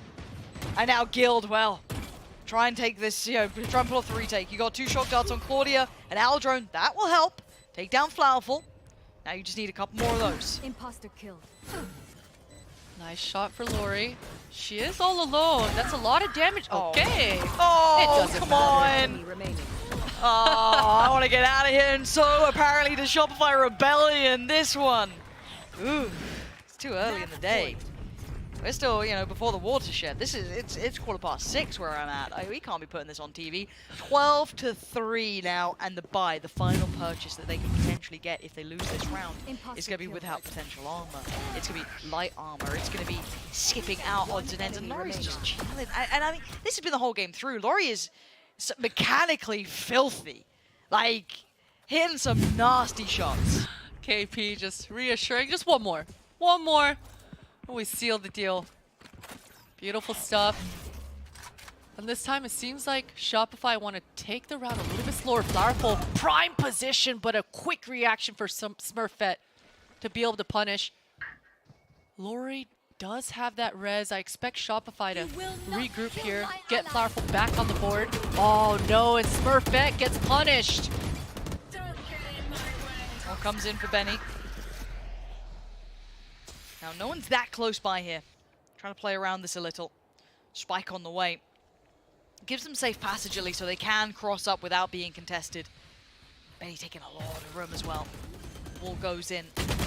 Oh, Spam's good. The spam was good, but it was right back at them as well. Ness on 21. Benny down to 30, so a pretty even exchange. Claudia going to carry on where they left off. Takes out Benny, and that's now the ult removed. Roxy wins out in mid. It ain't over yet. Sonda with the underhand flash in the swing, and at least isolate Roxy, who turns it quick enough. Gets out of the flash, leaving Laurie down to the last pieces with Flowerful in a 1v4. Defuse started. It ain't stopping. Anya, once this done, they want to move on to the next round, and the defuse is there. Still life with Guild. They need a whole lot more of that, though. A whole lot of luck as well. I mean, Bonita was just... it seemed like that one ping really sabotaged her, right? She was in that Viper's pit. Seemed like Shopify had every advantage that they would have wanted, but a little bit of RNG coming out to play. And Bonita gets absolutely punished. And this is the start, right? If you're Guild, this is absolutely the start. One round at a time, and this is the perfect timing as well because it's round 17 and look at the ultimates coming on board right in the nick of time for Guild. This is it. This is where you make your stand and try to string these rounds together. Deep breaths. Oh no. Forced away. Anya can't get that position working either. And the information is just free flowing towards Shopify Rebellion here. 3 agents revealed for Sonder and crew. And this is going to speed things up for Bonita. She's starting to inch her way forward in that kitchen area. I expect Sonder and crew to slow things down. Maybe allow Bonita to break this alarm bot. Maybe the turret. Such a tense round here. You can tell what's on the line. Guild have to suspend the disbelief, but the temptation to push is Smurfette. This would be audacious. The shot just clipping over the shoulder there. And still tempting to move in. Yeah. Bonita heard Roxy thunderfooting her way back towards that A. Arches. Still so hard to clear the site though. Still a little bit of utility can go a long way. 30 seconds left. Spike is committed towards the A side, so even with this pressure maybe noted, how much do they get done on this? Roxy on the way through. KP finds one. There's a trade out. Benny's got the back line. KP up top. Looks for some more. Doesn't see the player. So Claudia gets the punish. No. The turn from Claudia. It's 3 critical kills. Needs more though. Needs 2 more. And there it goes for a second. There was a touch of the comeback potentially in that round, but it wasn't to be. Shopify Rebellion against the odds. Doing damage here in the third. And what a way to close it out in map 3 as well. Yeah. It wasn't off the back of some incredible heroic play off an individual. That was completely teamwork, showing the dream work. You saw the rest of Shopify just slowing it down completely. They understood their win condition was going to be to allow and give Bonita some time to make it happen. That pinch came through from that kitchen, and it was game on for Shopify from there. It certainly was, and I've got to say, Shopify Rebellion looking like they warmed up throughout that game. First game, we went OT. It was a long, drawn-out affair, very close. A couple of issues either way. Second map, Guild looking a little bit more established at times. We saw Laurie having a hot game as well there. Everything starting to warm up a little. And Icebox, I thought, would be the one that would sit with Guild. I thought that'd be the map. After seeing them online, having a lot of faith in a lot of the players on that one, but it just wasn't to be here because Shopify Rebellion, I feel like they got away with some daylight robbery. Benny barely getting tested at times. Huge performance from her on that safe pair of hands. Sonda, massive impact at the start. yeah, what a fantastic map to close it on, to really put that confidence sky high. Yeah, and you know, Lauren's second day where this years of experience are really coming through on this big stage. I mean, the squad of Shopify, again, they're feeding off that experience from Bonita, hey? You're absolutely right. And yeah, the experience is holding firm here, but again, you can see it, the young players feeling more and more comfortable as the game went on. You started to see them warming into it, feeling that confidence, feeling that stage presence, and getting the crowd on your side. I mean, this crowd's getting a little, invested in the teams. I kind of like to hear it. Everyone cheering for the team that they fancy in this one, that they really want to see win. They all want to be supporting in this, and it's so good to see. And as I said, on the other side, though, for Guild, you got to say, kind of blown out on that last map. It wasn't a pretty game. And as you rightly highlighted, it wasn't just one player running through them. It wasn't just one player really tearing them to pieces. It was a group collective effort. So I think Guild, they watch the VOD back, they'll be pretty frustrated. They weren't able to identify many of those issues. Absolutely. If there was one player, though, that we should highlight to say it was a one-man team, it should be Sonder, right? Sure. I mean, yeah, the something ace gets in that one. to start off the third map of things. I mean, 4 kills. We can round up. That's momentum, baby. Oh, hell yeah. You don't slow down from that. You start just feeling good in the game. You're like, I've got this. As said, though, this isn't just about that final map. It's about the entire series here. The player of the match. The vote will be down below us in a second's time, so do make sure you let your thoughts get through to us. Let us know who stood out to you the most throughout the entire series. If we go series long, well, let's say Shopify Rebellion, who would you go for? Lori. You go Lori? It's gotta be Lori. Yeah, no, that's true. It's gotta be Lori. That's fair, that's fair. Yes. And there you go, you've got a couple of options down there to pick from. Have your choice. I don't have my glasses, they're down here. I can't see, I'm very blind. Yeah, Lori's up there, you'll be fine. You can get your choice in, so do get your phone out, scan the QR code, and let us know who stood out to you. Because honestly, fantastic series throughout. I think that over-delivered almost in my mind. Absolutely. I mean, it hit all the check marks. This series hit all the check marks. Well, I think that's about it from us, but we have plenty more games to come up today, so do stick around. Fabulous matchups will be coming up after this break.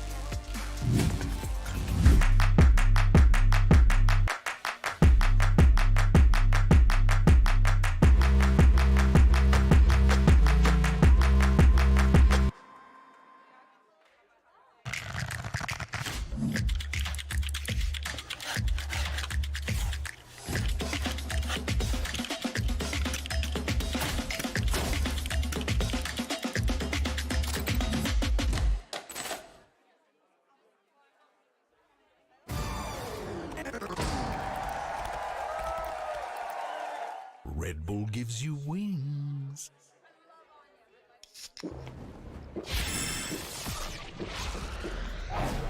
Red Bull gives you wings.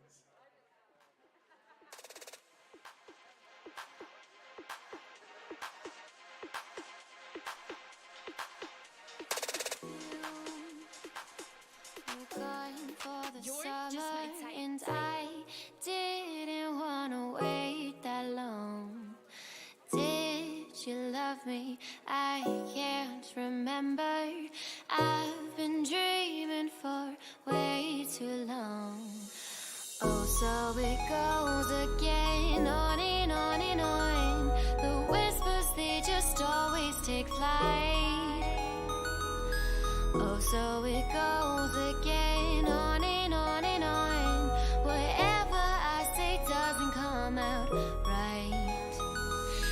Oh, what can I say? I've been dreaming for too long. You're not here to stay. I dream with you, but you're gone. Clouding up my brain. I still want you, I'm insane. You're not here to stay, and I'm addicted to the pain. Your pain,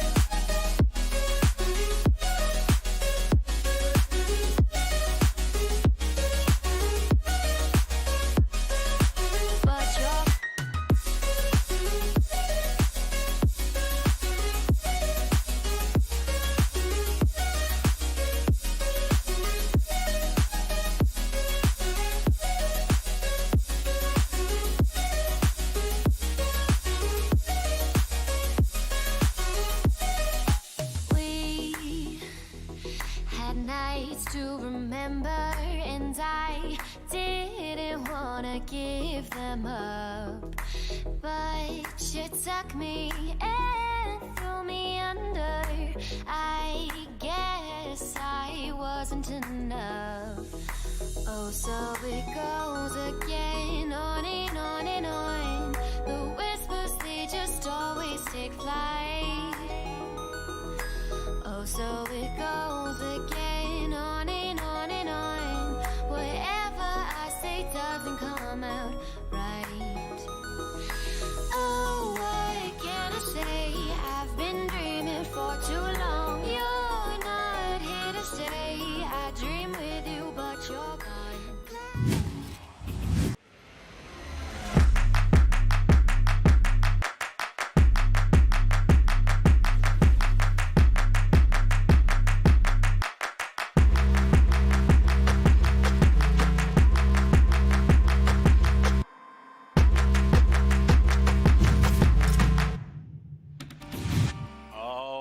The hype is real. Can't wait to dive into this one. We have 4 teams, 20 fierce competitors. They are all ready to go. So all that's left is just get this party started. Let's ladder up. Wait, Trey, Laurie picks up Maya. What a shot from Laurie.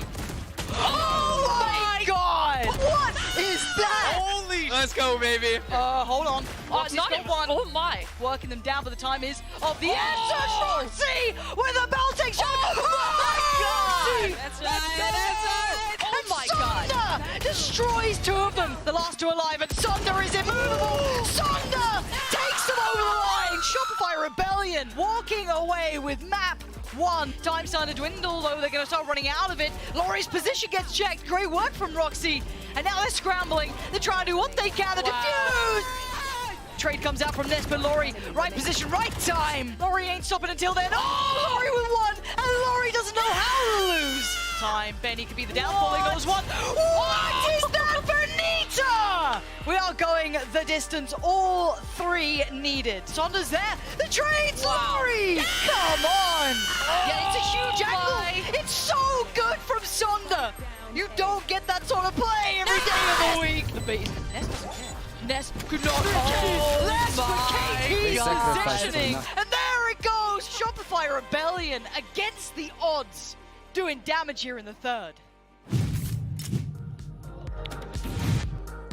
Welcome back, everyone. Those are your Prime Gaming post-match highlights, and let me tell you, it was a highlight reel of a series between Shopify Rebellion and Guild Egg. Shopify Rebellion walk away with the win, but like, look, the Icebox game, you know, withstanding, like, I think looking at the other 2 maps as well, like, this was a series that had everything you possibly wanted it. Yeah, I think that on the B-roll that we just watched, with all the screams, everybody going crazy, you can tell that round to round, they know where it's at stake. They know that, you know, they have to protect their name and lift it up, especially for how they have been treated in the respective regions. Yeah, I mean, can I just say, yo, NA, let's go, baby. Let's go. Hey, look at that. Yeah. Eat that Yinsu anyway. It's fine. You'll join us later. No, but jokes aside, though, I mean, I cannot wait until Team Liquid just knocks them to the lower bracket. Oh my God! Look at the spice. Goodness, a double prediction. Right, we can't with her right now. But let's take a look though at the MVP breakdown of where we are with that map, because Icebox as a whole, Athena, was dominant for Shopify Rebellion, start to finish. Yeah, I mean, honestly, it just looked like Guild could not get their momentum, like, at all. Like, Shopify just kept going and going and going. They had the energy, like you said, in the comms, you could hear the screaming, the yelling, the vibes, the hype. Guild could not find a single thing to do, and anytime it did start to work out, you'd have Sonder just coming in, destroying the whole plan every single time. To me, the end point was when KP fakes that Hunter's ult. That was so good. Hunter's bait. Yeah. She literally is like, okay, I'm going to toss from here, and she's never going to think that I'm literally behind her. So I just think it's been beautiful to watch. I think that everything worked for them, and also it's very hard to be in this environment, to go to the final map with, you know, having our first overtime here in Championship of Game Changers, the second map being 13-11. Now when you have a 10-2 half, it's almost impossible for Guild mentally to just come back from that. Yeah, I think for Guild too, it's definitely really hard to kind of predict. Oh my God, look at Laurie. Oh my goodness. Yeah, the numbers are nuts. Yeah, like I think for Guild it's really hard to predict or expect something from Shopify because they haven't seen them play this map that many times before. And Shopify obviously were prepared. They came in ready, and it showed in so many more ways than one. Yeah, I just was honestly impressed with how they tackled Icebox. I was convinced that Guild were going to have a little bit more to show there, but the way of which the Shopify Rebellion just took advantage round after round after round, every single opening that Guild left. And you would think, okay, well maybe on the defensive side, you got a lot of Sentinels on that side. Maybe that could be it. But even with that, they were destroying the utility early. They were not really allowing Guild to get any kind of presence on the map. Yeah, completely. The problem to me as well is that the same Guild that started the series is the same one that ended it. To me, they were just as nervous as they were on the first map coming into the third one. And I understand that the pressure is a lot, but it's one of the parts of being a competitive player. Yeah, very true, very true. Well, look, earlier we asked you guys to vote for your in-zone player of the match, and we have the results. They are in. Let's see who it is, and it's Lori, but Sonder was close. Really close because of that last map. Let me tell you, that last map, and the first one as well. I think that these two players played amazingly during the entire series, but it had to be Lori, honestly. She played 3 different ages, from the Sage, from the Sky, and then the KO, if I'm not mistaken, and she was wonderful in all of them. I just want to say, look, I voted for Benita because of the Gears of War wall match. That's all I'm saying. But yeah, I mean, no shocker there. Lori had a great game. Yeah, Lori was popping off, and I think the really, really important thing to note, like I know why Sonder came in second and why it was so close, and she was able to contain backside on A on Icebox on defense side so well. Time after time. Time after time. She was literally just abusing and containing that back of sight, and she was letting absolutely no one through. I mean, she was yeeting flashes over and just peeking. Even if the flashes didn't hit, she had so much confidence just going in and going for the peaks that I think that she genuinely just like really popped off. So huge props to Sonder, but of course Lori just throughout the board, like she was popping off game after game after game, making plays, flashes, setting up her team, and also going in first. Like it was insane. It was really fun to watch. I wonder what it's going to be of Guild now, and if they're going to be able to bounce back, because when we were talking about NA and EMEA yesterday, of course, at least C9 White is skipping one of those lower bracket rounds, but Guild is going to have to go all through it. It's not something that they're completely unfamiliarized with, but especially with what we've seen today, I'm kind of worried for them. Look, it's going to be a journey no matter what, but these teams are so talented, so prepared for the moment here. But now it's time to hear from the winner of that match. We actually have Potter standing by with my new favorite player, Lori, for our Verizon post-match interview. Yeah, thank you so much, GB and the desk. I have Lori. And Lori, that match was insane. From start to finish, you were in it, in the thick of things. I have to go back. I mean, it was a little bit ago, but Haven, round 22, you guys were so close to making that comeback an actual thing in the second half. And that round where Killjoy ulted down in short A, Benita was on that fast flank, and you guys almost made that A retake happen. And you lost. What was the communication like in the squad? Was it very deflating? How did you end up bouncing back in that third map? Oh, we weren't worried at all. Like, I think one of the things we emphasized this event was to just keep each other up. So after the match, I was just like, yo, it's okay, we have one more map. Like, we got this. Like, that was just unfortunate. Like, they had everything, and we just kind of messed up, and we were making that comeback happen. That's for sure. So we knew Icebox was our map, and we showed it.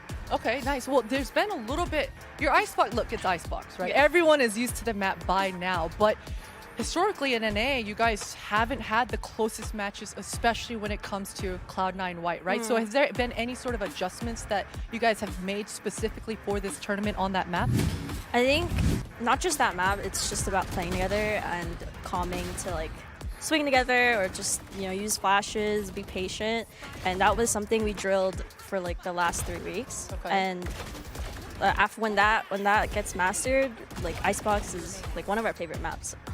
Nice. Okay, I have one last question for you. It's a Sage-specific question. Because, we're talking about it on the cast, and as a Sage player, as a Sage main, it can get so easy to just tunnel vision and fall into the habit of only planting, right? Just becoming a plant bot. Has there been any specific talks that you guys have had as a squad to set you up for more success so that you can have some better duels for yourself? Yeah, well, I actually got in trouble for kind of tunneling on those plans. Okay. So, they called me out and I worked on it. And then if I really have trouble, no matter what I do, I just ask for the flashes, the darts, like make sure I get that plant down because like our post plants, we're going to win our post plants. Yes. Okay, perfect. Thank you so much for Thank joining me. I know you must be you. tired. Get back to practice, and we'll see you hopefully making it further into the tournament. And I think we're going to take a quick break now, but we've got more matches coming up, so stick around and we'll be right back.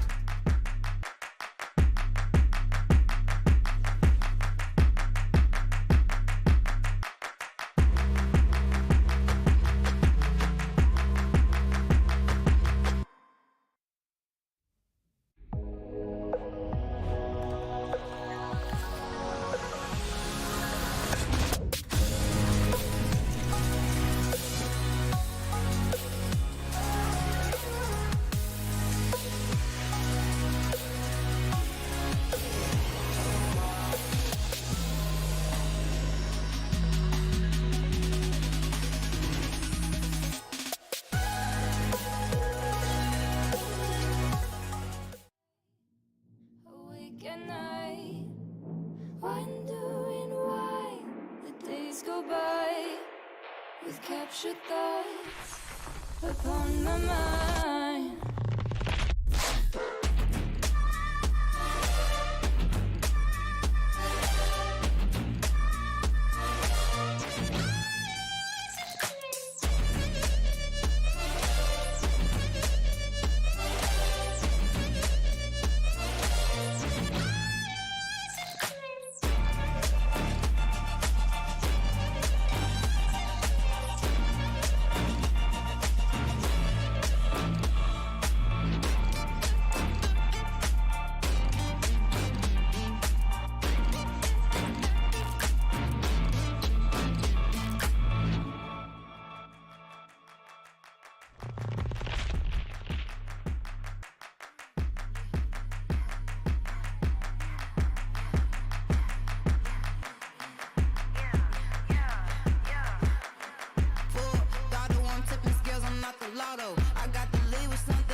Welcome back to Champions, where we have Brazilian representatives Team Liquid looking to lock eyes opposite of Fennel Hotalava from Japan. Fennel, by the way, they have a lot of fans, okay? And they're coming into this one with a lot of support from, the community. I believe like the finals that they had 60,000 viewers or something like that. That is crazy. Just watching them play, which is nuts. But yeah, this is going to be a very exciting matchup because we are going to see a clash of regions, and we're going to see a clash of fan bases. And talking about the first one, we're in the middle. We're smack dab in the middle. So watch what you say, everyone. We do have some tweets, as a matter of fact, from the Fennel fan base. Because oh my god, that is so cute. It's like you just can't, they're just The the fan art coolest. is It's so nice. That is literally what they would have in their signs if they were here. I am 100% sure. That's We're my missing God, out. come Oh on. my goodness. Okay, that's just freaking adorable. It only gets better. Yeah. That is so cute. Obviously, their fan base cheering them on. I also love in the background the hands up. Oh, like that. even Mel is Mel. a fan. Mel. Yes. I mean, I have to say that if any of you has had the chance of meeting any of the Fennel girls, they are the sweetest people in the entire tournament. I have to say, Yeah. like they're really happy to be here. It really shows up that it means a lot for them. Yeah, and honestly, that also goes for the Team Liquid squad as well, right? We actually talked with them a few times, and they're real pleasant, super nice. Like, it's been a wonderful experience getting to know all these players. Yeah, I mean, everyone so far has just been a pleasure to work with. I mean, so far they've all been, kind of on the initiative of just trying to prove that girls can be really, really good gamers too. And so far, I mean, from what we've seen, it's been amazing, and everyone has been pushing towards that. So I think that every single one of these players knows that they kind of have some sort of objective in mind, and all of them are pushing towards that, especially Team Liquid. Ain't that the truth? All right, well, let's dive into the matchup at hand, though, because we have Fennel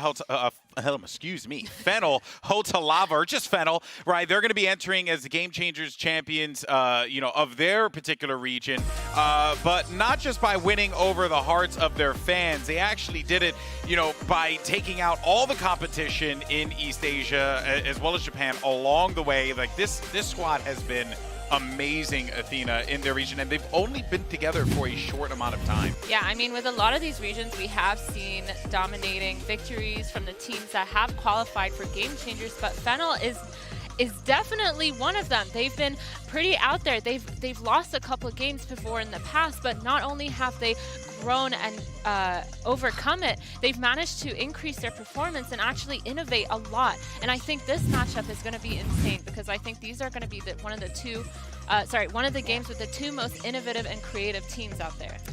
This comparison to me is insane, is actually when we put them head to head and we think about for how long they have been together. We see that Fennel has played 18 maps in Game Changers just this year. Team Liquid has played 42. Let me tell you that I think that in the overall of all the matches that they have played is like over 100 to 18. So the difference, it's literally 100 maps between these two teams. It's something insane, and definitely the time that they've been together as well is a big difference. So when we talk about experience, not only LAN experience, but also knowing your teammates, how to evolve and how to get to the next step with your team, Team Liquid on paper should be one step ahead, well, several steps ahead. This is very true, right? And this could maybe play a role in the play styles of these two teams. And for Fennel in particular, one of the things that really stands out immediately is that this squad, Athena, they play together a lot, and they really just try and work on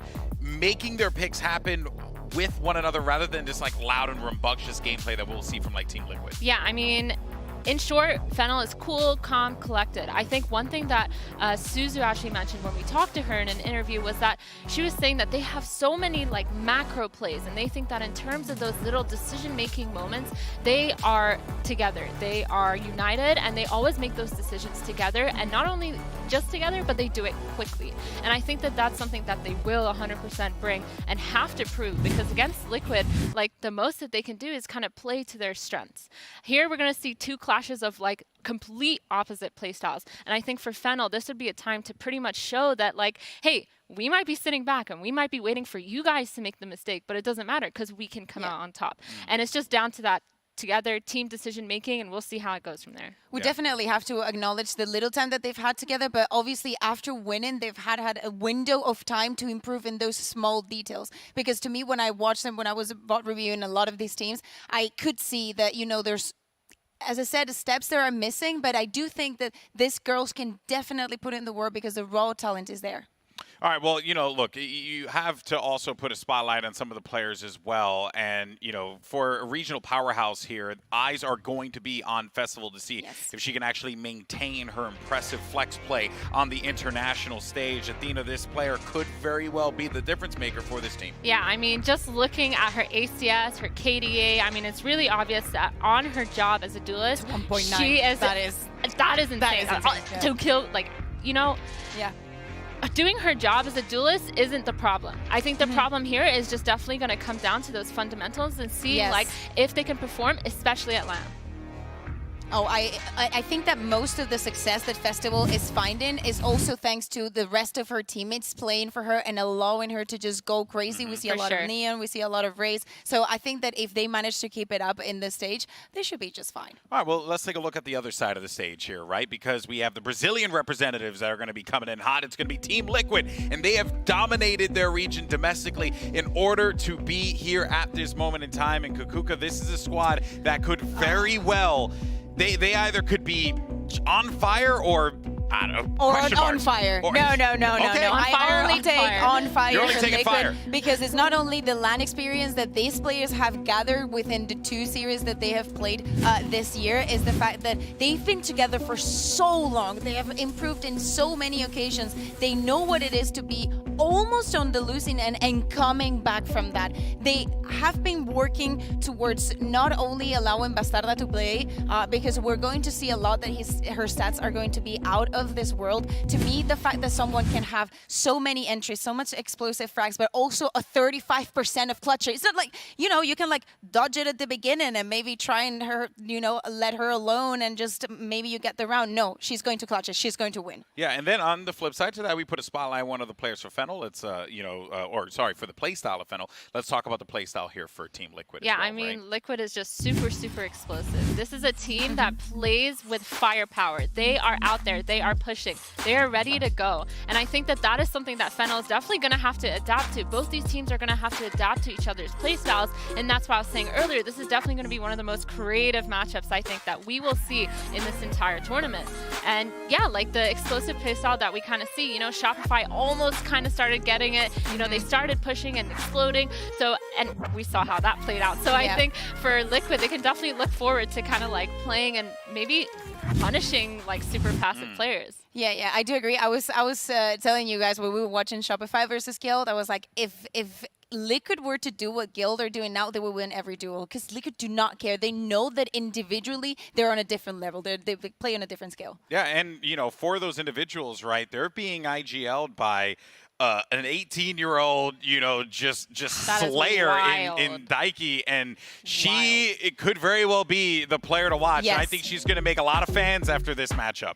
She is the definition of here to slay. This 18-year-old girl was found by Bastarda because she was a streamer who used to OTP Reina, and Bastarda thought that she was so good, even though she didn't speak Portuguese, but Bastarda sent her a DM with the Google Translate and told her, hey, I think that if I get you on my team, I'm going to make you a great player because you are already mechanically are insane. That translated into her getting in the team, learning to play new agents, and she was so good at it, so vocal at it, that she became the IGL of the team.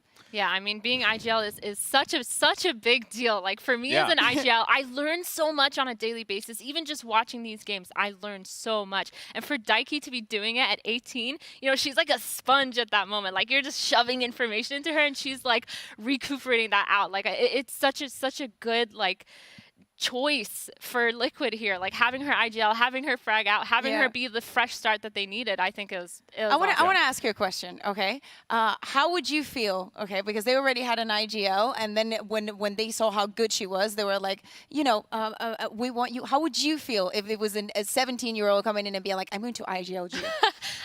I would probably be a little offended. I'd be like, man, I'm a boomer for a reason. I'm here to have knowledge. But, of course, if someone's loud and good enough, then I think that why not? And I think that Daiki is a really, really good example. If it was Daiki coming to me being like, hey, I want to IGL you, I'd be like, oh my God, go ahead. Well, let's see what we get here from our map select as already out of the gate, Pearl. So no Pearl today. Yeah, I think that this is a smart choice. For Fennel, this is 100% win rate. We've seen that Pearl has been being a little bit crazy during the tournament. Fennel is going with the fracture ban. I mean, they've only played it once and won, but I feel like it's the kind of map that if you do not have it really prepared, especially with the changes, you do not want to go for it. And okay, this is interesting because I was hoping Team Liquid to go for the bind, but they're going for the Ascent. Don't get me wrong, I think it's a great map, and Icebox following with that. This is the kind of maps that, you know, the distance and the frags are going to be the capitals. Yeah, I think Ascent for sure is a little less puggy than Icebox. I think Icebox is definitely one of those scrimmage, kind of like find the kills and just go as a team map. So I think for Fennel to pick it is really interesting. I wonder if they have some sort of like counter to someone just 5-man rushing you. I mean, you know, I'm kind of weirded out. I really hoped that Team League was going to go for the bind. Maybe they saw something that we didn't, and now decided it's going to be Breeze. Again, I think that Icebox and Breeze really favor Team Liquid, and they probably have won this veto. It's complicated, again, because we do not have a big sample of what Fennel can do. Yeah. There's not a massive pool for them, exactly, right? Exactly. They've only been together for so long. And what we do have, I mean, even looking at some of the stats here, it's like, you know, oh yeah, they got a 55 win percentage. When you go, like, they only played it twice. You know, like it's just, very clear that there's not a lot of info, but hey, as it stands right now, Team Liquid fans should be feeling pretty solid. But anyway, folks, we're going to take a quick break here, and then when we come back, we're going to premiere 2 brand new teams to the stage. It's going to be Team Liquid and Fennel Hotalava. Don't go anywhere. Sorry, I was getting...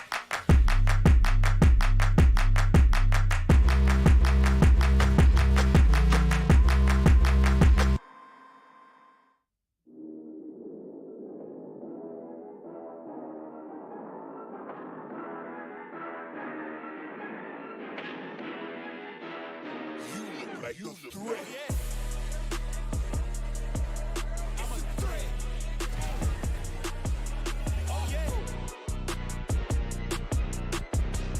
Chapman.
Thank you. Well, welcome back, everyone. I don't know why I said thank you on that one, but welcome back, everyone, to the Game Changers Championship, where we will welcome 2 brand new representatives to the stage from Brazil and Japan to the international stage. Here are Fennel Hotalava and Team Liquid.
I think we just got the, we got to give out the award for best walkout of the event so far to Team Liquid and Fennel. That was awesome. Also, special shout out to the coach there for the twirl. Always rock the twirl at the end of the day. All right, I'm looking forward to this one. Two clashes of styles here. And also, for Team Liquid, Athena, they're coming into this one without a lot of information because Fennel are kind of an unknown commodity. Yeah, they're literally a wild card in this. Like they have no research, no VODs, nothing. Even their playstyle, you know, maybe they could have changed it up. Nobody knows what's going to happen here. That, and they have a player that's on loan. Like maybe she could be bringing a whole new level to this team as well. Like nobody knows what is about to happen. Yeah, the real underdogs versus the team that could be building a dynasty already, especially there in Brazil, which is a very competitive region already. So I don't know what to expect from this one because I know that the Fennel girls are able to put in the work. This could be a really, really close one. Yeah, it really can be. And, you know, I think, for one, I hope keeps the fedora on the entire time. Oh, yeah. He's trying to figure it out. Trying to figure out, do I leave the fedora on? Yes. Do I put the fedora on? Do I take the fedora off? No! The humanity! No! Why would you remove the fedora?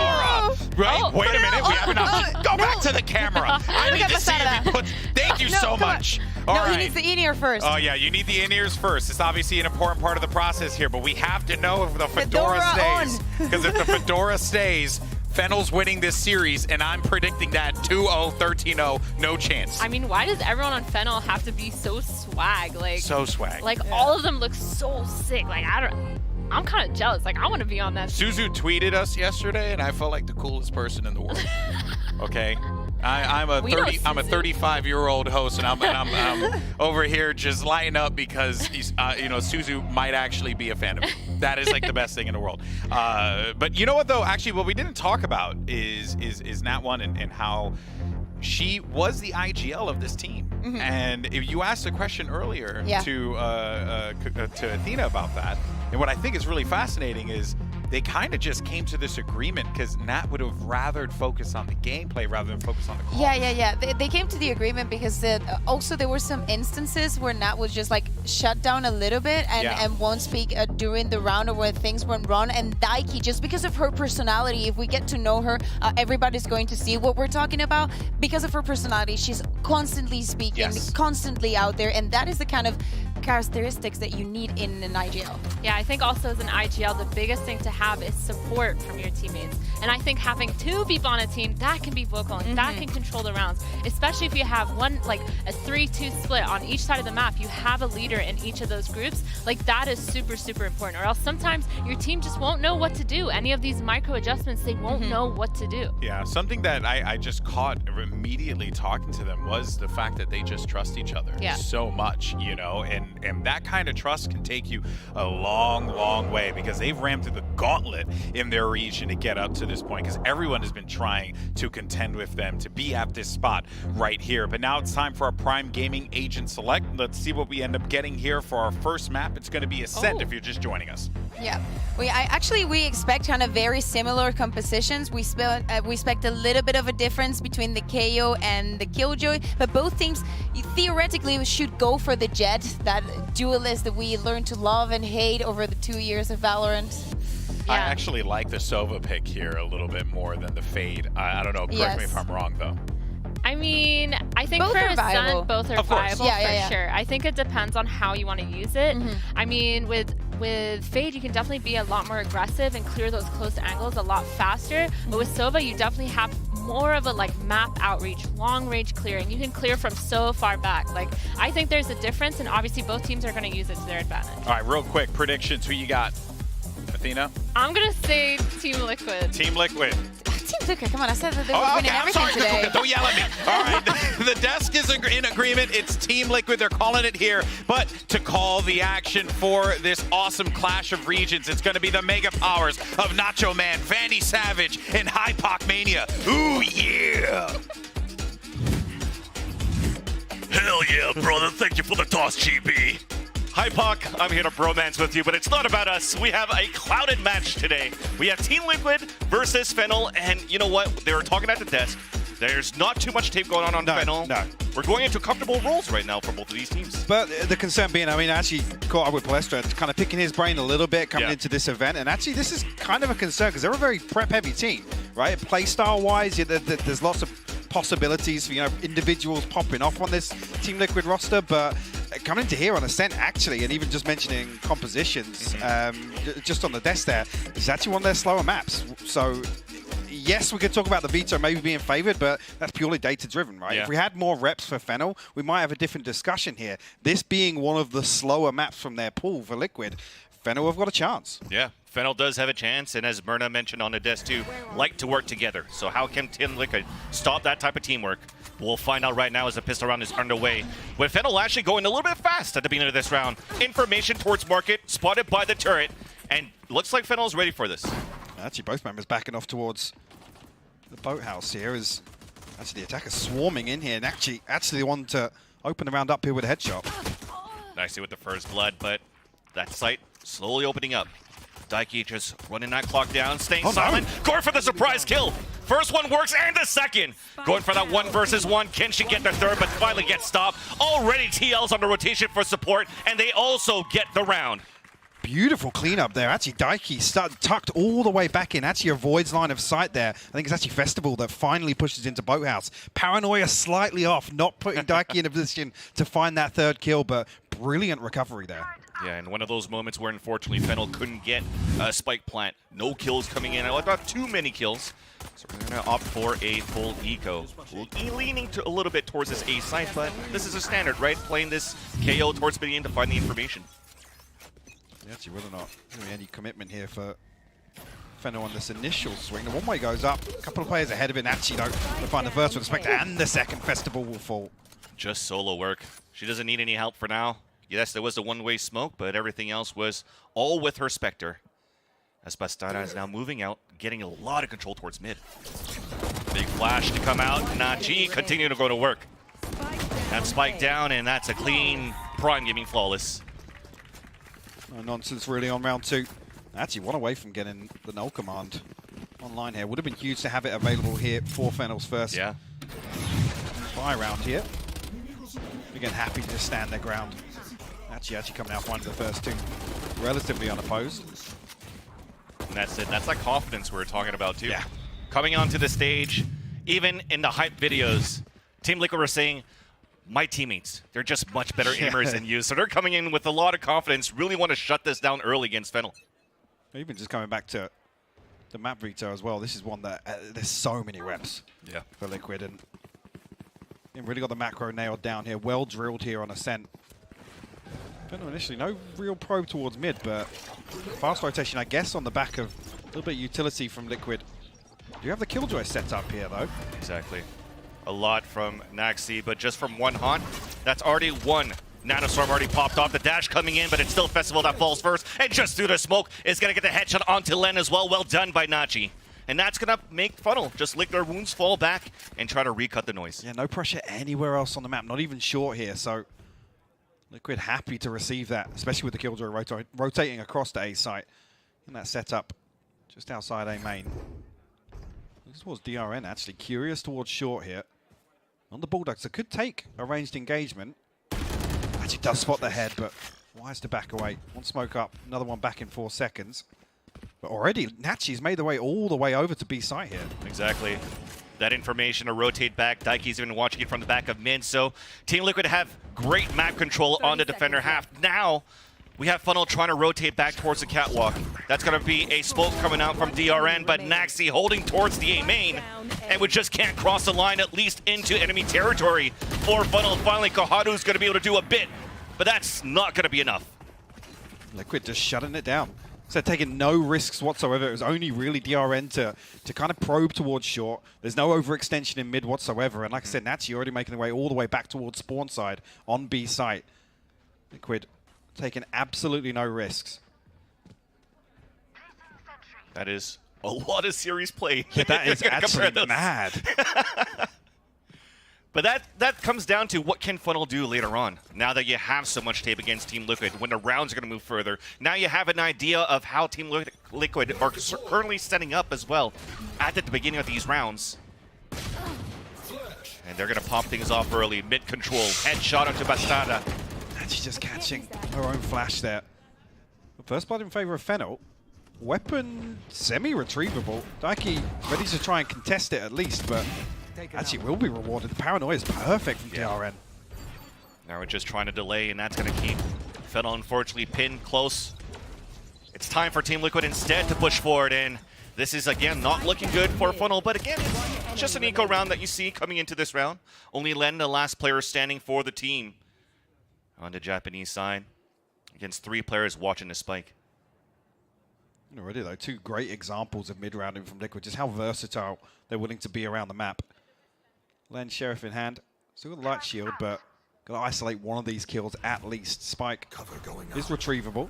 I think on the back of that smoke might be a bit of spam yet. Now Len's problems are mounting. Harder. Yeah. Easy round there, easy pickup for Daiki, and that's 4 rounds for Team Liquid. And it seems as though as we look at the evolution of these rounds, it's a lot of fast reaction on Team Liquid off that 0 point from Nachi being thrown. And that seems to catch Fennel off guard a lot, and there you go. I was going to say, what's interesting actually for Fennel to react so quickly to dive onto A, actually in the previous round, like I said, no confirmation of presence outside. Fennel are happy to kind of try and play the same game at least. And I think early on here to at least show presence toward mid, show that Fennel are happy to kind of take these opening engagements, right? That's where really want to see Festival, typically Suzu as well, but probably looking towards go on Karumi in that regard to try and set that up. And maybe something we're going to see coming out this timeout now. See with the second full purchase. Fennel just about getting close to their first ult cycle here. 1 off the Blade Storm, 1 off the Null Command. On the flip side, actually a little bit closer than Liquid in that regard. Even with these rounds coming down, all of them are getting pretty close to these ultimates, right? So another aggressive round could actually turn it over for either of these teams, but Nachi, you mentioned a few rounds before with that Null Command, she has it present now. Pace change potentially on the side of Liquid as well, with that operator being purchased. That's correct. They're going to post up, try and actually anchor a little heavier towards one side. But whether or not actually that operator is just going to look to dominate mid. And sorry, GB, we couldn't keep the Fedora out there for Euler. Remember, that's the map 2. They drop map 1, map 2, the Fedora comes out. Surely it goes over that headset. It should fit. It should fit. That's a lot of style in that hat. But timeout soon to conclude. This was being called out by Fennel. As that operator you mentioned here, Bastana, is setting this up. Over towards short, yeah. Exactly. And that's just lots of people here on tiles to greet the other end of it. Nano Swarm potential to force off that early angle. Right on the top for Catwalk. It. And that's because the knife came out and we couldn't actually pop out the Nano Swarm, so a nice attempt for Team Liquid. But the battle ensues towards mid. Trying to take this control. Daiki so pushed up.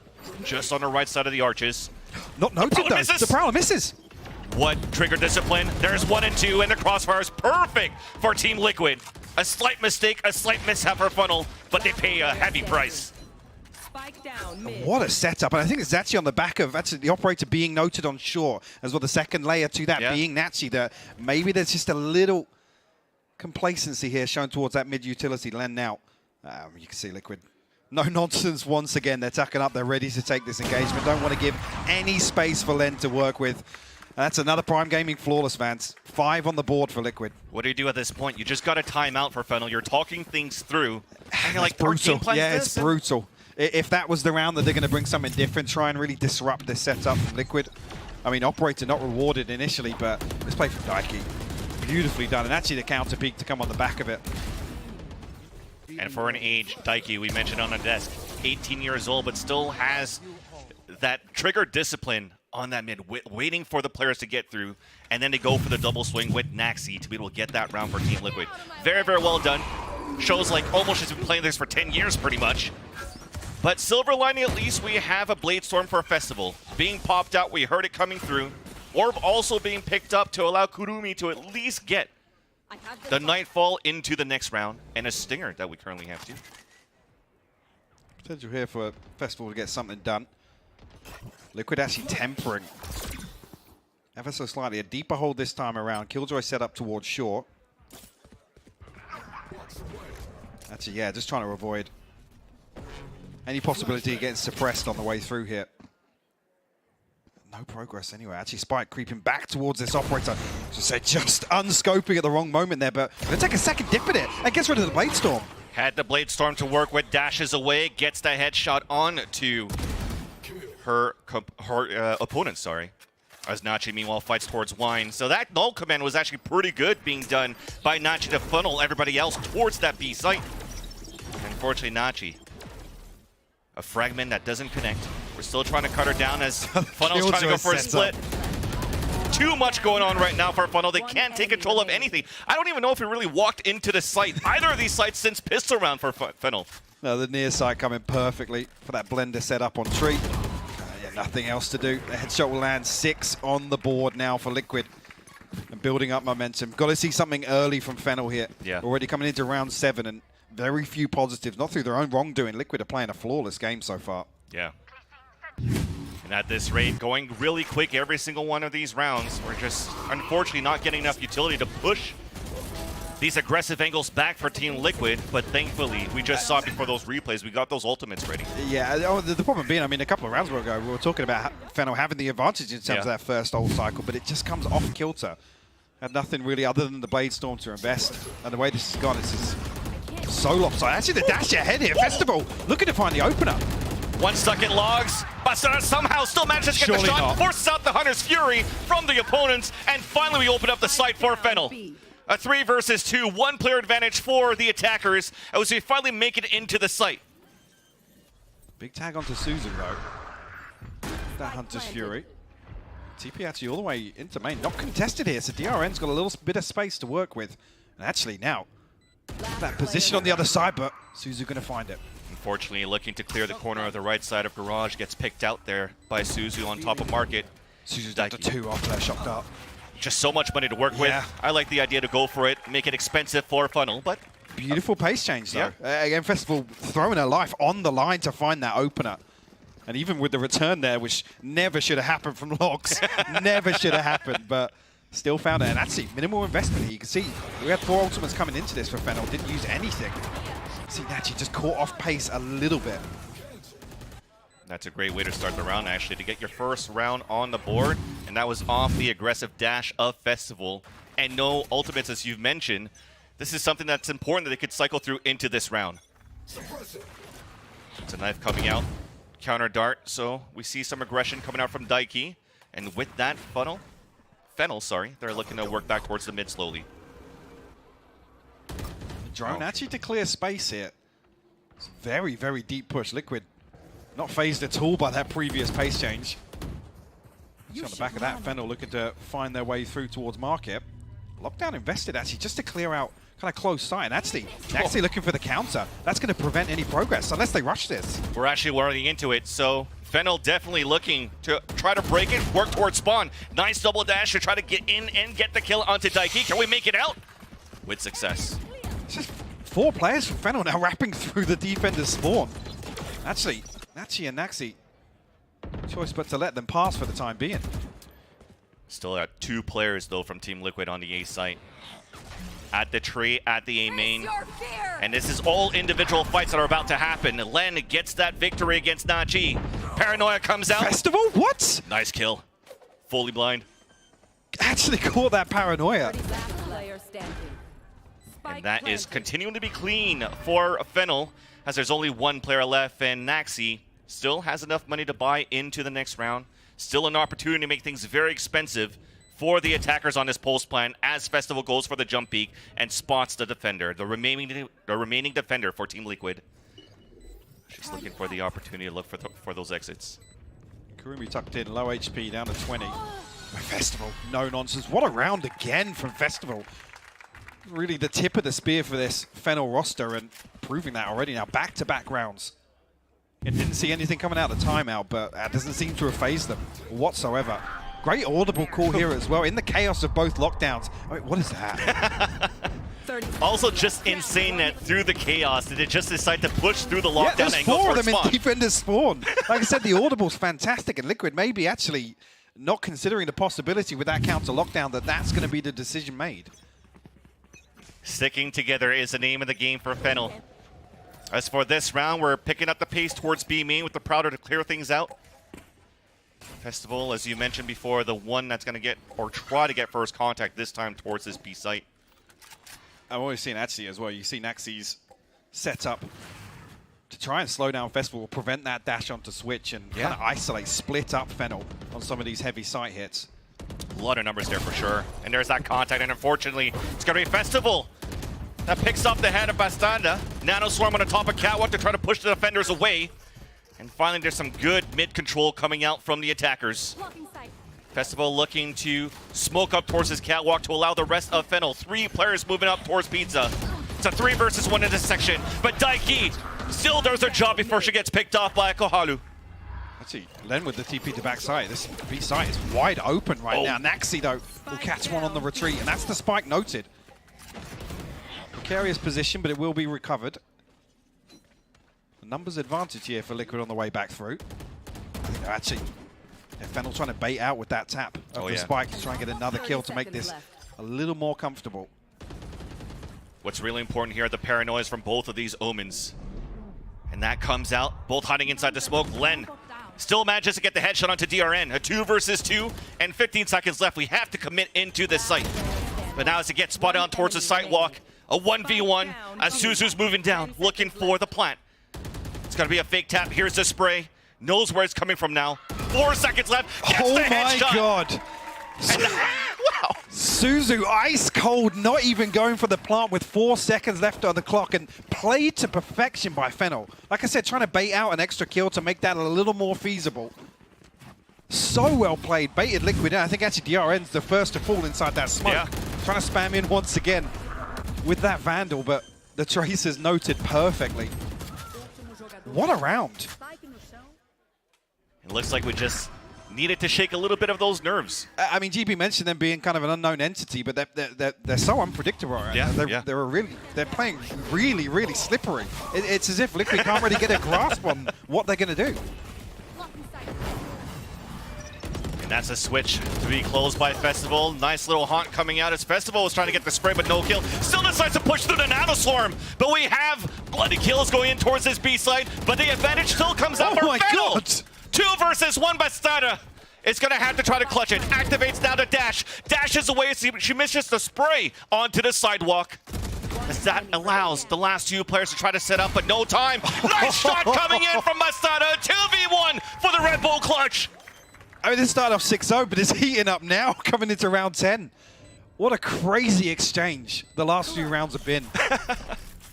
I mean, even here, look, yes, the Red Bull clutch, but it cost them a lot. Definitely. I actually see where the ultimates lie now, because it hasn't really felt as if either team's had to rely on too much in terms of these set executes. The Bladestorm online for Fennel here. Beautiful cleanup, though, from Bastada. And for her to be aggressive, too, to not allow Fennel to actually position themselves on that pulse plan was actually huge. Yeah. And a lot of these shots, unfortunately, with that operator, missed a couple of times for Bastana, but in the end, still manages to come back and shake off the rust from the beginning of the rounds, and allowing Team Liquid to take the lead now by 4. Fennel once again looking for the control towards the B main. And no command popped. Way ahead of the curve, honestly, just to slow things down. I think that's almost kind of hitting the panic button with how the last few rounds have gone, Vans. Definitely. And with Fennel, they decide to pull back. But just tapping the orb forced out the null command. That was huge here for Fennel to take control of map and they can in the mid-round. They can freeze. The drone's going to note presence outside here, but Liquid setup actually leaning heavier towards mid. You can see DRN and Bastada set up ready for it. Finally now Nachi going to drift back over towards B site. Then they've got plenty of time to work with, though. Unfortunately, DRN does get the first blood into this round. Still, null command's going to be important as Koharu gets that frag onto Bastada. And that could be an important null command right into Kench bench, and it will happen. But Nachi gets 2 kills on the back of mid. Actually, the fragment should deal with it. Right on it. And gets the kill as well to Suzu. What are these rounds? It's so back. But the thing is, Fennel was so quick to respond after that first blood from DRN. Again, they don't pause for hesitation whatsoever. Unfortunately I mean, they don't pause, but when it comes down to fight, everybody's coming out to fight. That's just what I'm really liking about these 2 teams so far. It doesn't really look by the scoreboard that it's that close, but these girls are fighting hard here for Team Liquid to get this lead. Like I said, again, roll your minds back. This started 6-0. Very, very one-sided towards Liquid. And yes, it's 8-3, but some of these rounds, so back and forth. Oh, okay, a change of pace actually for Team Liquid. Tried to go for a little All the shark way to attack. tiles, yeah. But instead, they couldn't find anybody. Fennel's all the way out towards the A site and getting ready to go for a hit. But they haven't really activated and haven't moved quickly from that. And finally the Nightfall comes out. That's going to spot a few. Big info here, but Fennel should find themselves a free site. A lockdown available for the retake.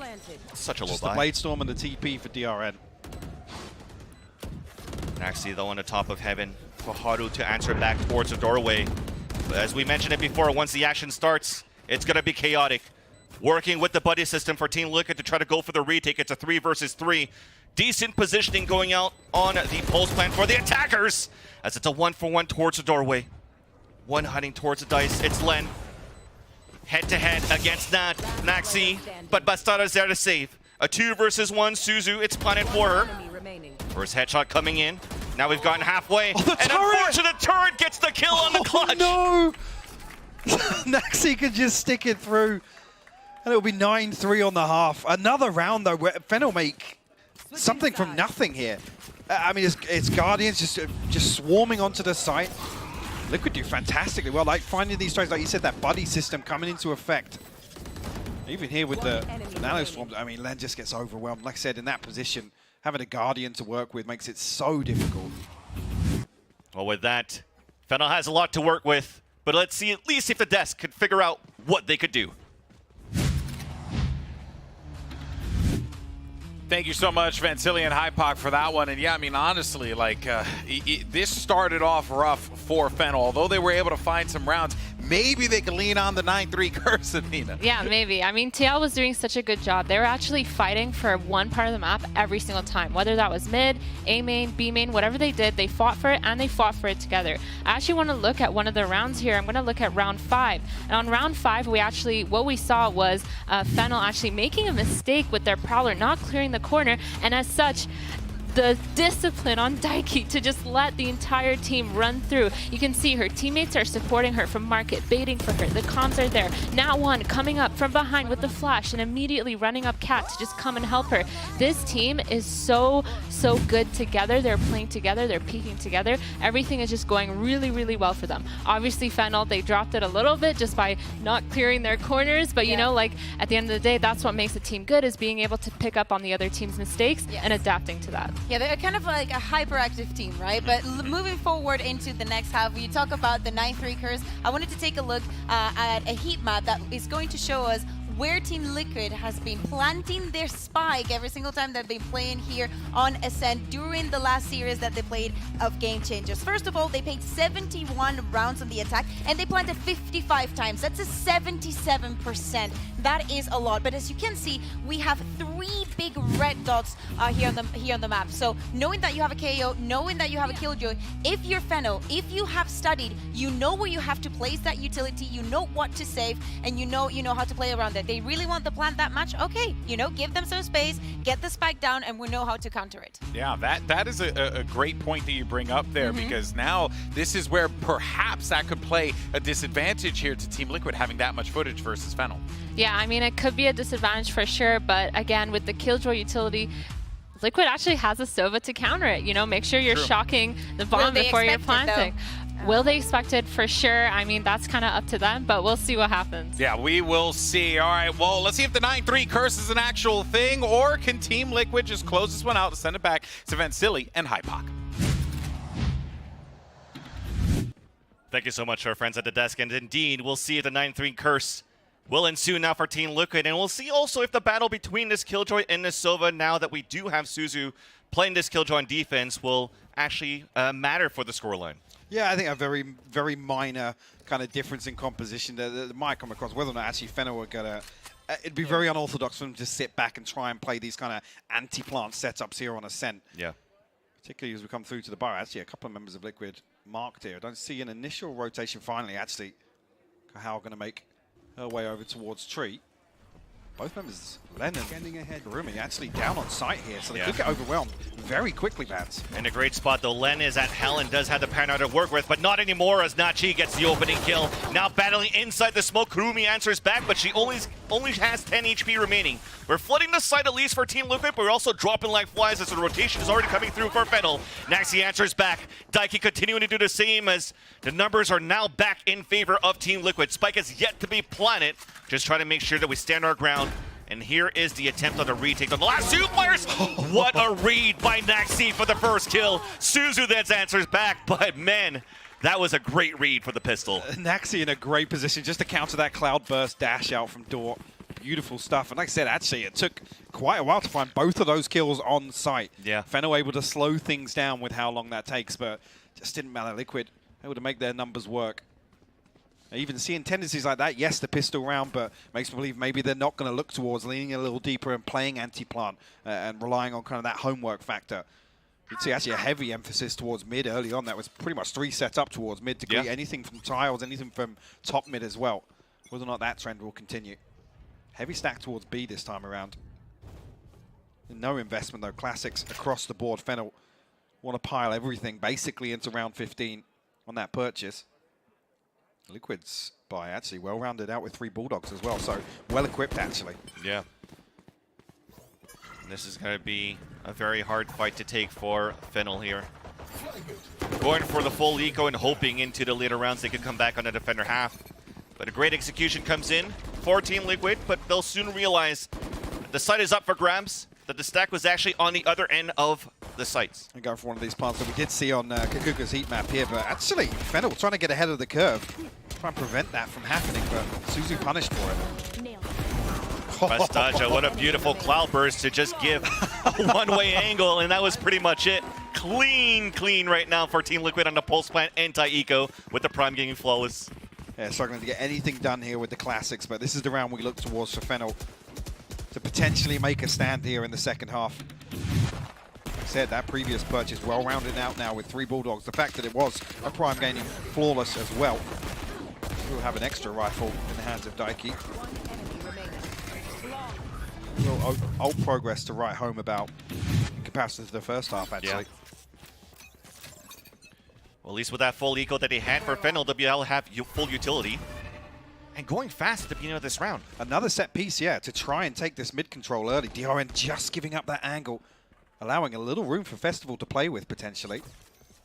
Gonna hear this rotation back through spawn, though, so I'm hoping to look at the minimap and see a couple of other Fennel bodies headed that way. Shadows traveling. Especially at the turret spawning top mid. We did the utility for that fade on the B main. It's time to rotate, and finally you do see Kurumi rotating over towards this A site. See that execution coming out from Team Liquid as Daiki opens it up. Moving in with the rest of her teammates into A main. Battle on the top of mid in favor of Festival, and that will allow this flank to happen. But Daiki, ready, waiting, alert. Spike is going down. Actually going to find a second as well, so Festival, an opportunity to make some magic happen here in the back lines. 2 players are stuck at the generator on this pulse plan for Team Liquid. DRN, though, is trying to fight it back. Festival getting 3 into the round and doing all the work herself. 18 HP. Can she save it? A 2 versus 1. Not good enough. A wall bang for Koharu. And a defuse comes in for Fennel to put 4 onto the board. Beautiful cleanup.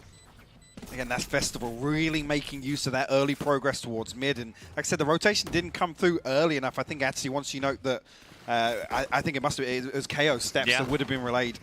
After that, utilities invested towards B main. Didn't matter. Able to clean things up with Festival finding 2 on the flank here. Even actually with Daiki finding 1 on the way in. Len falls pretty much immediately here. Spike planted. Despite that victory. I mean, Festival did that all by herself, by the way. Even finds a third on the way back through as well. Like you said, two players stuck behind Gen. Very difficult to get anything done. Shadows traveling. I love that we're still having fun. Shows here, though, in the next purchase. Light Shields and Guardian. Exactly. To round things out. Again, though, Festival happy to swing out. And this time around, DRN had fortuitous timing in the previous round to give up that angle. Immediately, look at Fennel are flooding towards A site right now. Yeah, Team Liquid wants to react right away. They hear the owl drone from Fennel. At least Fennel hears the Aldro coming out on the attack on the A site. Prowler to counter back to spawn a few.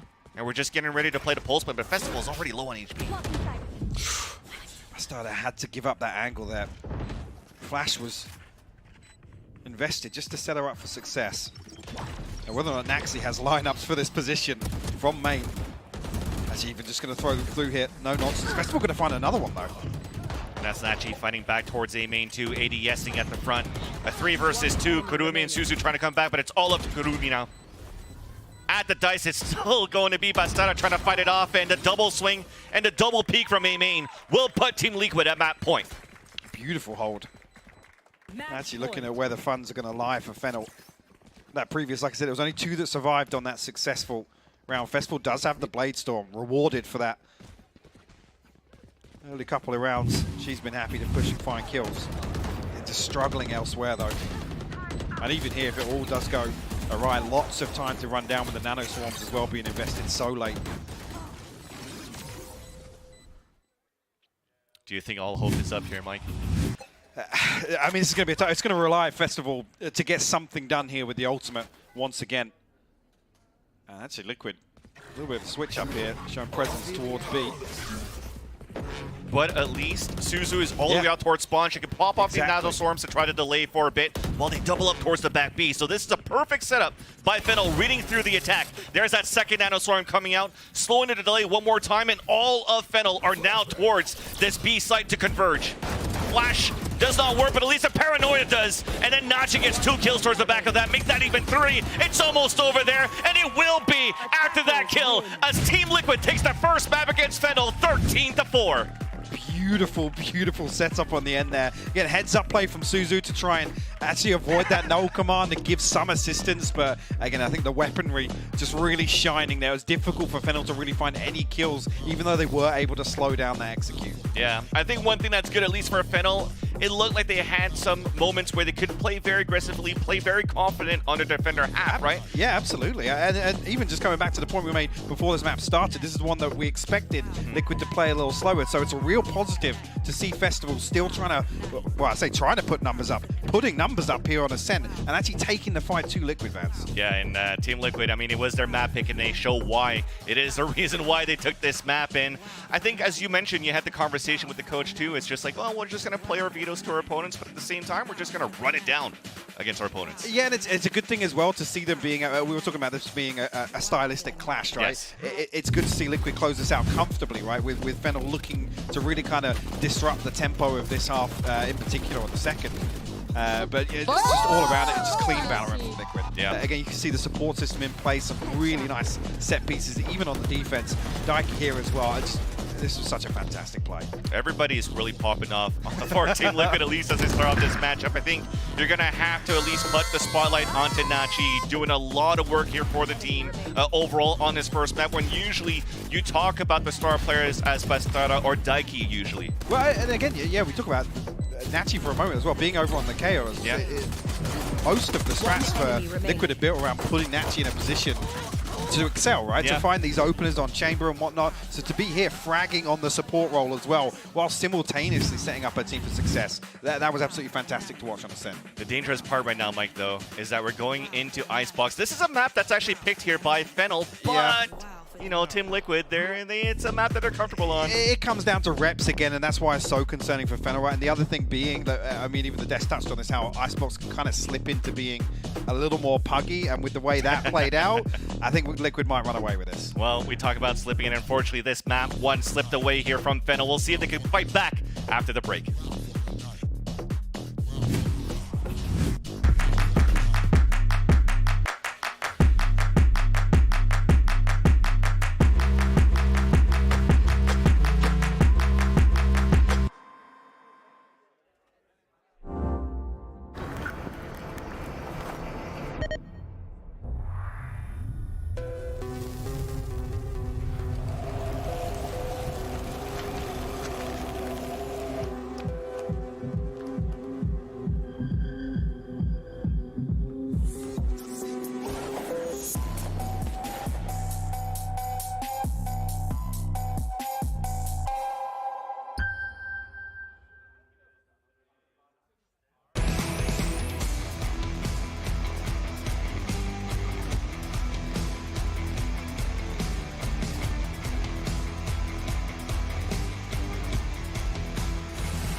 Welcome back, everyone, as Team Liquid have dominated their pick there of Ascent as we get ready for map number 2. I'm Golden Boy alongside with Athena as well as Kakuka.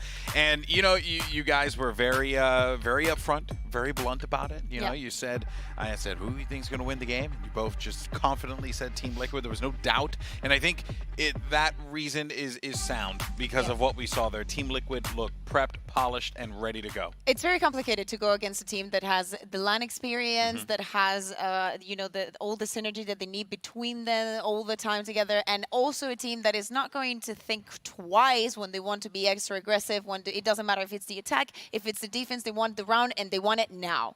Yeah, I mean, with Liquid, like, you can tell that just the amount of time that they had together as a team really, really showed off. But I do want to give a little bit of props to Fennel because there was a round that they actually got Killjoy ulted and could not execute the B side, and instead together they all adapted really, really quickly to just push into that CT side. And I think they ended up winning that round just going over to A. But just in general, like, small little macro plays like that is kind of what Fennel was talking about. And so maybe coming into this next map with their own pick, they could execute it better. That's right. Icebox is their pick as we look at the MVP breakdown here. You know, some of the star players, Nat obviously, you know, contributing very well with that KO. But it felt like everyone on Team Liquid, Kukuka, were just really completely firing. maxi. Also with the entries, I think that everyone was at least positive, let's call it like that. Everybody had their moment to shine because, as Athena was saying, they focused on controlling a part of the map. They were being aggressive always at the beginning of the round. We were talking about the defense. When we talk about the attack, we saw so many synchronized executes, even though we saw very little rounds in the attack. We saw even in the second round after winning pistol, all the utility dump onto A, just not underestimating the team that they have in front. I don't feel like that has been the case at any minute. Yeah, I mean, Team Liquid definitely just kept going with the punches. They kept throwing them at them. They did not stop. They did not slow down.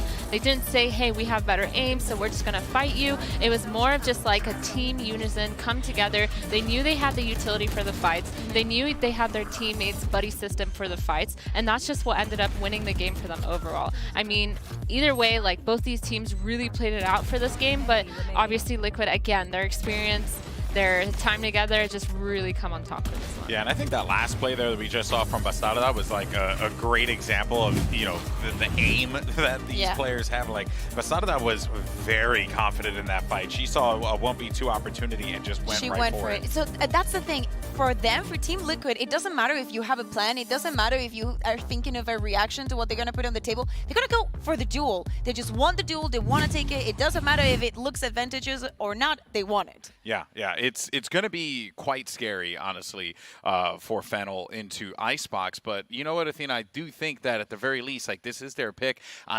We know that the macro's there for them. I want to see what plays, what changes they try to make, right? Because they have had time scrimming and learning since they've been able to form as a unit. Yeah, I mean, I personally would be really excited to see some sort of like meta change with their comp, like maybe something to provide for maybe just anything. Like Suzu, she just joined the team. She's on loan. She's only been playing them for such a short time. So maybe they've come up with some sort of system that they think is going to work against Team Liquid in this. Because, like, honestly, Team Liquid is looking really, really good right now. Yeah, and I think that they haven't played this map with Suzu just yet. And if we talk about, we've been talking about the experience, I think that in total, Team Liquid has played 3 times as much as they have played this Icebox. So it's all that experience also in officials and also understanding the compositions and evolving within the server and within the game. Yeah, well, you know, looking forward, though, I believe we do have an aim lab shoot-around going into map 2 with Koharu that we're going to be showing us here. But, you know, it gives us an opportunity, though, to talk about Fennel. What can they do?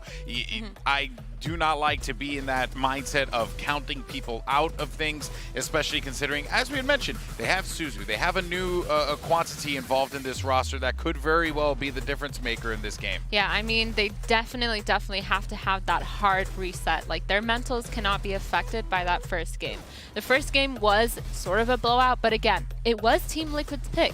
they have a chance. Fennel can definitely bring out what they've kind of been preparing for this Icebox. And if they do, and they just keep their calm, cool, collected selves that they're kind of known for having, then I think they definitely have a chance, for sure. It's a very different map, right? If we think of the two of them, getting reactions out of Icebox and getting isolated duels, I think is going to be easier for them. Also reacting onto when and how to push and actually try to play a little bit on Team Liquid's mind is going to be definitely an option. To me, one of the problems that I see that I did not see in this map is that if Bastarda comes online from the very first moment, even though she's not going to be on that duelist, so she's likely going to be playing on that KO, if she is able to enable herself, it's going to be a nightmare for Fennel. Yeah, it could very well be. Well, if you're just joining us, though, Map 1 went handedly to Team Liquid as the Brazilians pick up a dominating victory there. 13-4 was the scoreline. Some signs of life from Fennel that we felt like could maybe lead into some more success as the map went on, but it was Team Liquid with just the control, the way that they played that map, really shutting down Fennel from being able to make anything happen. Now we look forward, as we've been talking about this whole time, we look forward, Athena, to Icebox, where this is going to be Fennel's pick, and if Fennel were able to pick up a win here, it could rattle Team Liquid to their core. Yeah, I mean, a really big thing to know is to not discount Fennel's aim, because we did see a couple nutty hits and a couple nutty shots coming from Fennel. So we're saying that Icebox is pucker. We're saying it's more towards Liquid side for sure, like statistically, yes. But also Fennel had some insane shots. You're not going to find anything different. Yeah, right? exactly. Like, it's a team that has been together for a very, very long time. And even if they had like a 50% win rate, it'd be like, okay, but against who, you know? And how many times have they played? And how many compositions have they tried? How have they adapted to the meta? And also, you know, with the same core, keeping the same players for so long, it should be an easy one for Liquid to take this serious, but I wouldn't take it for granted just because Fennel has also had time to prepare for this event, and finally, as you said, we're getting to their pick. Yeah, I mean, if they can play cool, calm, collected, especially on Icebox. I mean, we just saw Shopify Guild. It got really, really scrappy towards the end. Like, they were zooming, pushing, not clearing sides, not clearing angles. So I think with this, like with Fennel, if they stay cool and calm, they might potentially let Team Liquid kind of go crazy, kind of go on fire, but too much on fire, overheating quite a bit. Well, there's no better map to be cool than Icebox. That's right. I set you up for that one. Thank you so much, Athena. That's why you're the duo. All right, well, let's see. I think Prime Gaming Agent Select is going to be coming up here in a minute. Do not mock me, Kukuka, okay? I will not allow this. All right? If there's an opportunity for a pun like Fensili, I will go for it every single time. But here we go. Prime Gaming Agent Select. You two are on the same line all the time. We really are. All right, what are we going to get out of this one? You see what were the, the picks from before? Let's see if we get any changes here. See, I would expect maybe Festival exactly going on the chamber, something that I really, really like. So then it puts the question of what Suzu is going to be doing. Actually, they're going to play with a double controller. Okay, Viper and Omen. I do not think that we see any changes on Team Liquid's composition.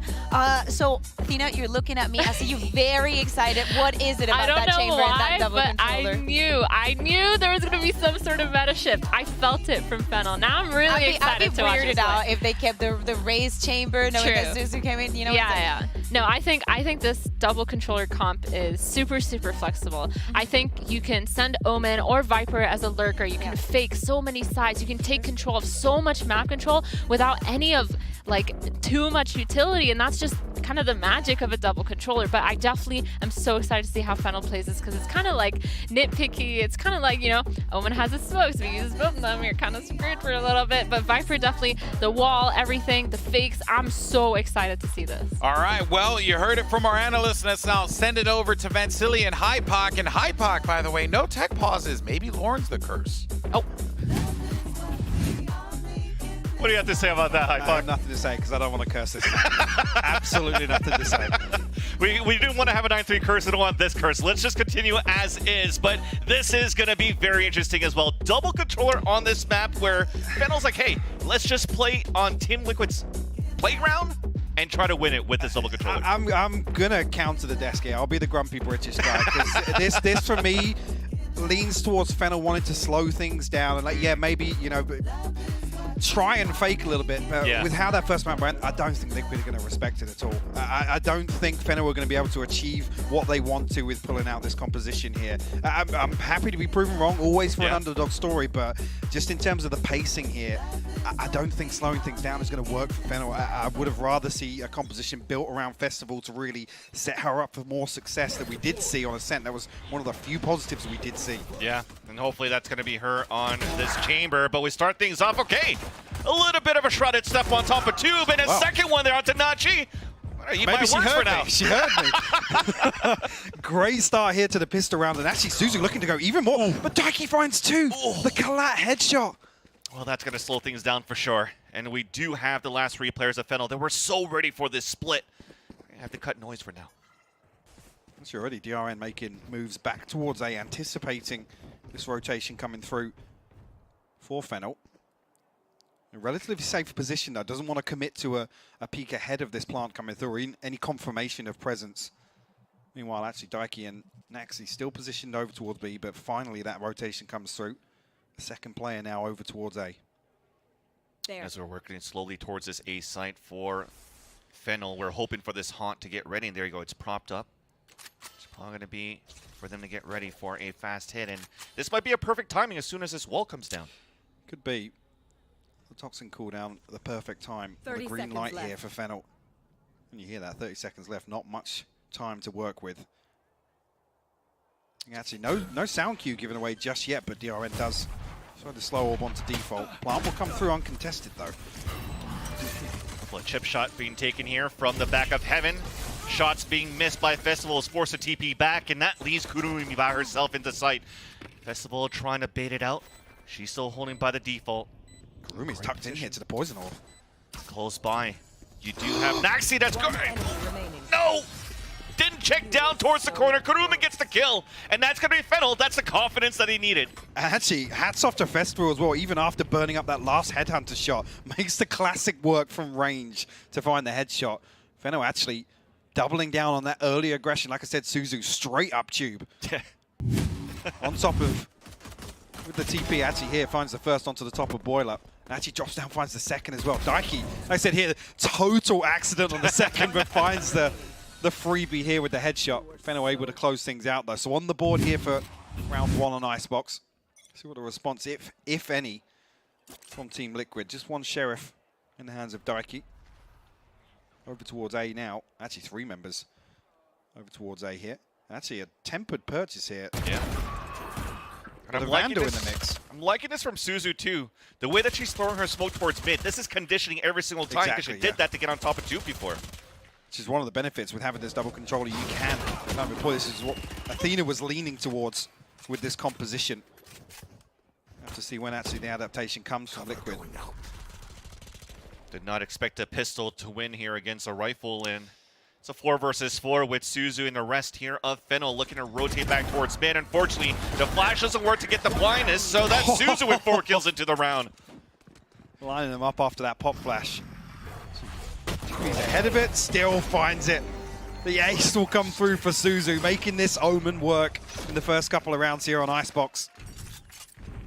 The first ace of the tournament, and that's going to be Suzu on an agent pick that we don't expect usually on a map like Icebox, but not only slowing down the pace here for Fennel, it allows them to do quick executions too. The total opposite of that actually in the first 2 rounds. Yeah, Suzu's TPing up onto the top of Tube, That's true. aggressively taking these angles, and even there, like you said, on the back of that smoke that's going to be employed very early on to condition Liquid that there's going to be pressure towards mid. Like I said, usually the big indicator, right? Playing Viper on Icebox, wait for that Viper util to come through, and it's a massive indicator towards where the site or where the pressure is going to come in the early round. The next big thing that we could talk about, by continuously doing these smokes on mid, this allows later on to use the poison orb for pulse plants or whatnot, but this round at least it's going to be the Viper Len putting that poison orb on mid instead. So we're saving at least one of our smokes from Suzu for something else. I actually think you're in it close enough to hear that sound cue from the TP being placed. But with where it's placed, it's almost as if actually it's going to be a late mid lurk. Be careful here, the flash not going to come through, but no kill just yet. Just getting pinged non-stop, and we know the pressure that Corrado is getting. She's calling for her team to rotate. Actually trying to find some pressure to backfill Liquid setup, but actually the push is coming through Kitchen. Exactly, and that's a nice trade coming out. Unfortunately there, it doesn't work out for Koharu. 1 versus 1 against Nachi. But we're flooding slowly this site towards B, where Daiki's now leading under tube. Kurumi on the top of her opponents, trying to take him down, but it's not going to work out. Suzu, unfortunately, the one at Ace before, is going to have to go on a 3 versus 1. Spike down towards the back of the site, not going to do more than a smoke, and that's Team Liquid to answer back really quickly. Well, this being the round actually with previously 2 rifles coming into this won't really affect the purchase for Fennel. Maybe just a light shield to round things out, actually. Gonna struggle to get the 5th rifle on board, I think with all utility maybe. A couple of gaps here, the Headhunter being the main one. And Fennel wasting no time when that pressure comes through on A. They know they have to just kind of give up their teammate, leave them to kind of stall time, but push through Kitchen, not fully successful. And Daiki actually with a great backstab in mid on the tube. Yeah. Kitchen battle seems to ensue a lot here for Fennel, at least mid control, or early in this round, mid rounds, but not really able to cross it too cleanly in through all these attempts.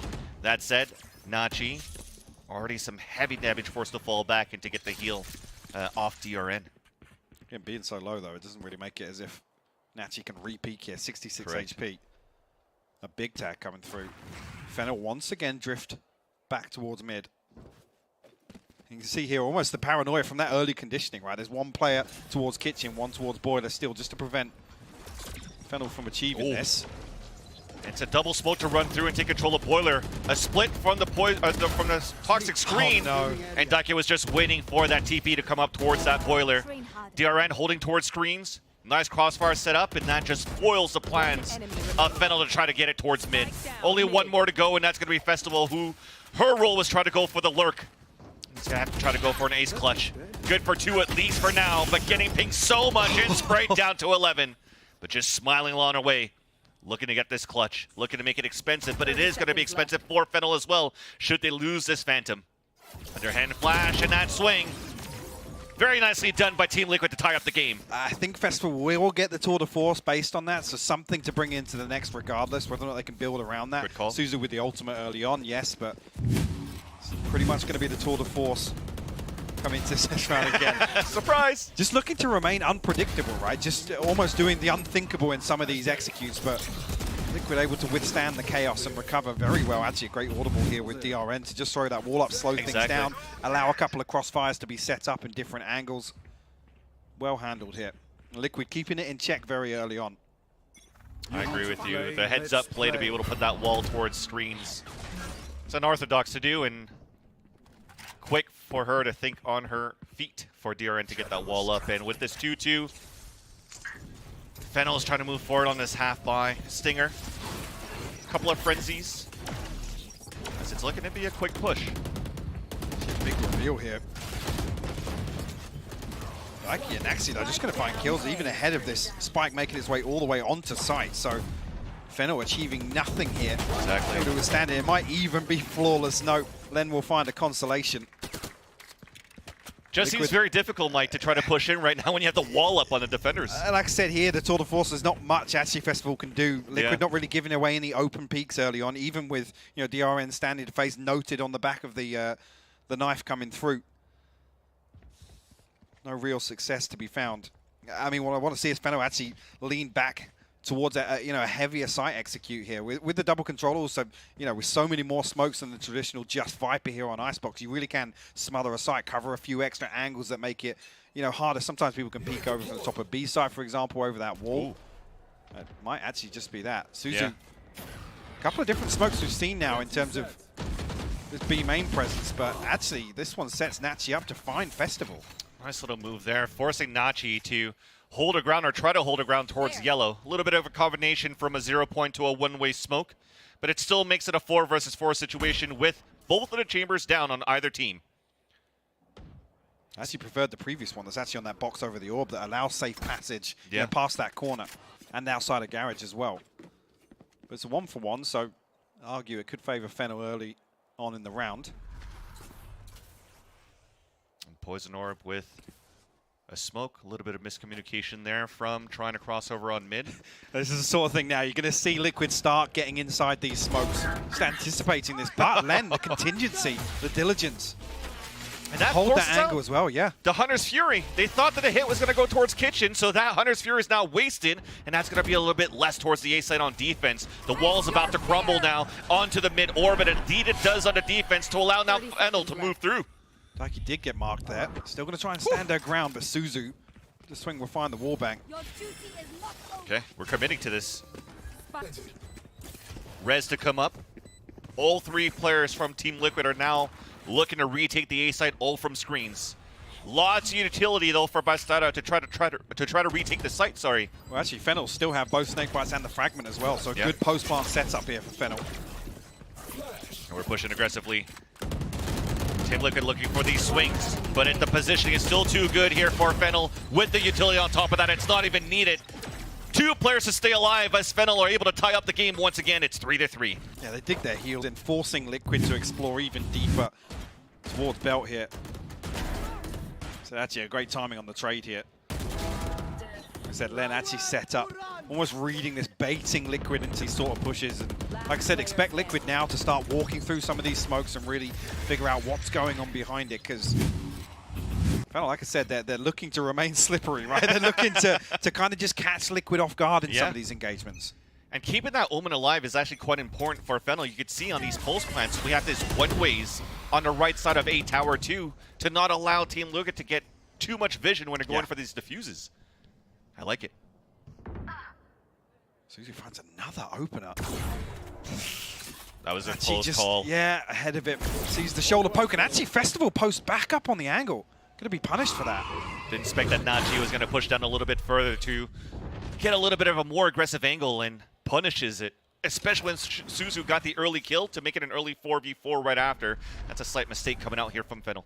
There's never really a tangible advantage on the back of these first bloods for either team, to be honest. Yeah. Both able to negate them very quickly. Especially a Paranoia being posted just to get early progress towards Tube. Actually in anticipation of finding Nachi somewhere with that operator. Another little pump towards mid and B early on, and Fennel will drift back towards A, but that Viper's Pit set up. Yeah. It's going to be difficult to crack through. Especially we don't have a Prowler to work with, so there you go. We're trying to double back. Thinking better of it now. Maybe on the back of Suzu getting a little bit of progress towards B. Important battle coming up. Going to hear this TP though. Suzu's going to have... Oh, still commits to the TP! Misses! Forces the TP back at least. Suzu stays alive. And we talk about the Viper's Pit, but we have it on the attack as well. Suzu then punishes Nachi as she tries to swing back out towards the back of B. But Bastardo's already there towards the back of the side. Null Command coming out. 3 kills! Somehow coming in! And that's Koharu gonna have to go for a clutch. And we're still pushing forward with confidence. And Daiki cleans it up, but man, what a hold there for Bastarda. Bastarda, and again, this is with Fennel actually flooding the site, sending everybody forward to try and find an extra kill here, to make sure that plant comes through safely. Bastarda closing the door. And it actually comes down to just the planter being left, and it's so awkward to get out. When you go for that deep plant, you can't retreat back towards B main. Credit once again to Suzu, though. Yeah. Creating a little bit of... This TP was... insane. That's 2 of them right now here, Mike. The first one that went on the top of Boiler that, yes, Suzu did get punished for, but yeah, those were some great shots. Crispy. I love this. At least from Team Liquid, what I like now is pretty much how they usually play, except for this one, actually. A wall to push very aggressively on the top of Belt, a knife to find some info, and that's Bastarda just running it down. I mean, there's not much utility to work with, not many good guns right now for Fennel, but you could definitely see it's time for our Team Liquid to just play aggressively again. Talking about lack of respect, this is off one of the eco rounds for Fennel. Again, Liquid just no nonsense. Nachi even closing it with a bit of flair for the Prime Gaming Flawless. Fantastic stuff. Liquid almost look fed up now. They don't want to allow Fennel any space to set up these fakes, any of this kind of lurking pressure behind this double controller composition. Taking the fight to them. I mean, look at it. Even the 0 point spotted too. They pinched it up on the Belt as well. all these fights, all these duels coming into their favor and just running it down and really not giving a chance for Fennel to actually have a conversation where usually on these ecos, like, okay, we could slow it down, we could talk a bit, and then boom, you don't have time. You only have the timeout now. Because I guess a lot of this early rounding is kind of we'll throw a smoke down, see if we can find a peak. And like that's why we saw Len kind of greeting somebody. I think it was Bastardo actually walking through the smoke initially on mid. Now it's almost like Liquid are kind of onto, they're trying to just bait out these pushes, right? Almost playing into the fact that they're anticipating this lack of respect from Liquid. Playing a little bit slower, and you see this timeout, but just before we did see it on the UI, this ultimate from Suzu, from the shadows that we have from this Omen. Yeah. I'm intrigued to see how she can use this. It's not been employed just yet, so I don't think it's going to be the cornerstone of any executes, whether or not this is something that is well rehearsed or something that's kind of just a curveball they want to throw towards Liquid. Like I said, with a lack of tape and this being a composition change, how much they can build around Suzu really creating some chaos with that TP. Yeah. So far, it's just her own body with these peaks coming at least from Our other the shot TP's working way better. Exactly. Stick to that. Except for that first attempt, on Boiler. But at least we also have other ultimates to work with for Fennel. A Viper's Pit that has yet to be used for a bit, and also a null command. So off this timeout, maybe we could expect something very quick. I think once we see kind of a comfortable post-bar, we might see that against Suzu. Just so eager to take this opening fight on B main, try and catch off somebody posted up. And we even noted actually in the previous, talking about Nachi being on KO. Usually Liquid like to post up Nachi in these very aggressive spots. Yeah. Kind of heavy anchoring one site.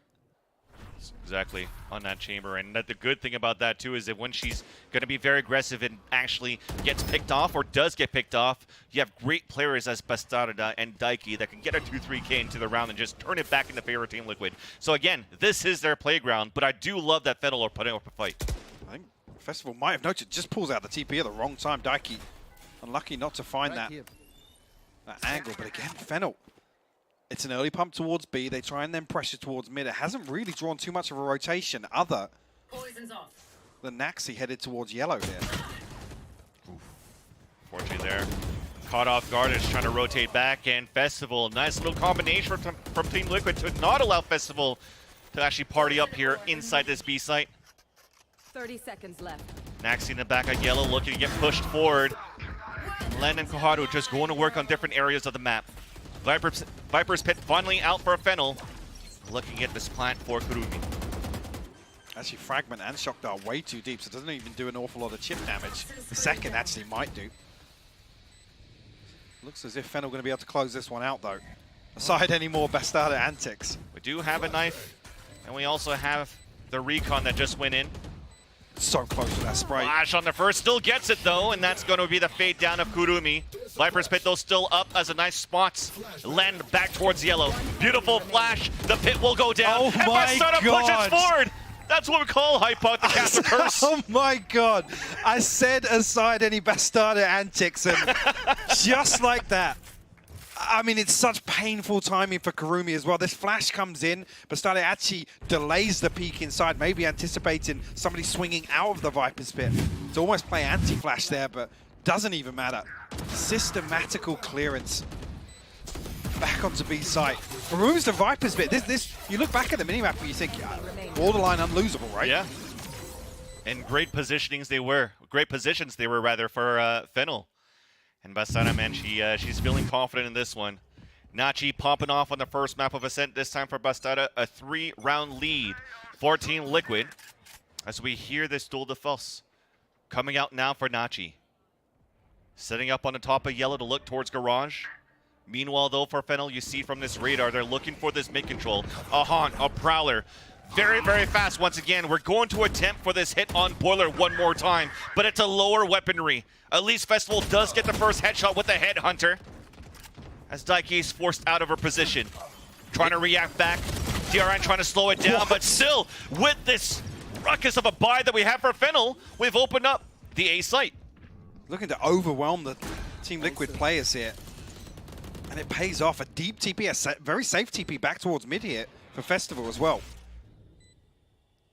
So can commit to this. Flash going to come through. Actually punished ahead of the TP. Oh, no. 2 kills here for Liquid. This is going to happen again. Nachi, though, has yet to pick up a weapon. Len with this lurk. Beautiful kill, leaving Basara stuck inside the site. She hears a rotation on the back of Heaven, so at least we'll try to isolate that for a bit. Both snake bites already on the ground. It's time to try to go for a save, and that is a shot and a half from Len. 4 rounds now for Fennel. And still a very close scoreline here. Fennel almost leaning heavily on that early conditioning of, you know, pumping towards both sides, creating a little bit of pressure with these smokes towards mid. And actually on this round in particular, they just look to overwhelm whoever's playing Boiler and back screens. Yeah. And it pays off for them. Suzu with 2 massive kills. Absolutely no right to find the second there onto DRN with the Spectre. And the spirit's still high. And this is one of those plays, usually high puck, where when you're trying to go for these boiler splits into the A site, you usually have a Sage that's going to wall off the cross. And that's the reason why we see this Viper, the wall coming up, and even the Omen smoke. But we'll talk about that a little bit later. We got action already into this round as Festival gets the headshot onto Bastarda to get an early 5 versus 4. Look how deep this first blood has occurred in the first 15 seconds of the round. Yeah. It's right in front of Boiler. And Fennel able to drift away from it. Causing Liquid to spread very thin, but actually 3 players anticipate this, and they're already over towards B side. Do have a nice little lurk going out, though, from Suzu out towards Kitchen, and Naxi is going to get dropped. Knife also spotting Nachi somewhere around the site, waiting for this wall to come down. Head-to-head, it's going to be Festival. That marks the target, but it's answered back by DRN. A 4 versus 2, and it doesn't really look at this point. We might want to try to go for it for Team Liquid. They're low on money. They're low on economy. And especially after this fight, DRN's down on low on HP and now finally at 0. It's going to make things a lot more difficult for Daiki. I think this might seal the deal for her to try to go for these exits and save. I'm not even going to find any here because there's 3 players for Fennel tucked towards B main. Don't expect any over peeking other than that one. It's unpunished. That should be 4 to survive here. Suzu actually wants to punish the economy even further. Will come through and find the headshot. Daiki will fall. Brings it within 1 round here on Icebox. Actually, Naxi down to 600 credits coming into this one. A couple of other concerns here. Whether or not actually Naxi, yeah, got the trap, got the full shield as well, so be able to share the wealth just a little bit. Again, Fennel, in some of these rounds, just looks so good in terms of really switching up the pace. Like I said, pushing so deep for that first blood, and then a full retreat for a 4-man push down B main. I said it's so difficult for Liquid to really grasp where the hit's going to come. Yeah, just a great job there for Fennel to use that utility to push those defenders back towards Boiler, if not pick them off, to then be able to take the control of the top of Tube. Daiki nearly finding that headshot angle. The Festival escapes with their life. Heavy emphasis towards A here for Liquid on this defense as well. Tour de force in the hands of Festival. Rest of Fennel still probing. Oh, a change here, as you can see from this mini-map. Tired of getting control of Tube, they decide to wall that early. Almost trying to use some util to again create a bit of pressure. Festival, though, will get away unscathed. Another first blood. Again, the hit's going to come through onto B, so Naxi going to be tested here. You tried to stack your numbers towards the A side, but unfortunately you don't have enough. Oh, with this TP now inside the site, down to 27 HP, waiting for the wall to come up, and there you go. Suzu stays alive, at least for the time being. Spike about to go down. A TP from Suzu towards spawn. That's going to stop. It's going to spot Bastarda. No way. Suzu actually gets away with it and gets the kill. DRN desperate to try and come out and find this kill, and will do. Very early on as well, but Festival posted up with a tour de force, just gives up the angle. The DRN slipped across. But this still allows her to get a good timing. You can see the pings coming through. Actually, the information's been relayed. DRN's been heard. It's ticking. They got to act quickly here for Team Liquid. There's that tap. There's that easy kill. A second one as the slow field goes down. Only 1 more to go for Naxi. It doesn't seem like it's going to happen. And Fennel are able to fight back and tie up the first half 6-6.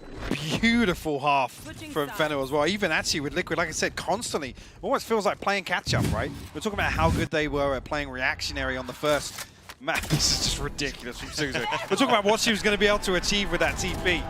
Again, pays off massively here. And even in terms of, yeah, DRN deals with it so quickly, but like we were talking about, actually, the spike was ticking away that entire time. Yeah. DRN's, like I said, it's based on all this paranoia built early on in the round that Liquid have to double and triple check some of these angles. Well, Elise, let's TP to GB in the desk and see what they think about Suzu on this Omen.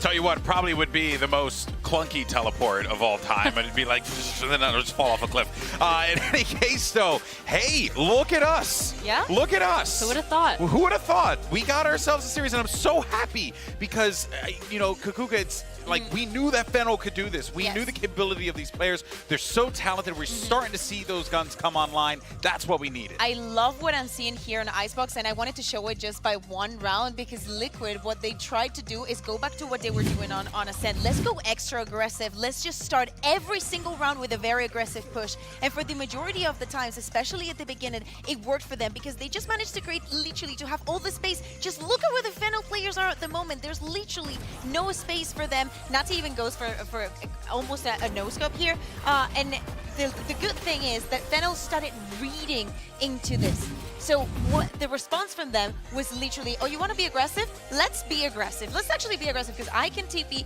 I can do exotic things, let's call it like that. And every single time that Team Liquid was going on the aggression, Fennel would be aggressive on another part of the map. And that's how the score started evening out. But you know, though, as we look forward, there's a glaring issue here with the composition of this Fennel lineup, and you're going to have all these controllers in play, and even though Suzu's playing really well, that could maybe be a problem, Athena. Yeah, I mean, Suzu's going off. She kind of made plays with her janky teleports, her crazy wild That Omen TP ult. at the end was good. It was nuts. Like, those kind of plays are what kind of turned the tides, I feel like, and actually helped her pop off with her Omen mechanics. But coming into this defense side, you know, kind of seeing Omen and Viper, it'll be a little harder. I mean, you don't have as much delay utility as a Sage, for example. But at the same time, you know, if Festival's kind of going crazy, if you can set her up on one side with an op and you have the Viper on the other side holding it down, then the double controller doesn't look that bad anymore. So I think going forward, like, they can definitely do it. It works so well with all the double heights that we have on both sides, where you also have the paranoia that adds on to your KO. So I think that there is a lot of versatility into this composition. Definitely one to look out for. And now jumping onto the defense, we need to keep seeing the Suzu that we're seeing so far. Yeah, you know, hey, anything is possible here, as we have learned throughout all of Game Changers. Let's send it back over to our casters as we get ready for the action.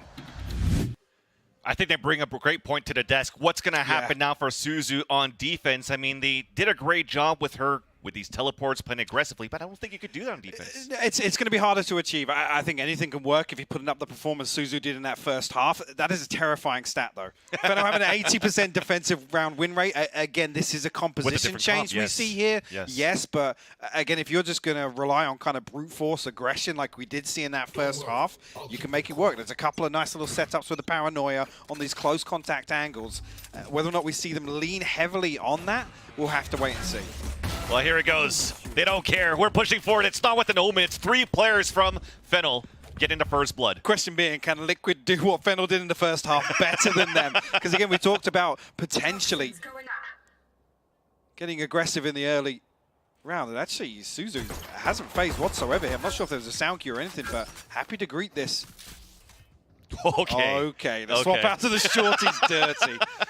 So Len will be first contact to see if we could do some damage right after that, and everybody's converging from Team Liquid towards this green hallway to try to get back into the A site. The wall comes up, trying to get the angle aggressively for Len.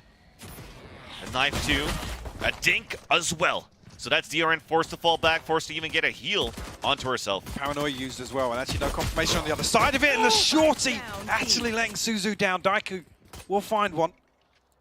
But she's also at 6 HP. Yeah. So did enough damage at least for herself, and also has delayed another push coming out from Team Liquid, another attempt to try to move into this B site. But Naxi's still alive. They still have this wall. Again, have to wait for that poison cooldown here, but Bastarda actually going to force through. Daiku going to find another one. How have they recovered this? It's a 2v1. Well, Festival, you're going to have to come big, and she does so with the headshot to Bastarda. Now here's the plant. Noritz that spots Naxi on top of that. She's winning on health as well. Not after running through the toxic screen. Nice headshot. Comes in for the defuse, and she will get the clutch in the pistol for Fennel. Festival opens it up over on A site and closes it out on B. Beautiful stuff there, as Liquid almost flipped that back in their favor somehow. Again, you look at the HP bars. Again, that pause, for the toxic cooldown. Almost forcing a couple of players out of position here. Yeah. Festival's paying no respect to the suppress coming through from that knife, and Len actually finding a freebie. See, Len previously actually positioned ahead of that wall, but I think there's a little bit of fear once Suzu feels as if she's going to be overwhelmed on yellow. Actually, if I'm not mistaken, it was Fennel to find the pistol in round 2 in the first half, right? Yeah.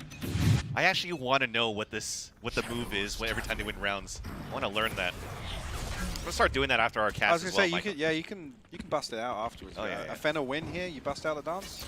Hell yeah. Okay. Hell yeah. Well, are they gonna dance this time? It's gonna be Suzu on top of pipes. 2 kills as they have the round going in on the anti-eco, but it's a force buy still for Team Liquid. Only 2 left alive. Stinger and a Spectre make that only the Spectre of DRN, who's now spotted and stuck at Generator. We're flooding in for Fennel, and that's a bite that's gonna hurt. Like I said, actually gonna throw Liquid another round behind here, especially with the purchase taken into account. I mean, actually gonna have an opportunity to maybe put a hero rifle in the mix here. I was gonna say maybe some headhunter bullets to work with and try and find a pick, but and actually, yeah, gonna see a toy with the idea. It looks like it might just be a light shield and potentially a Spectre, but we'll wait to see how the purchase sits here. Like I said, Fennel actually getting themselves an extra round ahead here, shutting down that forced purchase, being able to carry across a lot of this equipment. Actually, yeah, it will be the hero rifle here for Nachi to try and make something work. Early on towards A site. Fennel not going to give away a peek, though. Here. Trying to find information, too, by prowling towards mid. And this is going to be the hero rifle from Nachi. They're trying to get a pick towards this A site. Seems to be a lot easier to do on a map like Icebox.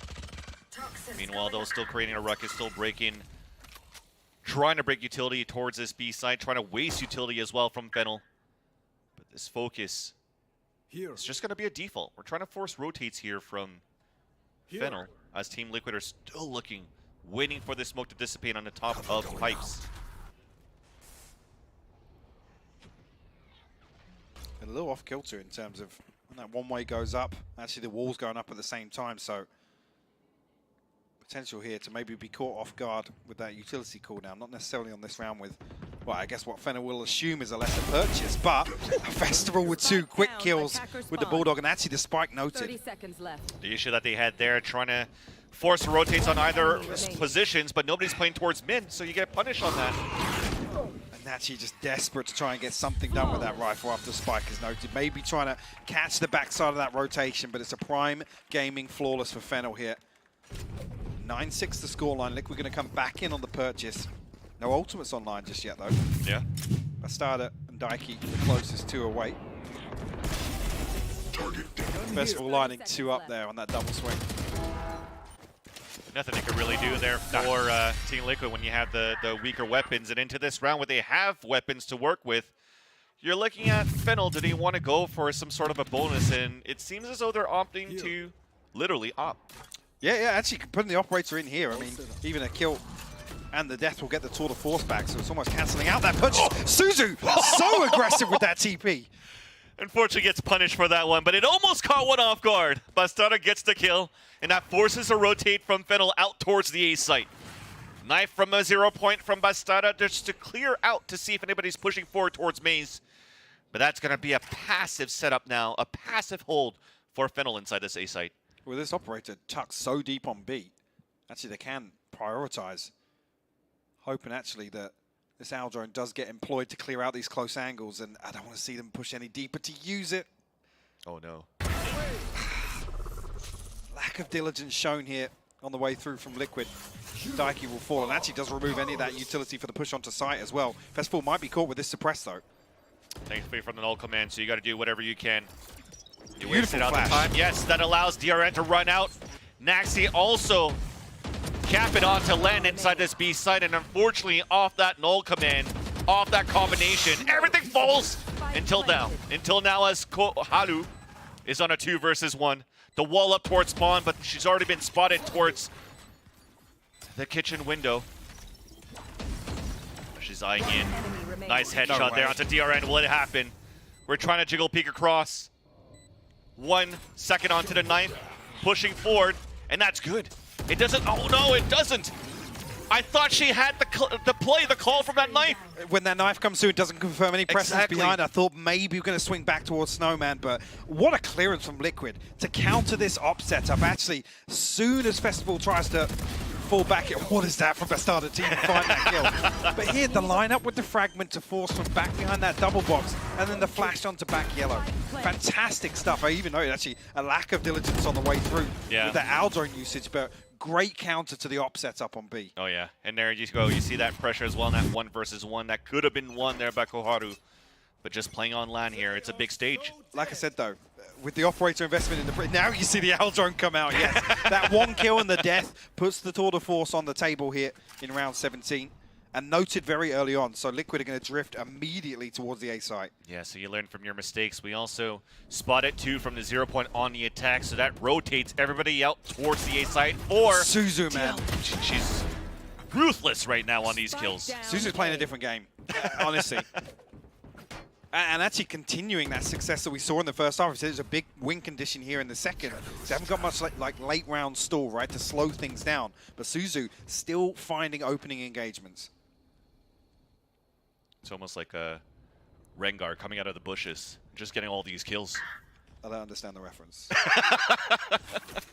We'll get some games in, Mike.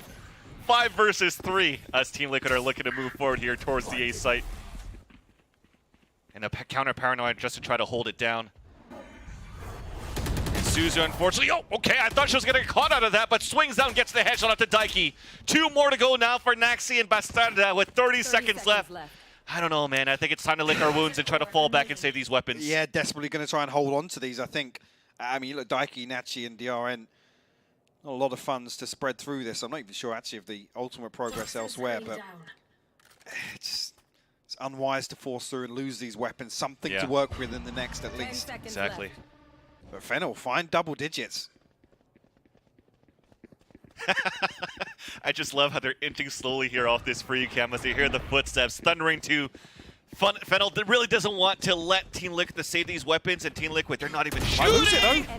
Suzu finds it. Gonna remove one of those rifles. Get Nazi one off the tour de force. The Hunter's Fury being available here. I almost want to say that's probably the best opportunity you could have, right? Yeah. Get an orb early on. You've got those 2 rifles to bring in. The Hunter's Fury, obviously, an ultimate you can find kills with. Suzu gets away with another one, by the way. Yeah, exactly. Another TP like that. It's hit or miss, but when it hits, it hurts. And that forces a timeout now. It's these kind of unpredictable plays that we talked about, you know, Liquid handling very well on Ascent, but Fennel getting away with murder in some of these. Agreed. At least the silver landing, which is side before the timeout, is that Naxi dies, but it powers up the Viper's Pit. To bring out some of this play style as well, after, I gotta say, a very one-sided first map, right? To have the confidence to come out and just say, right, mental reset, we're coming into something. We even said, right, if it goes a little puggy and a little weird, that's what we kind of favor Liquid. But like I said, Fennel just getting away with the unthinkable in some of these plays with Suzu. Definitely. 24 and 13. I mean, the scoreboard on the side of Fennel is very top-heavy. Yes. Yes. And when it's chaotic, but at least, as they mentioned on the desk on that first map, when they actually go through the chaos, they're also working together here for Fennel. So despite the crazy plays from Suzu, there's still going to be somebody else right there to try to trade it off. The other thing as well, we mentioned at the start of this, I mean, I spoke to the coach for Team Liquid, and he was talking about how they are a very prep-heavy team. You can't prep for this. Oh, you can't. You can't prep for somebody just pulling something random out and playing like a beast. Yeah. And also from these moves, like, we talk about the anchoring, the aggressive positioning here from Nachi from time to time, and this is one of the spawns that we currently see towards this B main, sorry. And it's Festival that's holding it up, playing the same style as Nachi on towards that little cubby. Bastarda actually peeks ahead of the dart coming through to confirm that Festival was still posted up on that angle, so first blood comes through. No command will be popped. Actually, Nachi going to find Len as well. So we wanted that aggressive position from Nachi. She's just running in with the team, being So first contact, and this will allow a plant. Surely they're shut down Suzu now, right? What? There was 3 sets of eyes posted this way. Finally, Nachi gonna put Suzu down. The paranoia hit so many, but she couldn't kill the one that wasn't blind, and that was Nachi at yellow.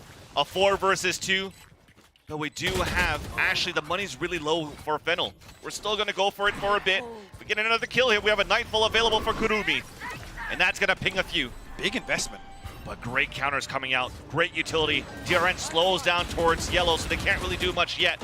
Wall is now being broken. Oh, no! Caught on a reload. Kurumi picked up by Bastarda, leaving it on a 3 versus 1, and it's not going to work. Bastarda taking the matter into her own hands and gets the round for Team Liquid. Big pace change coming out of timeout as well. Happy to put their a couple of bodies actually into that shoulder peek onto B main, dealing with Festival immediately at the start of the round. Again, the Owl drone coming through, confirming the first you see Bastarda actually even just going for the wall bang. It looked like much wider peak than that from the other angle. And yeah, sometimes you just got to laugh it off. Yeah. Like I said, though, Suzu still finding one from the back lines. Liquid come into this, winning that Thrifty now with 4 ultimates online. Obviously, that will bolster the economy a little bit as well. 3 players actually sitting comfortable for a repurchase and an operator in the hands of Nachi. On the other end, though, for Fennel, we talked about how the economy was a little low. The timing on that one, Festival still gets 1. It's a half buy or a small armor that we had for a couple of the players. We're forcing a res really early into this round. But to counter it off, we got the Viper's Pit. Yeah, Len almost hitting the panic button there to prevent any progress on the side of Liquid towards default. Knife will confirm that actually Len's backed away, because I think actually the AoE did cover the entire Viper's Pit, but I'm not sure actually of the timing here. Len's popped it and completely retreated out of it. Yeah, we saw the recon dart going inside that pit, really forcing Len to forfeit from her position, but Koharu goes on the top of B main and gets 2 headshots towards control, and that actually is the spike down at the same time. It's all the way tucked up against the wall here as well, so it's an awkward cross for anybody to retrieve it. Viper's Pit available for Naxi. We see it employed here. Actually, the wall drops. Suzu's got an opportunity here. Not the best timings going in for Team Liquid. Naxi's going to have to try to win a 2 versus 1. Has a pit to work with. Has a spike. Has 23 seconds. Pulls out the pit right now. We're just going to try to go. Just stick it in and see if we could actually get a good position on the pulse plant. Prowler misses her. She falls back towards Snowman. Both players from Fennel. Underhand flash for the double swing. Fully blind is going to be Naxi, and that was well played by Fennel, and to get the defuse to put 11 on the board. And Naxi's just faced with such an awful decision to make. Does she tuck close to the spike, try and play close contact inside that Viper's Pit, but Fennel stack up. Pop flash is perfect. What a round, though, to shut that down. 2 players being dealt with ahead of that spike being planted. Like I said, actually slowing things down massively. Nowhere to run. Spike down B. You know, the Kaharu actually the one to find both of those kills. Yeah. And here, actually, you can see completely caught off guard by the Toxin cooldown. And Suzu, again, given another 2 freebies. How many times are we going to talk about Suzu being in a position to just pick up these, you got to say it's stupid kills, right? There's no other way to say it. Unorthodox for sure, definitely. And it's working. The pocket pick, the preparation that we wanted from Fennel, it's paying off. Now we're going to attempt to get a pick here from the Tour de Force in the hands of Nachi. Aldrone also looking to wing out and look for some information. It's going to get the ping on to, actually no ping, but at least the information onto Festival. I mean, spotted on the Aldrone, yes, but again, unfortunate with the timing on the knife there. You can see Festival almost able to avoid the Aldrone entirely. We'll force out the TP and see if there's any rotation coming through from Liquid here, as finally actually going to be a little bit of focus towards mid. And pressure towards Kitchen as well. So quiet right now. Kitchen is looking to be taken under control by Team Liquid. Festival, unfortunately, gets pinged out here by the recon, but it doesn't really matter. Still has the operator to work with. And they both missed their shots against Nachi. Null command then comes out, and this might be the call for Team Liquid to start moving quickly into the site. In the back of B, we still have Koharu, and an op shot miss once again towards yellow. But the right-click classic, it's a free gun, by the way, gets the frags, and then we're holding it down for Fennel. A 4, make that versus 1. And the last one spotted in the back of this B site.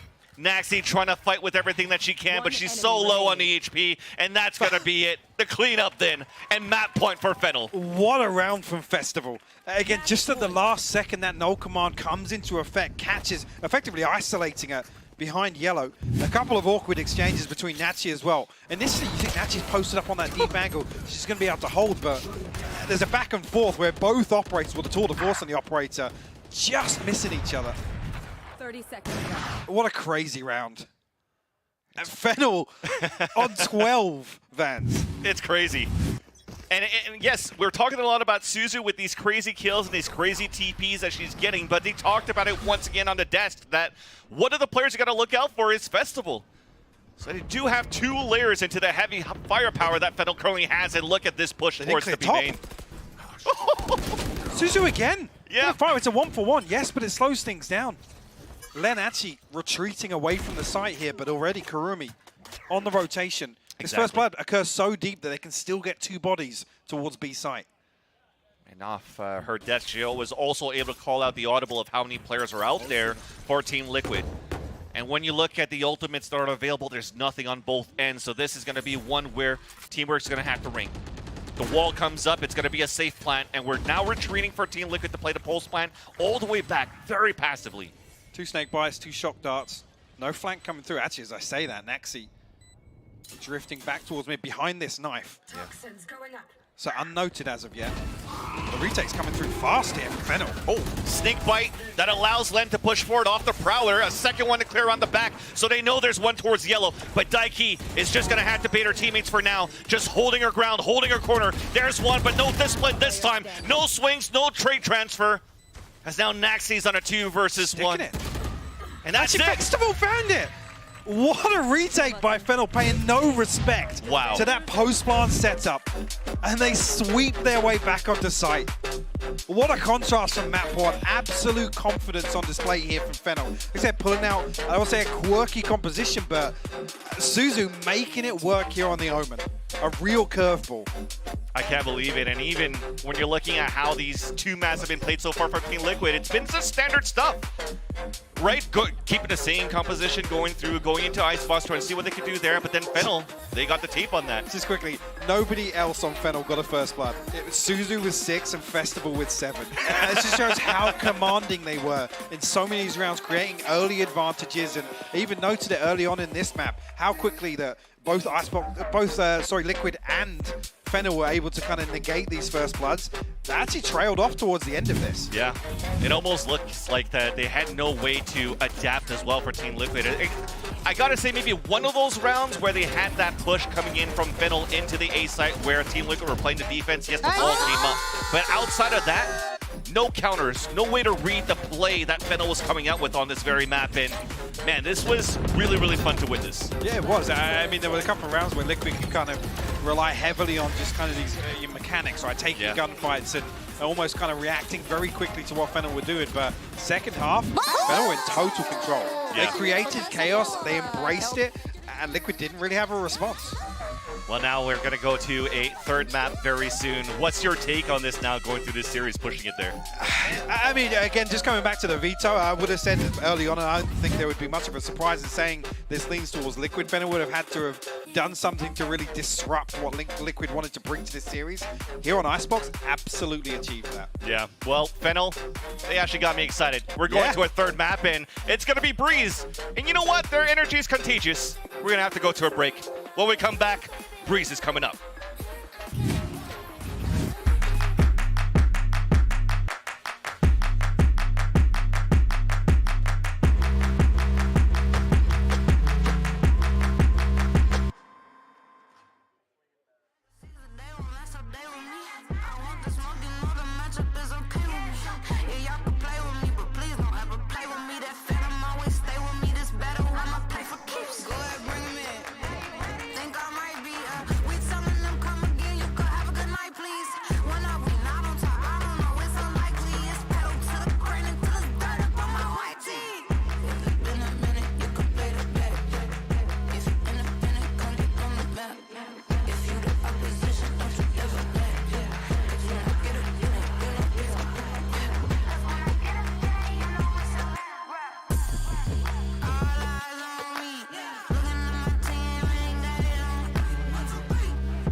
Welcome back to the VALORANT Game Changers Championship. This brawl between Japan and Brazil continues on. We're going to map 3, and you know what? I think I agree with Van Silly. That calls for a little celebration, right? Hey, all right.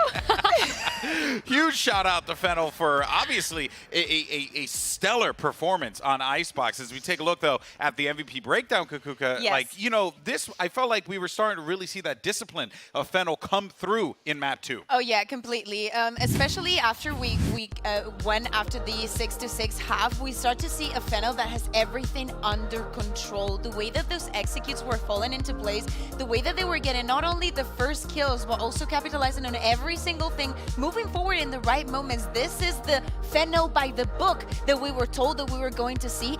We definitely understand why they decided to go for the Icebox. I cannot believe that we have another series that is going to the 3rd map today. Yeah, I mean, Suzu and Festival were literally Out of this hand world. in hand on this map. I mean, we can see Festival just having clip and after clip, getting multi-kill after multi-kill. She put up work with that off on both attack and defense side for her team. And of course, Suzu just doing the most ridiculous plays with that Omen TP, with the Omen ult, just randomly peeking out in places that you do not expect her. And just those two combined had so much power and so much space that they almost started just completely denying Team Liquid any of it. To me, the funniest thing out of it all, to call it somehow, is the fact that we saw a Fennel that definitely celebrated a lot.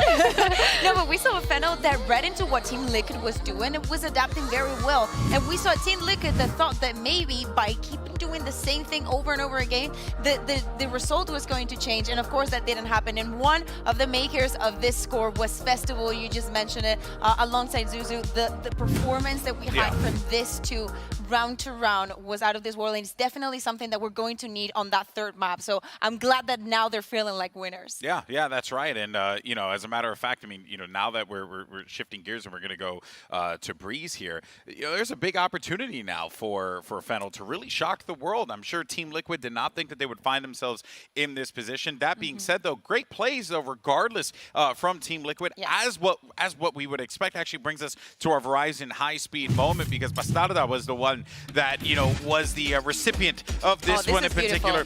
Yeah. 1, and then this. 2, and then, oh, she's there, 3.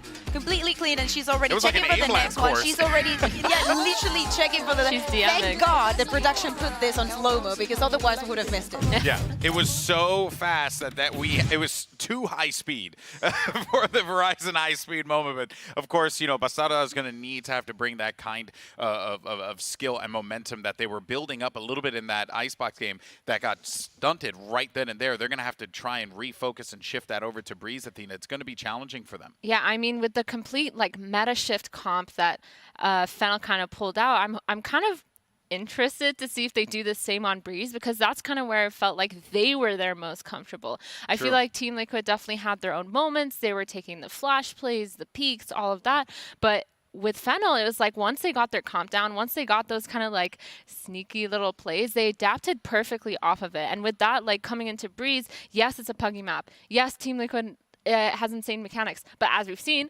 so does Fennel, especially Festival on that op. I mean, I am so excited for this matchup. Yeah, and you heard it there. Breeze is going to be map 3. If you're just joining us here, you got yourself quite the series. Coming into this, sure, I wouldn't have blamed you if you would have been like, oh, Team Liquid should be able to 2-0 after the way the descent played out. But it's very clear that this Fennel team, this is the reason why they are where they are right now. They are throwing different looks at Team Liquid. They were not prepared for that double controller. Maybe they do something wonky here in Breeze. I don't know. But Kukuka, Team Liquid, backs against the wall here for sure. I mean, one of the things that I really like, we just had Bastarda's high-speed moment, and now this is the map where, to me, Bastarda is on like her best pick, and she really feels comfortable navigating alongside the waves of Breeze. Because she's going to be on that, it's just being next to you. Yeah, I just love that I can influence everyone with my terrible dab jokes. It was the dancing, you know? I feel we're loose now. No, but definitely, I wanted to talk about this jet pick. I really hope that is something that they're going to bring back.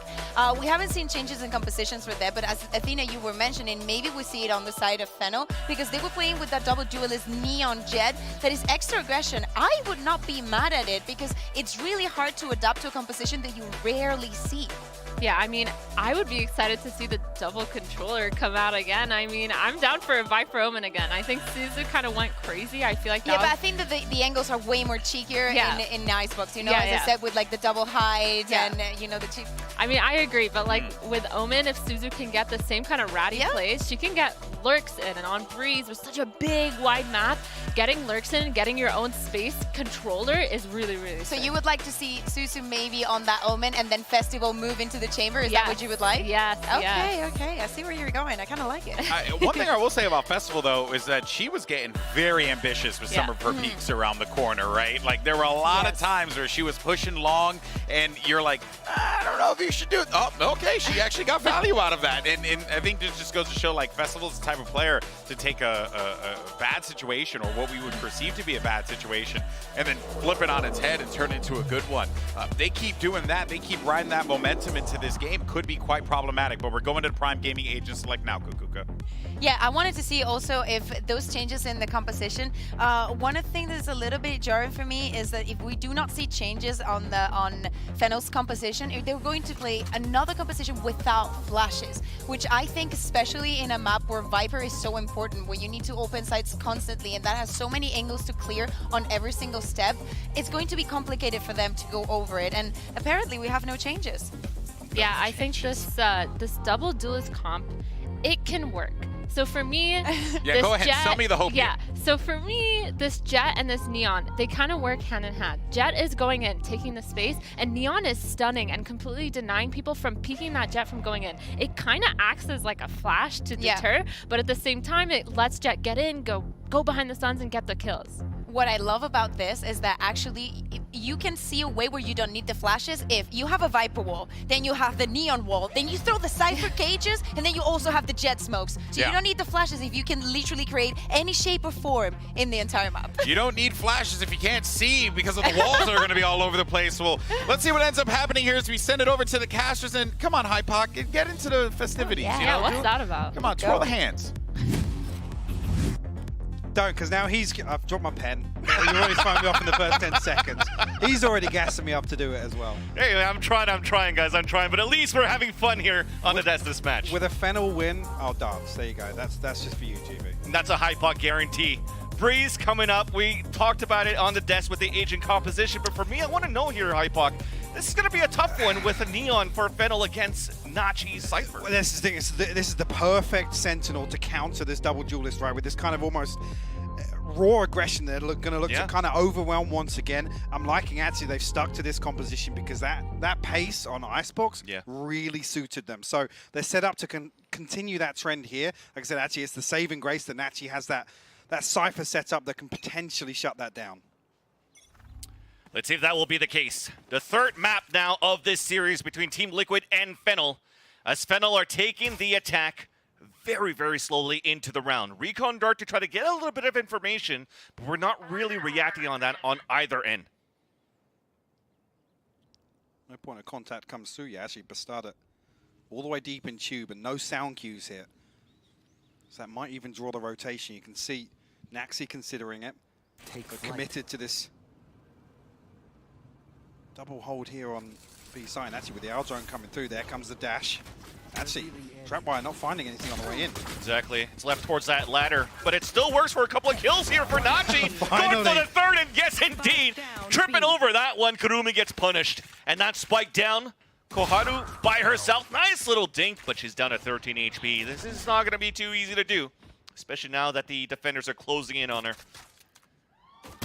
She moves forward. DRN allows Team Liquid to get an easy first pistol round. Great hold as well, actually.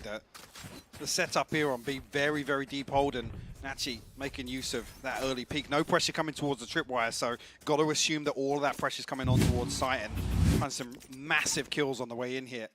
Suzu just not even considering the possibility, maybe anticipating a much deeper hold on the back of it being a Cypher. Yeah. At least what I like from the duelists is they went on in the middle pretty much, trying to split up that area, trying to see what we're setting up here for Nachi.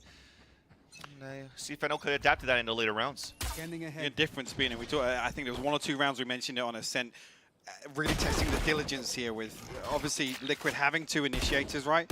Both duelists, sure, run it down, but they have to clear these angles.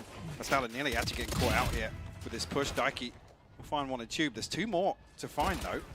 Should have the info off that door opening as well. As the door opens up, we have Festival that's just running down towards the staircase, but DRN still holding everything else with the rest of Team Liquid. With the Bermuda Triangle, everybody falls into the trap.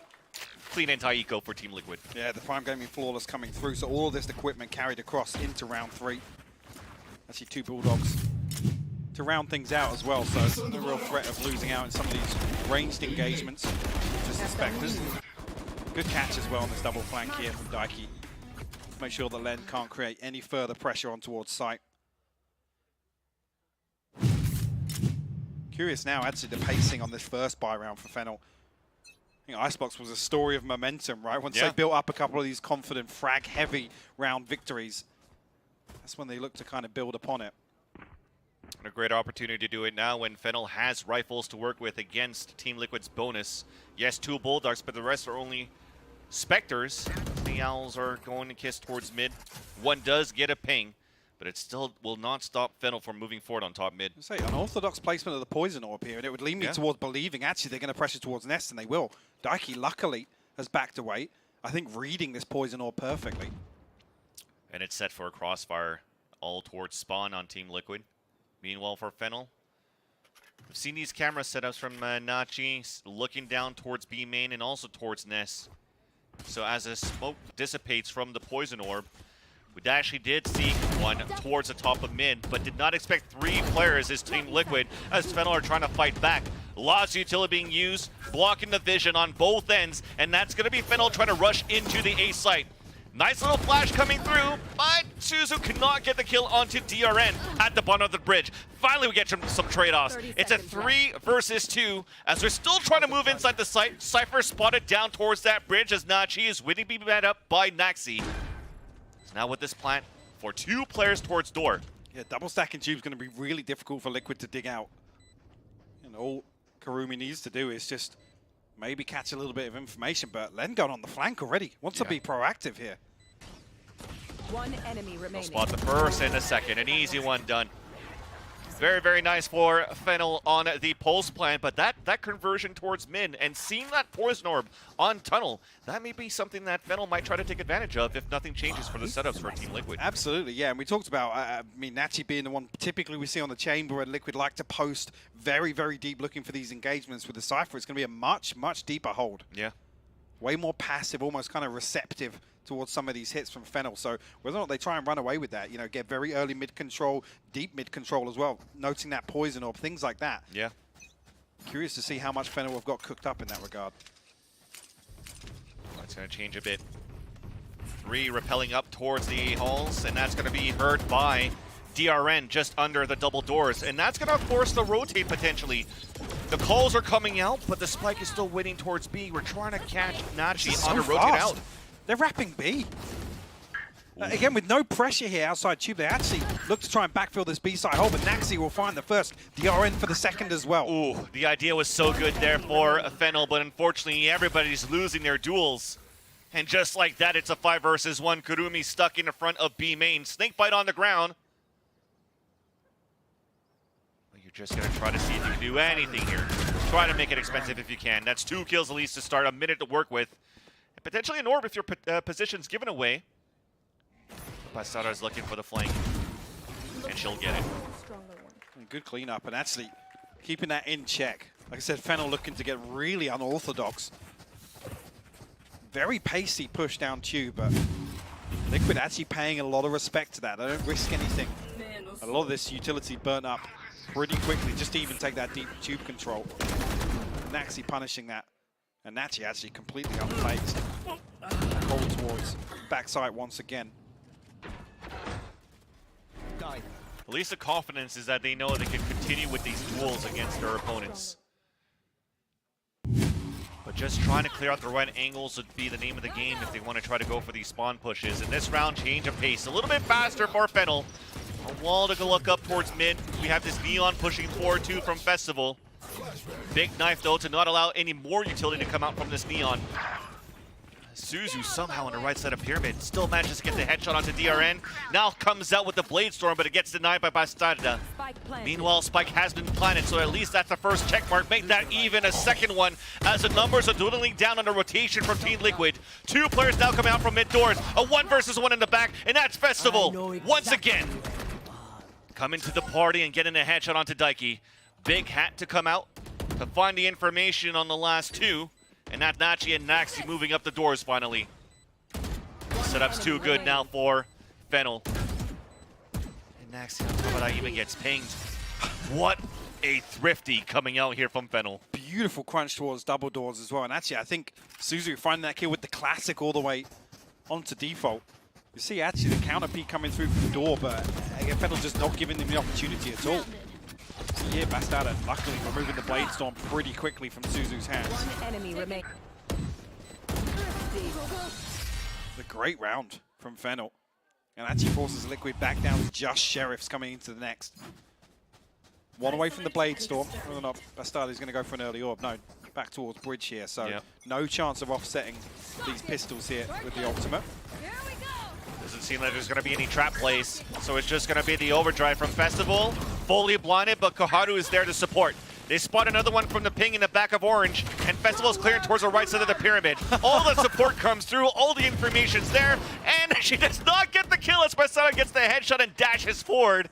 But that's still period advantage for Fennel. Bastarda has low HP inside the site. Len watching that rotation on middle, and it's going to come head-to-head against Daiki. I'm pretty sure Daiki saw her, so that's a potential for her to at least salvage a gun. Ping comes through on the minimap as well, so Daiki should clear this angle. Len, the timing just slips through her fingers. So an upgrade here. Koharu, the next on the chopping block. Oh, we're fighting.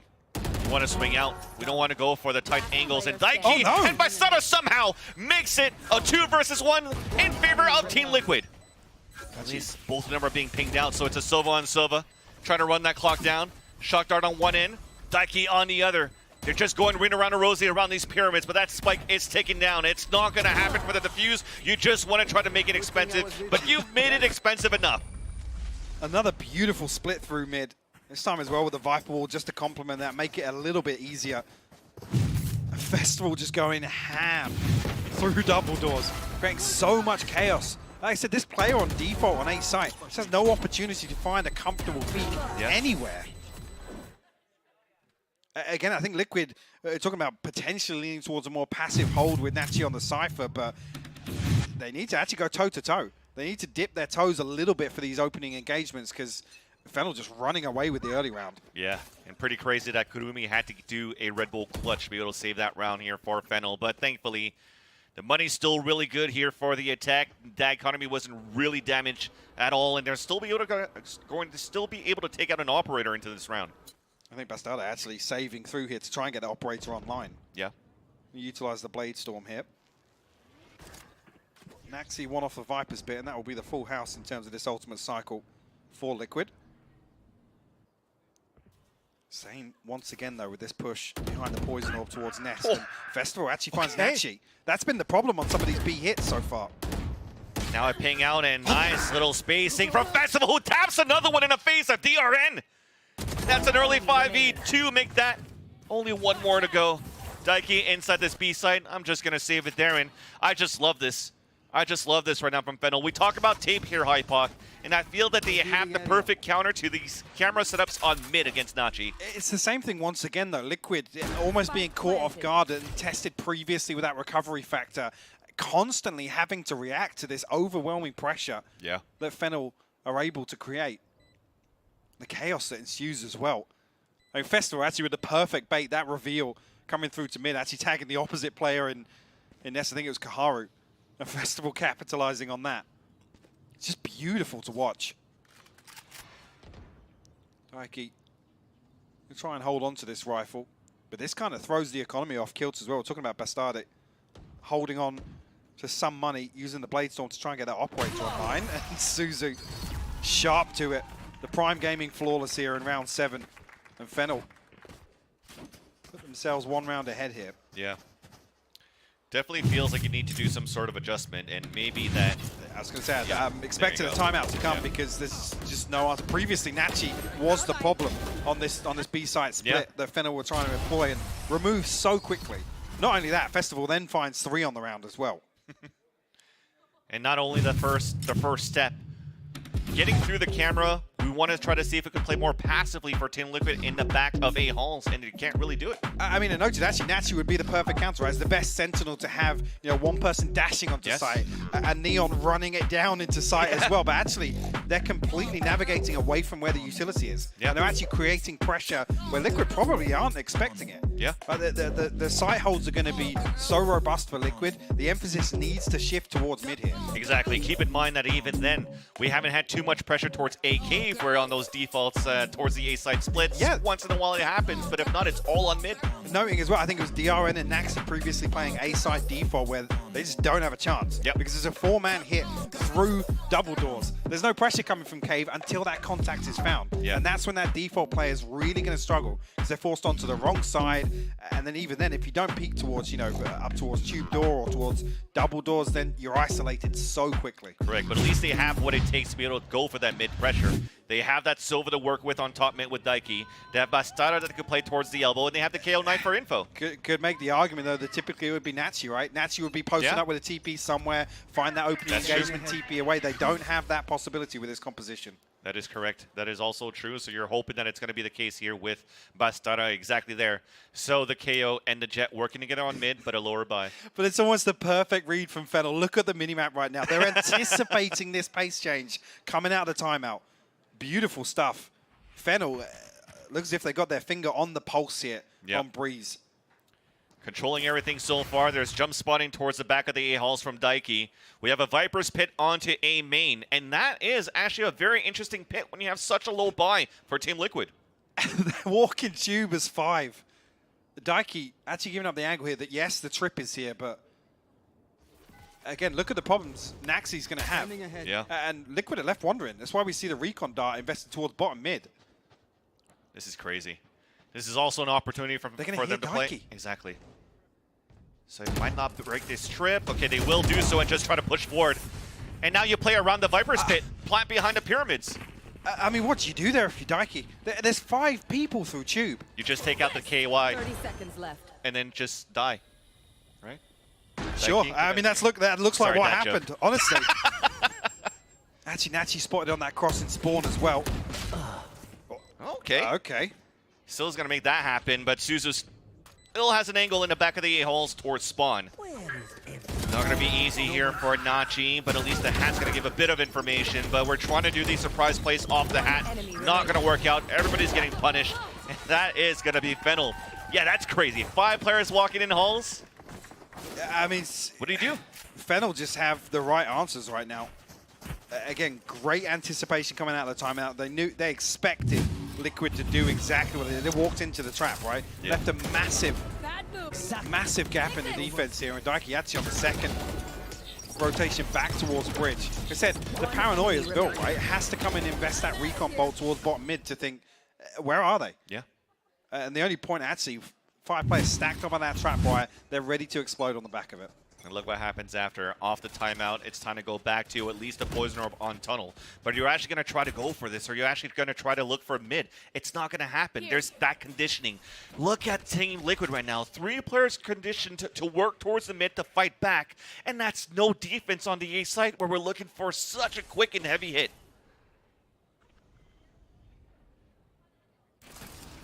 So it's the first time actually there's been heavy presence towards him. Actually pulled 1 member away from default. So actually, 2 members stacked on the... Actually, Naxi going to find the opening here onto Kurumi, so definitely going to slow things down. Important null come in, but we're trying to swing through, overcommitted into that kill. And now we get punished back. Team Liquid falling down to an even situation against against Fennel. And that's some aim line practice there from Festival, shooting both her teammates' recon and the enemy's one. But that doesn't phase Team Liquid. They still have great position towards the A site, but now we're flipping it towards B, where we also have Festival that could dash it across with the spike on her back. Bastard is posted up on this, so should find the first. Actually, just a tag. Whether or not Fennel on the back of that peak are going to commit. Yeah, they are. Bastard holding towards the elbow. She'll hear all the footsteps. Hunter's Fury coming out on defense. and that's Daiki already at Archway. But Plant will at least come down.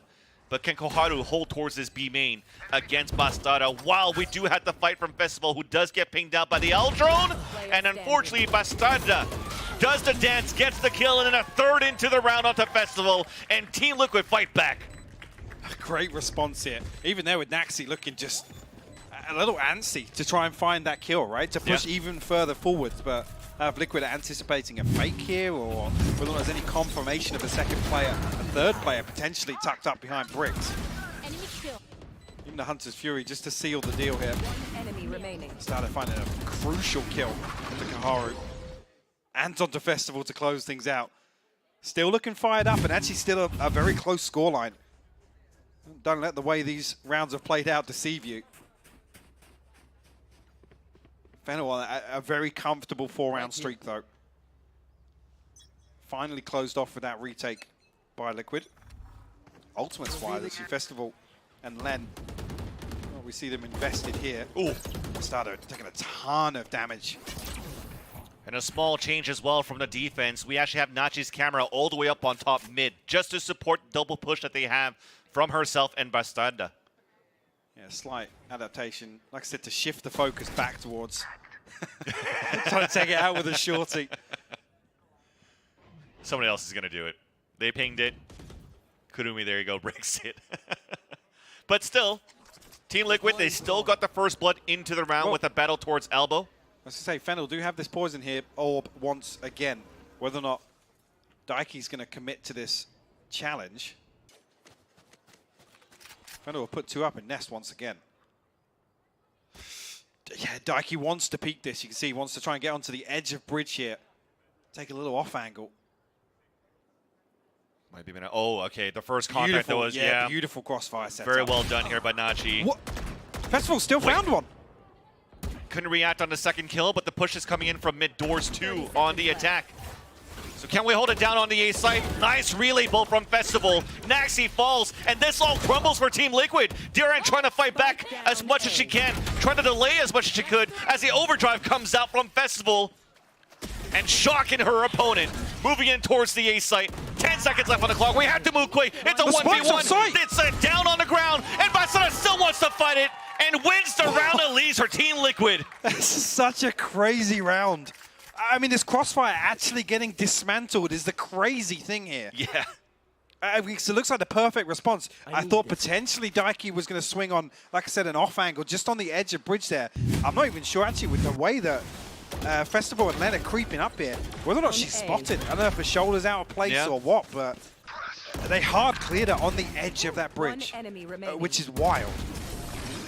Thankfully, you have a star player like Bastarda to clutch that round on that 1v1 to allow here Team Liquid to stay alive in this first half. You see back-to-back actually, Bastarda fired up on the player cam as well. Yeah. And each some of these rounds, right, where they're kind of winning out in raw gunfights, right, to rebuild the confidence. Again, actually, maybe we'll talk about that discussion of moving things back towards mid and Liquid trying to keep that in check. But no, it's just a couple of attempts to aggressively take that on the back of potentially Daiki or DRN's utility to find that first blood. Problem being, Fennel is stacked up with like 4 or 5 potentially behind it. I don't think Liquid have really learned about what the default, inverted commas, looks like for Fennel. But even then for Fennel, since that timeout that came out from Team Liquid, it feels like sometimes they're trying to overplay themselves a little bit, where the success came from middle. Now it's just like, hey, let's not take middle as much. And especially with the camera that they got from Nachi that they broke early, there's a chance here to maybe re-hit towards that mid or even split towards his B site. Big switch up here, actually, with Naxi heading over towards B site. Yeah. Daiki positioned in nest. You see the pings coming through. I think this might be the round that we might see exactly what I was talking about. Aggressive take on mid on the back of DRN and Daiki's utility. Actually, Festival's stun actually acting as a bit of a deterrent. Second pick comes through from DRN, but no trade-off of damage, actually. There you go. You have Daiki playing on the top of mid just to try to drone out in that area. Things that it's clear, but we still have Festival lurking around that area. Meanwhile, though, a little bit of a camera that spots one towards a main. Yep. Nice. Spike noted as well. Attacker spawn. I think spotted the second player. Wise to back away, though. That started very active in this round. The Festival's up to no good. Spotted 2. That's a little wall for her to fall back, and here's that split into the B site that we talked about, but that's Naxi playing towards this B main, could delay rather into this B site. Snakebite on the ground. Suzu trying to move forward with the Blade Storm out. Now here comes the pit on top of that. Kohalu getting the kill, and the Neural Theft is going to spot all the rest of the defenders, which will allow Fennel to reposition inside the site and try to fight back. But Bastarda answers the call. And a player disadvantage going out for Fennel. It's going to be Suzu with the Judge, Len with the Vandal, and still a couple of knives in, and we will try to go for it. Play. Oh my God! The flick for Len to get the kill onto Naxi. Len finds both kills quick enough that Naxi can't even flank in the Viper's pit. That is insane. Crazy stuff. I think Naxi just catches herself off timing there. the snake bite coming through onto main was so late, and it was on the back of the toxin cooldown. So no possibility to stop Fennel forcing the issue here on B site. Like I said, finding that second kill allowed her to reset. Beautiful stuff from Len. That is still crazy, though. It's a Vandal and a Judge in a Viper's pit, where usually the plays stay in there, decay your opponents, and then just judge them, but they ran out of the pit just to get the kills. That is some confidence going into that round. And a big win for Fennel to take the lead by 1. And this also a broken economy for Team Liquid. Forced to play a Blade Storm. DRN has nothing but a Sheriff, and Festival's already moving into the A site. Festival's just creating even more pressure. Woo! It's not stopped towards double doors this half. And Liquid haven't had a response. DRN now, like I said, isolated here on default. Only a Sheriff punished for it. But in these moments are when TL could shine. These retakes somehow making the impossible situations possible. Suzu, though, bring the chances back in favor of Fennel, but not until Bastarda gets the headshot on that Blade Storm. Only one more player to go, and that's exactly what we were talking about. Kurumi has to try to go for it. Clutch does get that nice headshot onto Bastarda. Now it's up to her against Nachi. Jump spotted now towards yellow. A little bit of a tag. Hunter's Fury available for Kurumi. 2 shock darts, but looking for her opponent. And her opponent standing still, comes out for the flick and the headshot. And that's going to be Nachi to come in for the defuse. And with this third map, we've tied it up 6-6. It's still crazy to me that this ends as 6-6. With Fennel really taking the fight to Liquid here.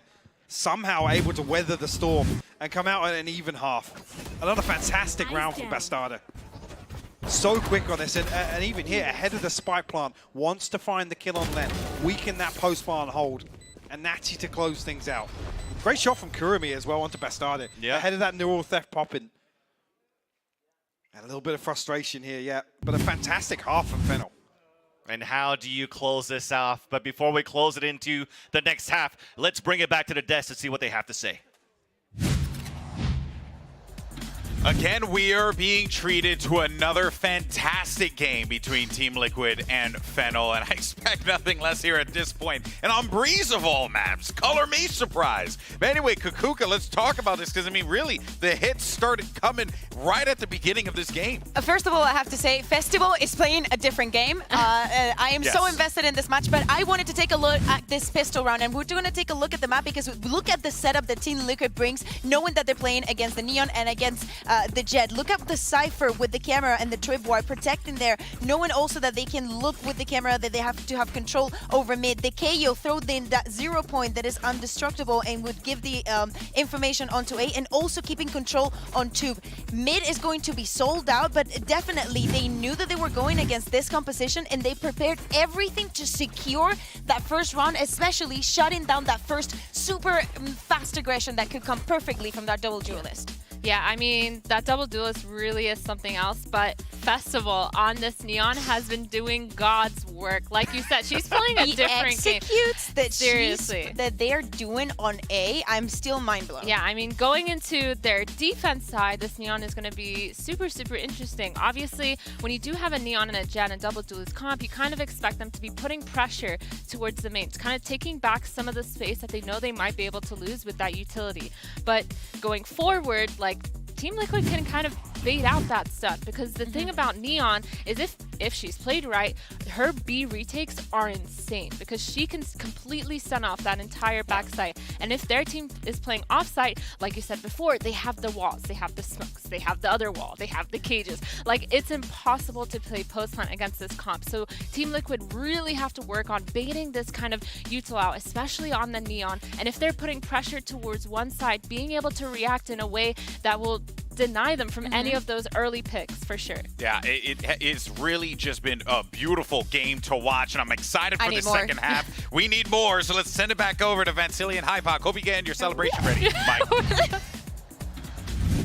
You wanted more, you got more. The second half about to start things off, and it's a clean slate from everything that happened for the first map until now. And it all comes down to potentially this second half, or maybe we'll see OT because it's so close. Yeah, I mean, interesting stat here, though. Liquid 5-0 on decided maps in 2022. The big question, actually, just to come back to Athena. Actually, what she mentioned on the desk here, this composition, they need to have something cooked up to make it work, right? The concern always being, especially on Breeze, right, is making this double duelist, hyper-aggressive composition work on defense. Actually, Liquid have found themselves a wide open B site here. Cool. So going to test that retake ability of Neon immediately in the pistol. I think I'm going to have to stretch my muscle jaws because I feel that this is going to be very explosive, but an attempt for a retake here onto Fennel. Spike goes down. And we have great positions, at least for the pulse plant, but there's no snake bites to work from Naxi. Let's see, actually, 3 members technically committed towards site here. Actually, Suzu going to find the first Daiki on a wild jump swing. Kaharu's found another one as well. No answer back from Liquid just yet. Okay, well, through the toxic screen does get one, and now the numbers are coming back in favor of Team Liquid. It's a 2 versus 2. Make that a 1 versus 1. DRN versus Suzu, but Suzu's low in HP. Thankfully, she does have the Sheriff to work with, and it's up against the Ghost. Oh my God! And DRN gets a 4th kill into the round, and that's the 2nd pistol round into this map for Team Liquid. Suzu getting tagged up earlier, only needed another shot or 2 from DRN to close things out, but I thought just for a moment there, the timing was going to slip through her fingers. Liquid, though, get the first on the board in the second half. And again, actually, I was saying, there was no response from Liquid just yet, but with DRN finds these 2 kills, then resets for the third. Karumi falling here is the problem, right? Because Suzu in this scenario, Sheriff in hand, I don't think the dash was even available here ahead of the suppress. Makes it very difficult to recover that. And again, Liquid have found themselves a wide open B site. Fennel anticipating a switch up in round 2, but it's just not there. Whether or not Liquid are just going to look to pile the pressure onto B site on their attack in half it. A gamble stack that we have for Fennel towards the A side, but look at this. They do have a camera that could be used as soon as they want to pop out towards this wall of the B site. And let's see how that's going to come into play. There you go, already broken. Not going to do much. Allowing now Fennel to walk back down towards their opponent's toxic screen. Not going to be able to do too much at this point. After Bastrada spots the first contact, everybody just swings out. So the flood that you wanted to do from Fennel actually just funnels into their death. Pinged out as well. Suzu down to 30 HP. Once again, just a pistol finds a headshot, but Daiki closes things out. It's a Prime Gaming flawless in the second round here. Liquid off to a convincing start here. Once again, those Bulldogs going to be carried across, so no concerns if Liquid want to look for a ranged engagement here on the bonus. They started with some early kills as well. DRN actually leading the charge, 1 away from the null command here in terms of this first ult cycle. We'll see what the response is here from Fennel. Their first full purchase. Well, no, Liquid actually going to lean towards B side once again, which, looking at the minimap, might be the case. So hoping Kaharu can slow things down here. A deep setup with the tripwires. Spycam dealt with immediately. Has to retreat, has to fall away from this. Another quick hit from Team Liquid into this B site.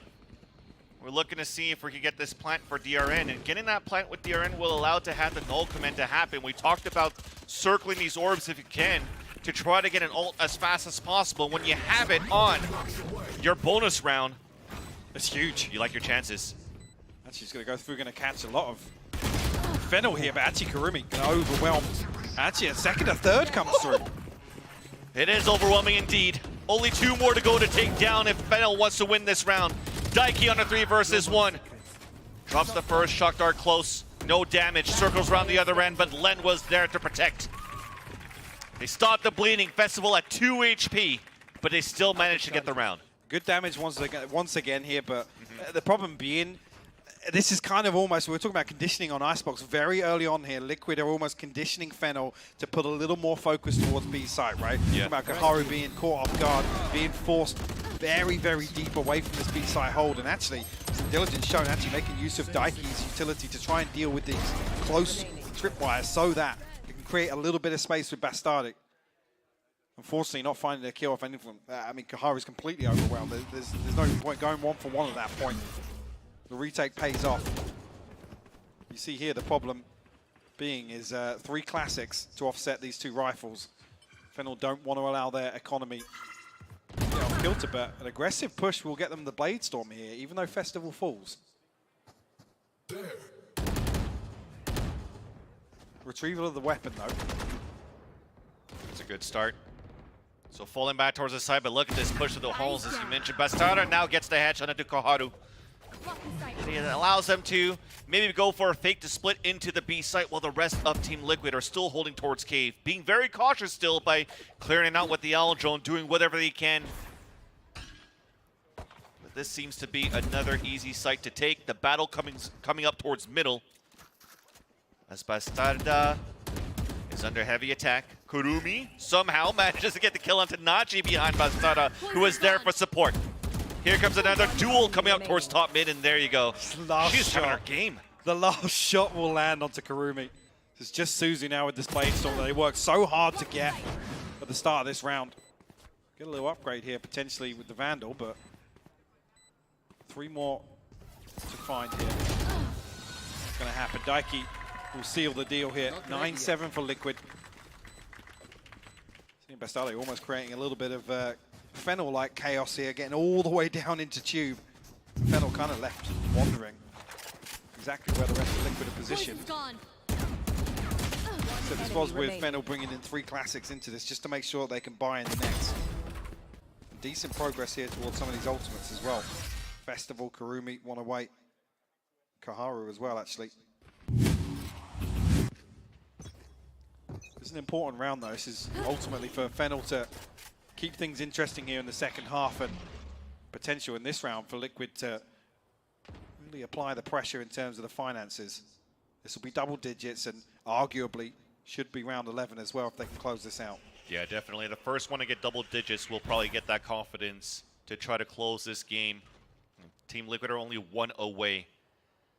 But meanwhile, as you look at the defense from Fennel, they have added so much pressure towards this mid. Suzu currently waiting while Team Liquid are still holding a very, very slow spawn, expecting these pushes, trying to punish Fennel. So now the angle comes back in favor of Suzu on by the castle. Back with Bastarda, spotting 1 player, 1 opponent inside the A halls, and finally Team Liquid are looking to explode potentially into this A site. Still 3 to hold this though. So it's a deep hold, yes, but we're not going to rely on maybe a little bit of utility towards default. Festival, meanwhile, has slipped the net all the way down Tube, and there's no utility to stop this flank coming through Cave whatsoever. 30 seconds left. Liquid need to have their heads on a swivel. Nobody on site needs to challenge until Festival makes a move here, and that's going to be it. Naxi will fall. That's the Viper will remove. Oh my god! 2 headshots on the Duran and Bastarda, and finally gets stopped by Daiki. We're fighting back, and she's all alone towards the A cave, and gets another one as Len opens the door. Surprise! As she comes knocking, looking to get this one into this A slide, but Suzu's there on the flank. Oh my god! What was that from Festival? Oh. You think maybe 1 or 2, but lining up onto default there, no hesitation whatsoever. Oh, what a map she's having. I was just going to say, like, okay, a backstab, being able to get the skill into Viper, no snake bites available. This happens? I mean, the great thing is, like I said, nobody on site needs to move until Festival actually pulls the trigger. Yep. And it just so happens it's 3 for Festival in the backlines. Like I said, the worst one to fall first is Naxi, right? That Viper wall is removed. There's no real safety net on site. Liquid looking to up the pace a little bit here. No secrets about this initial A presence. Festival once again looking to get into the back lines. This time around the wrong side of that Cypher utility though. Well, that's going to be your job. Try to break the utility. They'll hear the camera, and Naxi gets the first kill. Hunter's Fury to come out, but Suzu's also spotted on that flank, thankfully, from Nachi's camera, who's looking to reflank towards mid. Decides differently. Falling back into the A side. Play your numbers. Play the pulse plan. Door is opening as two players are now spotted under the bridge. Bastarda still being the main point, communicating all of this to her teammates. And Suzu comes from behind, does get the headshot, and is now moving forward. We're trying to battle back towards the headshot angle, towards the rail. Another one onto DRN. The smoke will dissipate, couldn't get the flick. A 2 versus 1. Daiki at 5 HP. As that clock is ticking down, Len is just on the left side of the pyramid looking to stick it, but about to get turned around from behind, and that's Naxi to get the round, and that's Team Liquid, the first to get double digits.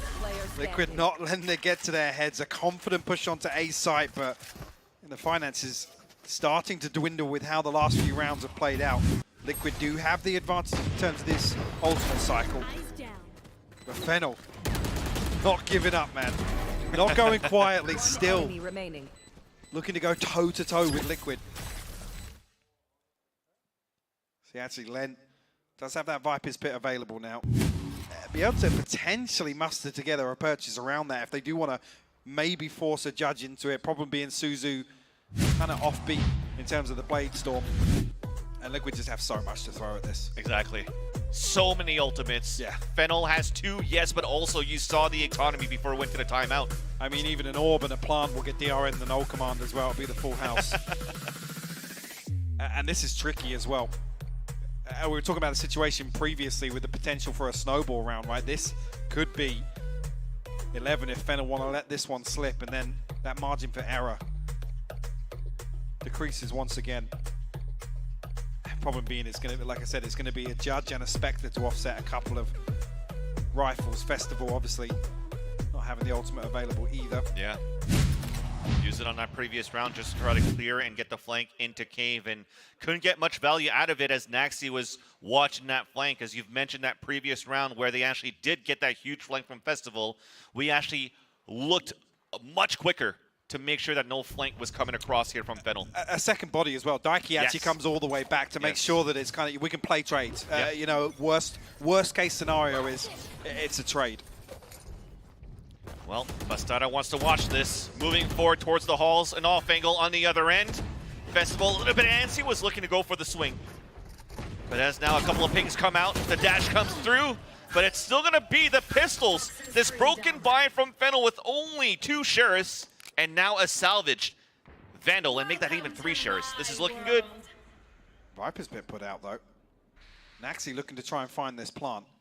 Nachi's already noted this flank though. One of the tripwires was activated, but it's going to be 2 members of Fennel. Karumi's pushed all the way through Tube. Spycam going to spot it out. Great use of utility. The trapwire as well, so Nachi will note 2 on the flank. And they've spotted Karumi, but the rotate goes back towards mid. Daiki's actually got Hunter's Fury as well, so another post-plant tool here. Karumi has to create some pressure in the back lines. Very important, but this wall's about to come down, and that's going to be 2 players. Perfect trade for Fennel, and the hat's going to come out to spot the last 2. We're just going to try to stick it. No time to get into position for the Hunter's Fury. We can actually just stick it. We can just eat that. A total oversight here. I'm not sure whether or not the Cloudburst covering that recon bolt and the tag not coming through, but Fennel just stick the defuse. They went around they have absolutely no right to. Yep. And a big investment as well. Naxi caught off guard with a beautifully timed double peek. There's actually as well, Len and Kurumi finding 2 kills that they absolutely shouldn't have. Yeah, I just want to know what happens here. Look at the x-ray of what happened. Well, this is just before. She's already behind the wall safely to be able to activate the Hunter's Fury. It looked like she was trying to rotate back. I'm not sure where the dart ended up, because the dart was sent to back site. I'm not sure if that was intended to scan default, and it didn't. Maybe. But a major oversight from Liquid in that post plant. Unfortunately, some spaghetti. And that will put now Team Liquid with the hero rifle onto Bastarda and pistols for the rest. Null command available off a pulse plan if they want to. As we've gained control towards this A side for Team Liquid. Some opposition from Fennel. at the staircase, at the door, the Owl drone looking for some information. And finally we had the plant coming down. Taking a long time to get that plant down, but no challenge from Fennel. They want to make sure all this util's burnt up. Liquid don't have the advantage just yet.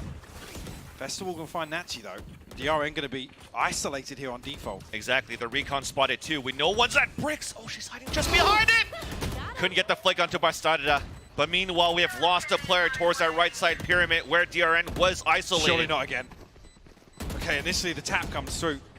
I think maybe a snake bite landing here. Yes, Nachi gets the kill.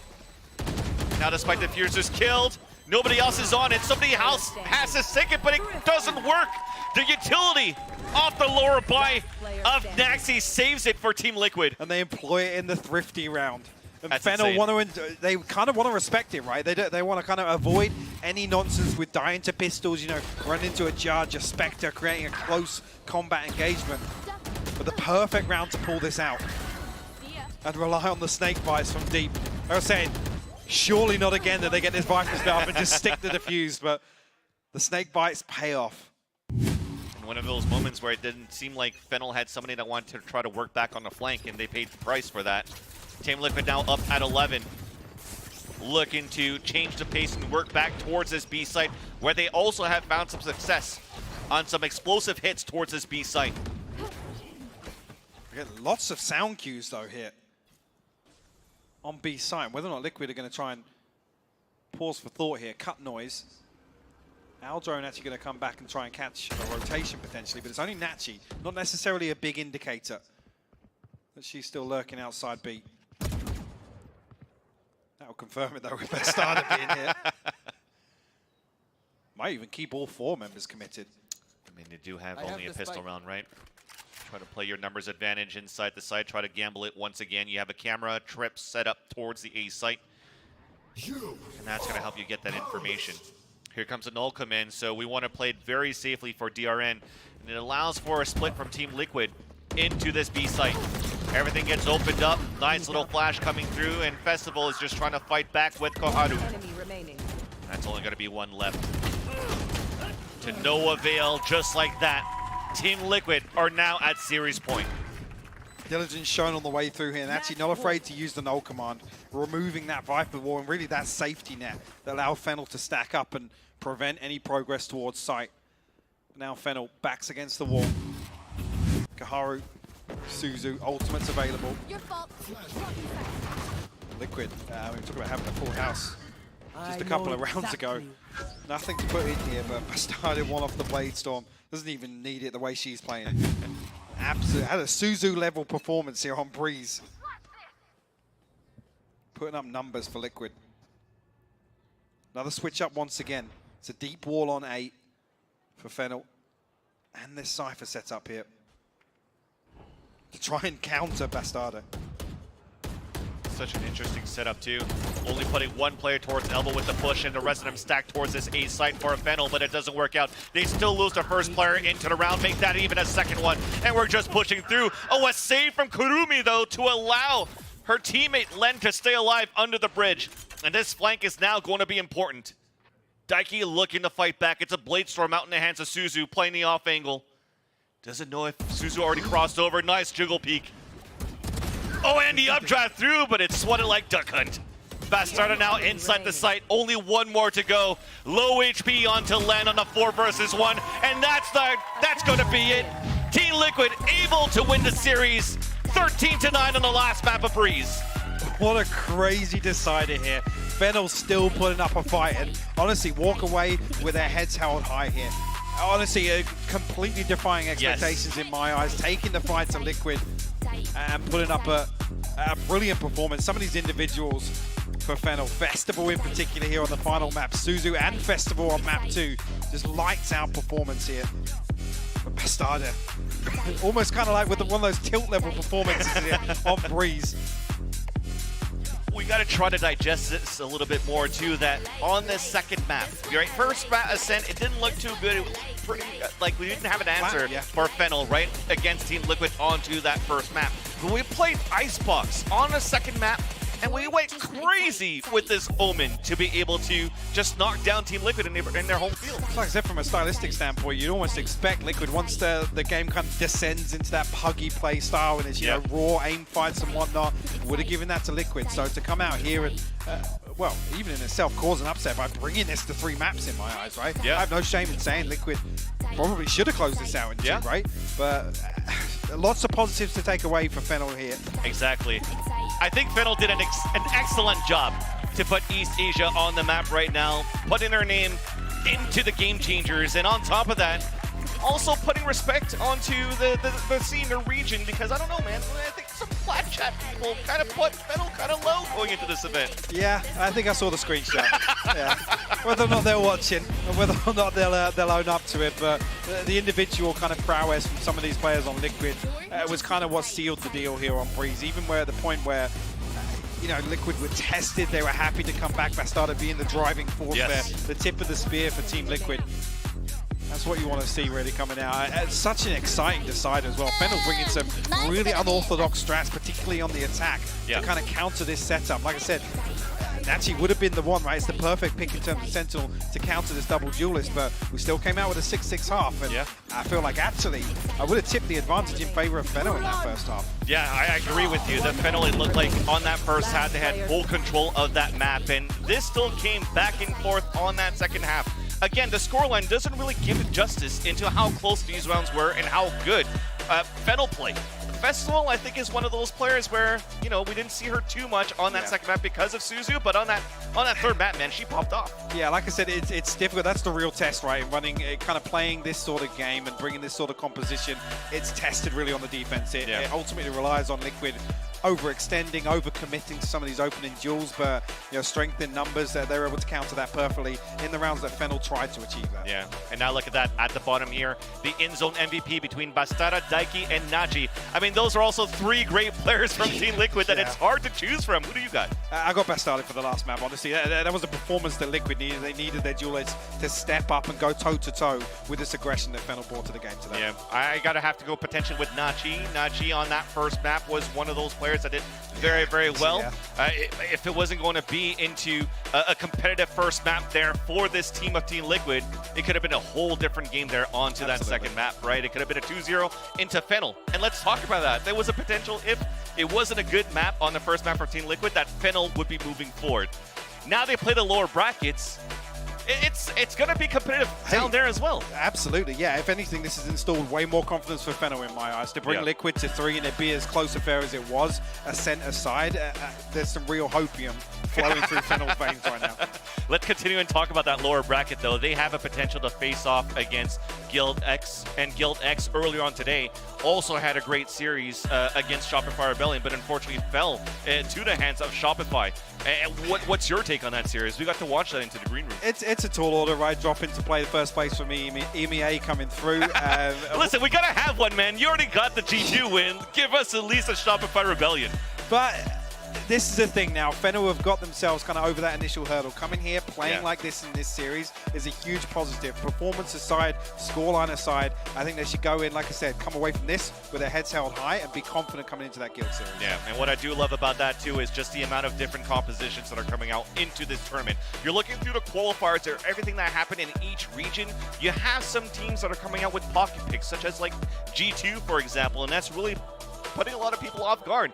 And after watching that first series, or not the first series, but when they actually had that matchup against Cloud9 White, it's like, okay, well, now we're going to have to think about maybe not floating Pearl into these rotations, man. G2 is coming out to play, and I don't know, man. I know I'm an NA caster, but G2 is looking pretty good in this tournament. I gotta get, well, G2 have always looked good. That's the thing. Right? Other than this hurdle, obviously in the final qualification step to get here coming out, they've come out and shown their true form here, I think, already in Berlin. Well, what does that give you about Guild X, though? If G2 is going to be that team that has always been that strong, but Guild X finally beat them through those qualifiers, I don't know, man. Like I said, they did lose. Are you huffing the EMEA hopium right now? We've got 2 good teams here for EMEA. I'll leave it at that. At this point, I don't even want a, what do you call it, an EMEA and NA Grand Finals, because I'm seeing so much potential from all of these other regions as well. Liquid is my dark horse here at this event. I'm hoping they can follow through from this. Liquid, let's see. For me, I was going to put Fennel because I didn't have a chance to really do as much studying until we got into like the final days of the event, and I'm like, yo, these guys can actually, these players can actually work in tandem very, very well, and I think they were able to display that on the play style we've seen throughout this week for these two teams. But what's your take going into the tournament? If it's not going to be Team Liquid, what's your look on Crew? Crew, I think it's a tough first series to really recover from. I expected a lot more from them. It being C9 White on the other side of things, you can kind of allow a little bit of leeway there, but it's going to be difficult to dig themselves out of position because that was a brutal defeat to C9 White, which you could say is expected, but that's tough for that to be the first showing here on LAN. Yeah, and X10, another one of those teams. I mean, we're going through all the teams right now, right? Let's go with the last one, X10. I mean, they also did have a very tough game as well against C9, against Team Liquid, and they're going to have to fight back in the lower brackets, but I think we've talked enough. I think we are going to bring it back to GB, where he's just going to start dancing for us. So GB, what do you got? Hey everyone, and thank you guys so much for that. We just have a quick update on the VALORANT Game Changers Championship schedule. So we just want to be very clear here. Due to local restrictions, the match between Shopify Rebellion and Team Liquid is actually going to be rescheduled to Thursday, November 17th at, I wish I knew that time. I wish I could say it, 3 o'clock. 3 o'clock CET. I'm an American, so I don't know the whole 15 joint. But to accommodate this shift, the tournament schedule changes will be the following. As we have the new schedule, we can go ahead and run it there. And also, just an FYI to ticket holders, the doors to the arena will open 1 hour prior to the start of the match. So make sure you note the new start times there. The first match is going to be Shopify Rebellion versus Team Liquid, and then we'll have Crew versus X10 Sapphire, followed by Guild X and the Fennel to close things out. But in any case, so stick around. After the break, we're going to have our VALORANT Game Changers Championship post-show, as well as our interview with the winner from the Team Liquid Fennel matchup. We'll see you guys, as always, on the other side.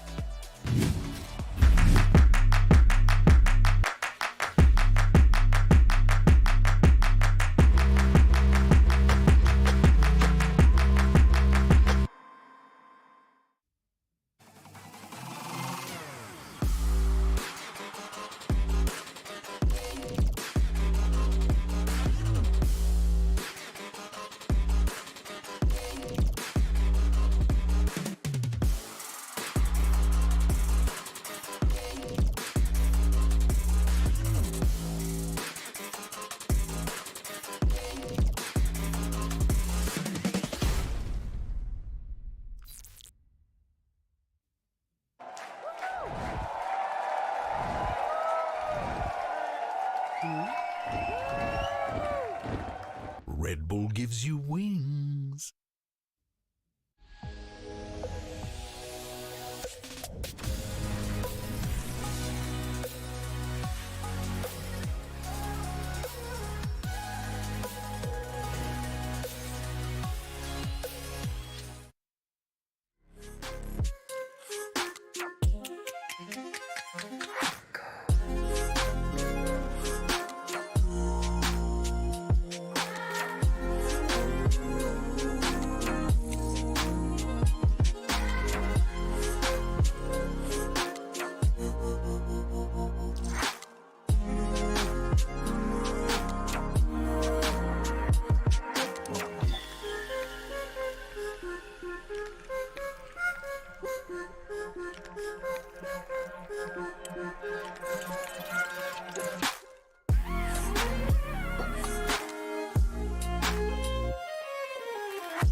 welcome two brand new representatives from Brazil and Japan to the international stage. Here are Fennel, Hotalava, and Team Liquid. Nachi, though, to find the first one, Spectre, and the second festival will fall. Big flash to come out. Nachi continue to go to work. That spike down, and that's a clean prime giving flawless. What trigger discipline? There's 1 and 2, and the crossfires perfect. Bastaja, what a beautiful cloud burst to just give a one-way angle, and that was pretty much it. Clean right now for Team Liquid. Team Liquid takes the first map against Fennel, 13-4. Fennel looking to rotate back towards mid. Unfortunately, the flash doesn't work to get the blindness, so that's Suzu with 4 kills into the round.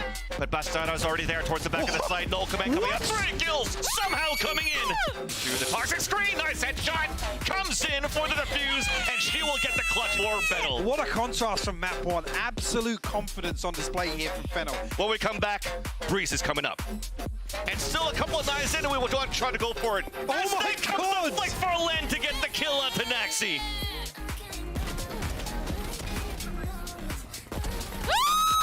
Team Liquid able to win the series 13-9 on the last map of Breeze. What a crazy decider here. Fennel still putting up a fight and honestly walk away with their heads held high here. Welcome back, everyone, here as we break down that incredible series between Team Liquid and Fennel. Of course, Golden Boy here alongside with Athena and Kukuka, who have been lecturing me throughout the entire commercial break about how the rest of the world tracks time, because I am, in fact, a filthy American. What an incredible series that was, though, top to bottom. I mean, I have to say that everybody comes to the matches with expectations. Mine for Fennel were definitely there by what I had seen from them, but I thought that they would suffer a lot against Team Liquid, and I am so happy by the performance that we've seen from them. And you know, listen, Vancilia and Hypoc were out there calling out the Plat Chat team, you know, saying the standings. I don't blame them for ranking Fennel where they ranked them. There's just, we had no idea how they were going to play. I mean, it's Platcha. They have to be wrong, right? They have to be wrong. That's the entire purpose of the podcast. Anyway, though, but Athena, yeah, I mean, while we are talking a lot about Fennel, let's shift the focus to the winners of that match, Team Liquid. They played unreal throughout the whole series and really showed us that this team is quite scary in this competition. Yeah, I mean, they definitely showed that their time together is no joke, that they can bring that to whatever matchup they're playing against, even if it's against a completely random meta, completely new comp that maybe they've never seen before. They still managed to hold their own.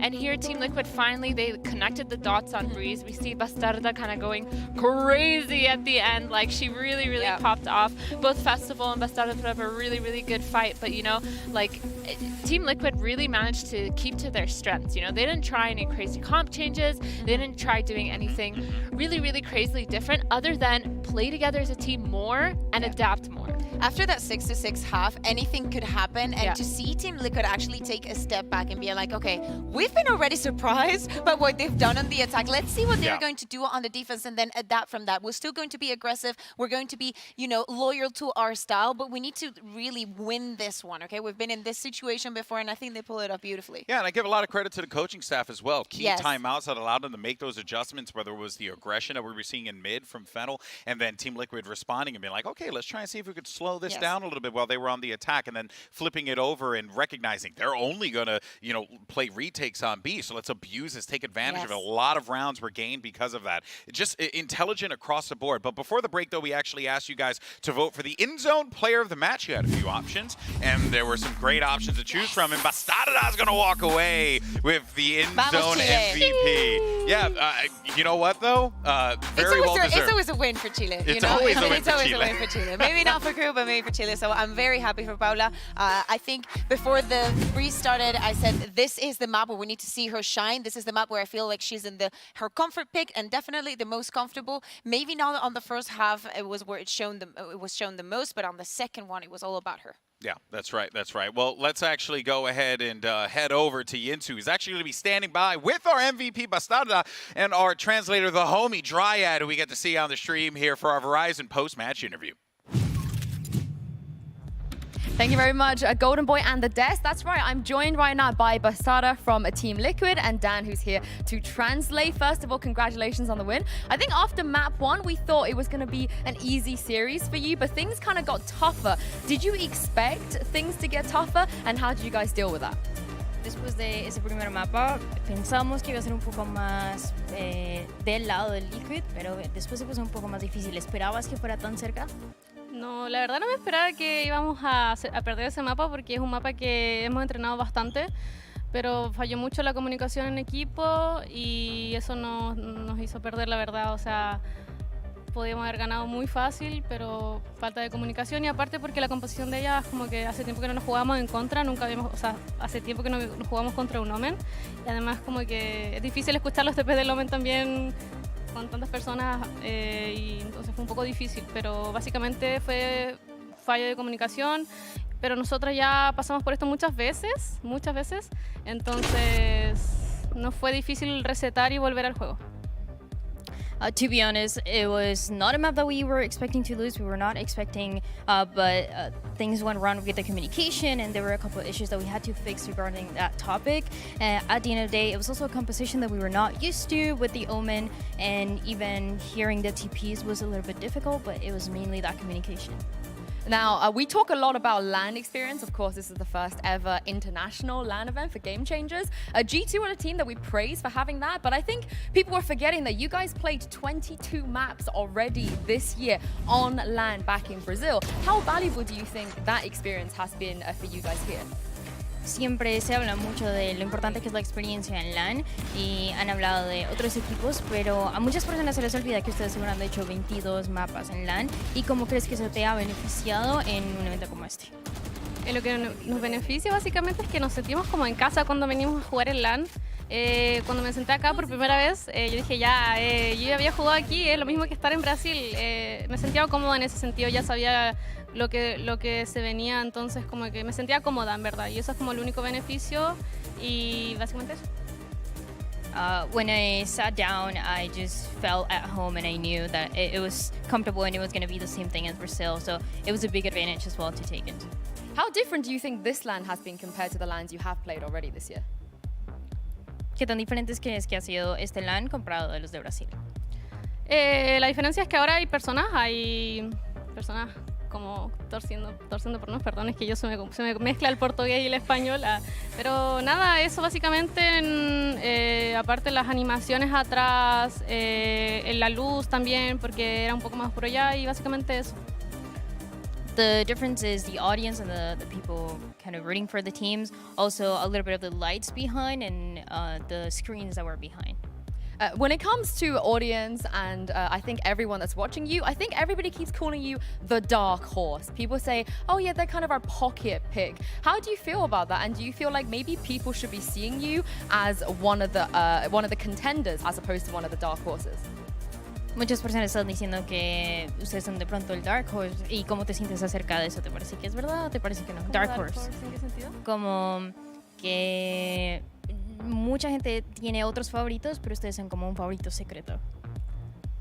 No sé. O sea, cuando llegamos acá ya sabíamos que éramos underdog por causa de que G2 y Cloud9 tienen son más estrellas, por así decirlo. Entonces, como que básicamente venimos sin presión y me siento súper tranquila, la verdad, porque ya cumplí mi sueño de llegar aquí y estoy jugando súper tranquila. Entonces, como que no tengo una presión y nosotros tampoco, creo.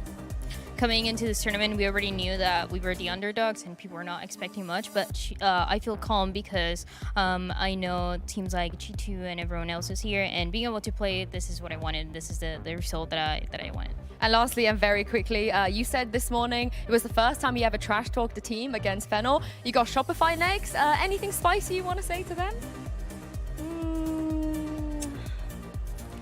Silencio y trabajo nomás. No, nada que decir. Silence and work, nothing else. There's nothing else to say. I love that. Thank you so much, Basara, for joining me, and thank you, Dan, for translating. I'm going to throw this back to the desk to close out the show. That's right. You just silence and put in the work. Period. Enough said.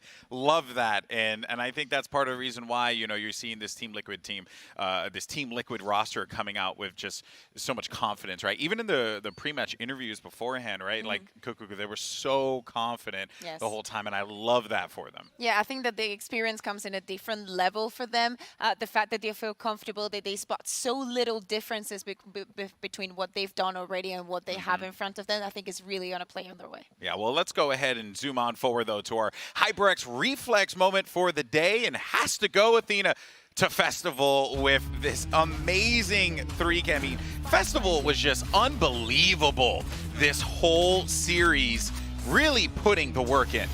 Yeah, I mean, Festival put up the numbers, she put up the fights, she made plays, she constantly clutched, it felt like. Even on Breeze, when she did that flank on the Neon and just absolutely decimated the other team, like, no one has been ready for the way that Festival has been playing at this LAN. And look at her, she's so cute and she's so humble. Look at that, like, I just love that for her. I think she really, really popped off and she really showed what she has today. Yeah, it was just an overall... For Fennel, it was definitely a statement-making game for them. Oh, totally. They showed everyone that they are a team that is here to compete. I think that if you are doubting Fennel at this point in the tournament, you're blind. You may need to check your glasses like me. Go to the hospital and learn how to tell time. Seriously, run to the hospital because you cannot see. You cannot see. You know what I love? We've been here for a while, and we've been saying at this point that we have all been operating on one collective brain cell. One shared. And we're doing it, baby. So let's go ahead.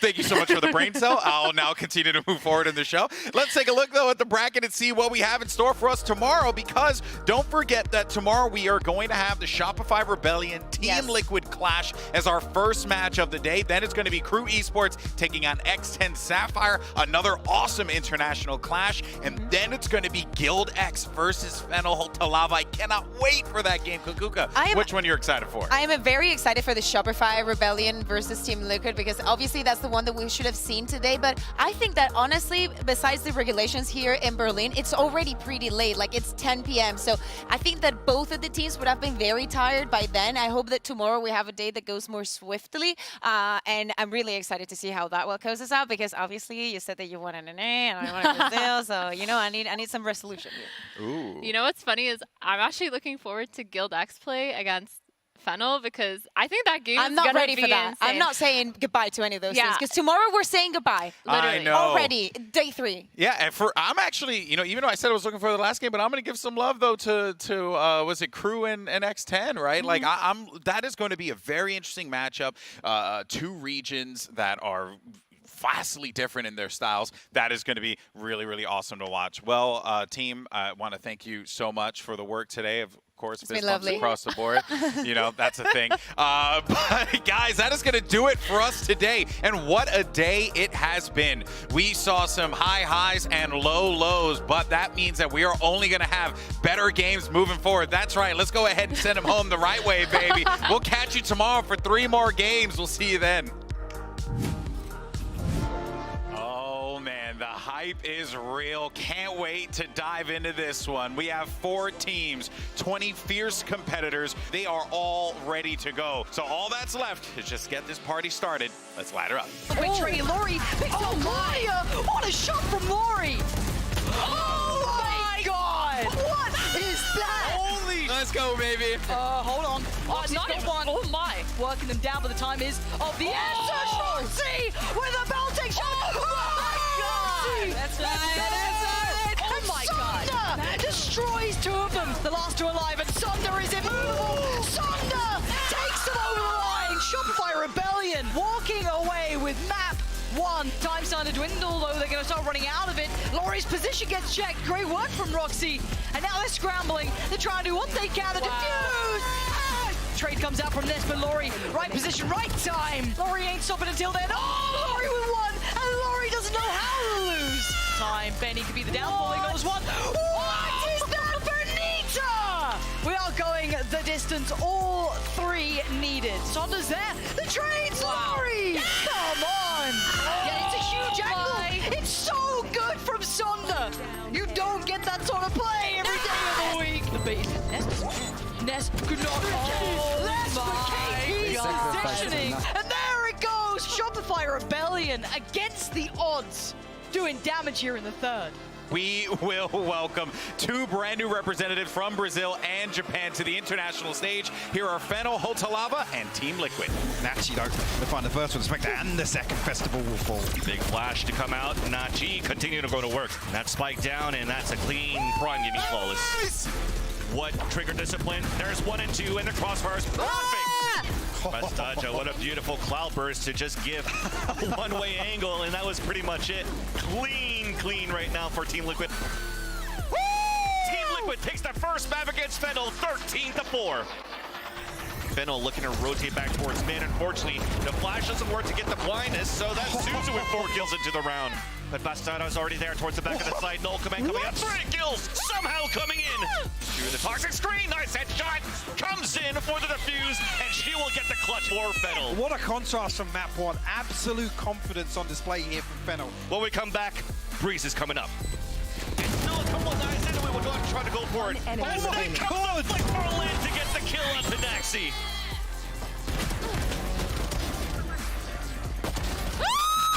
Team Liquid able to win the series 13-9 on the last map of Breeze. What a crazy decider here. Fennel's still putting up a fight, and honestly, walk away with their heads held high here.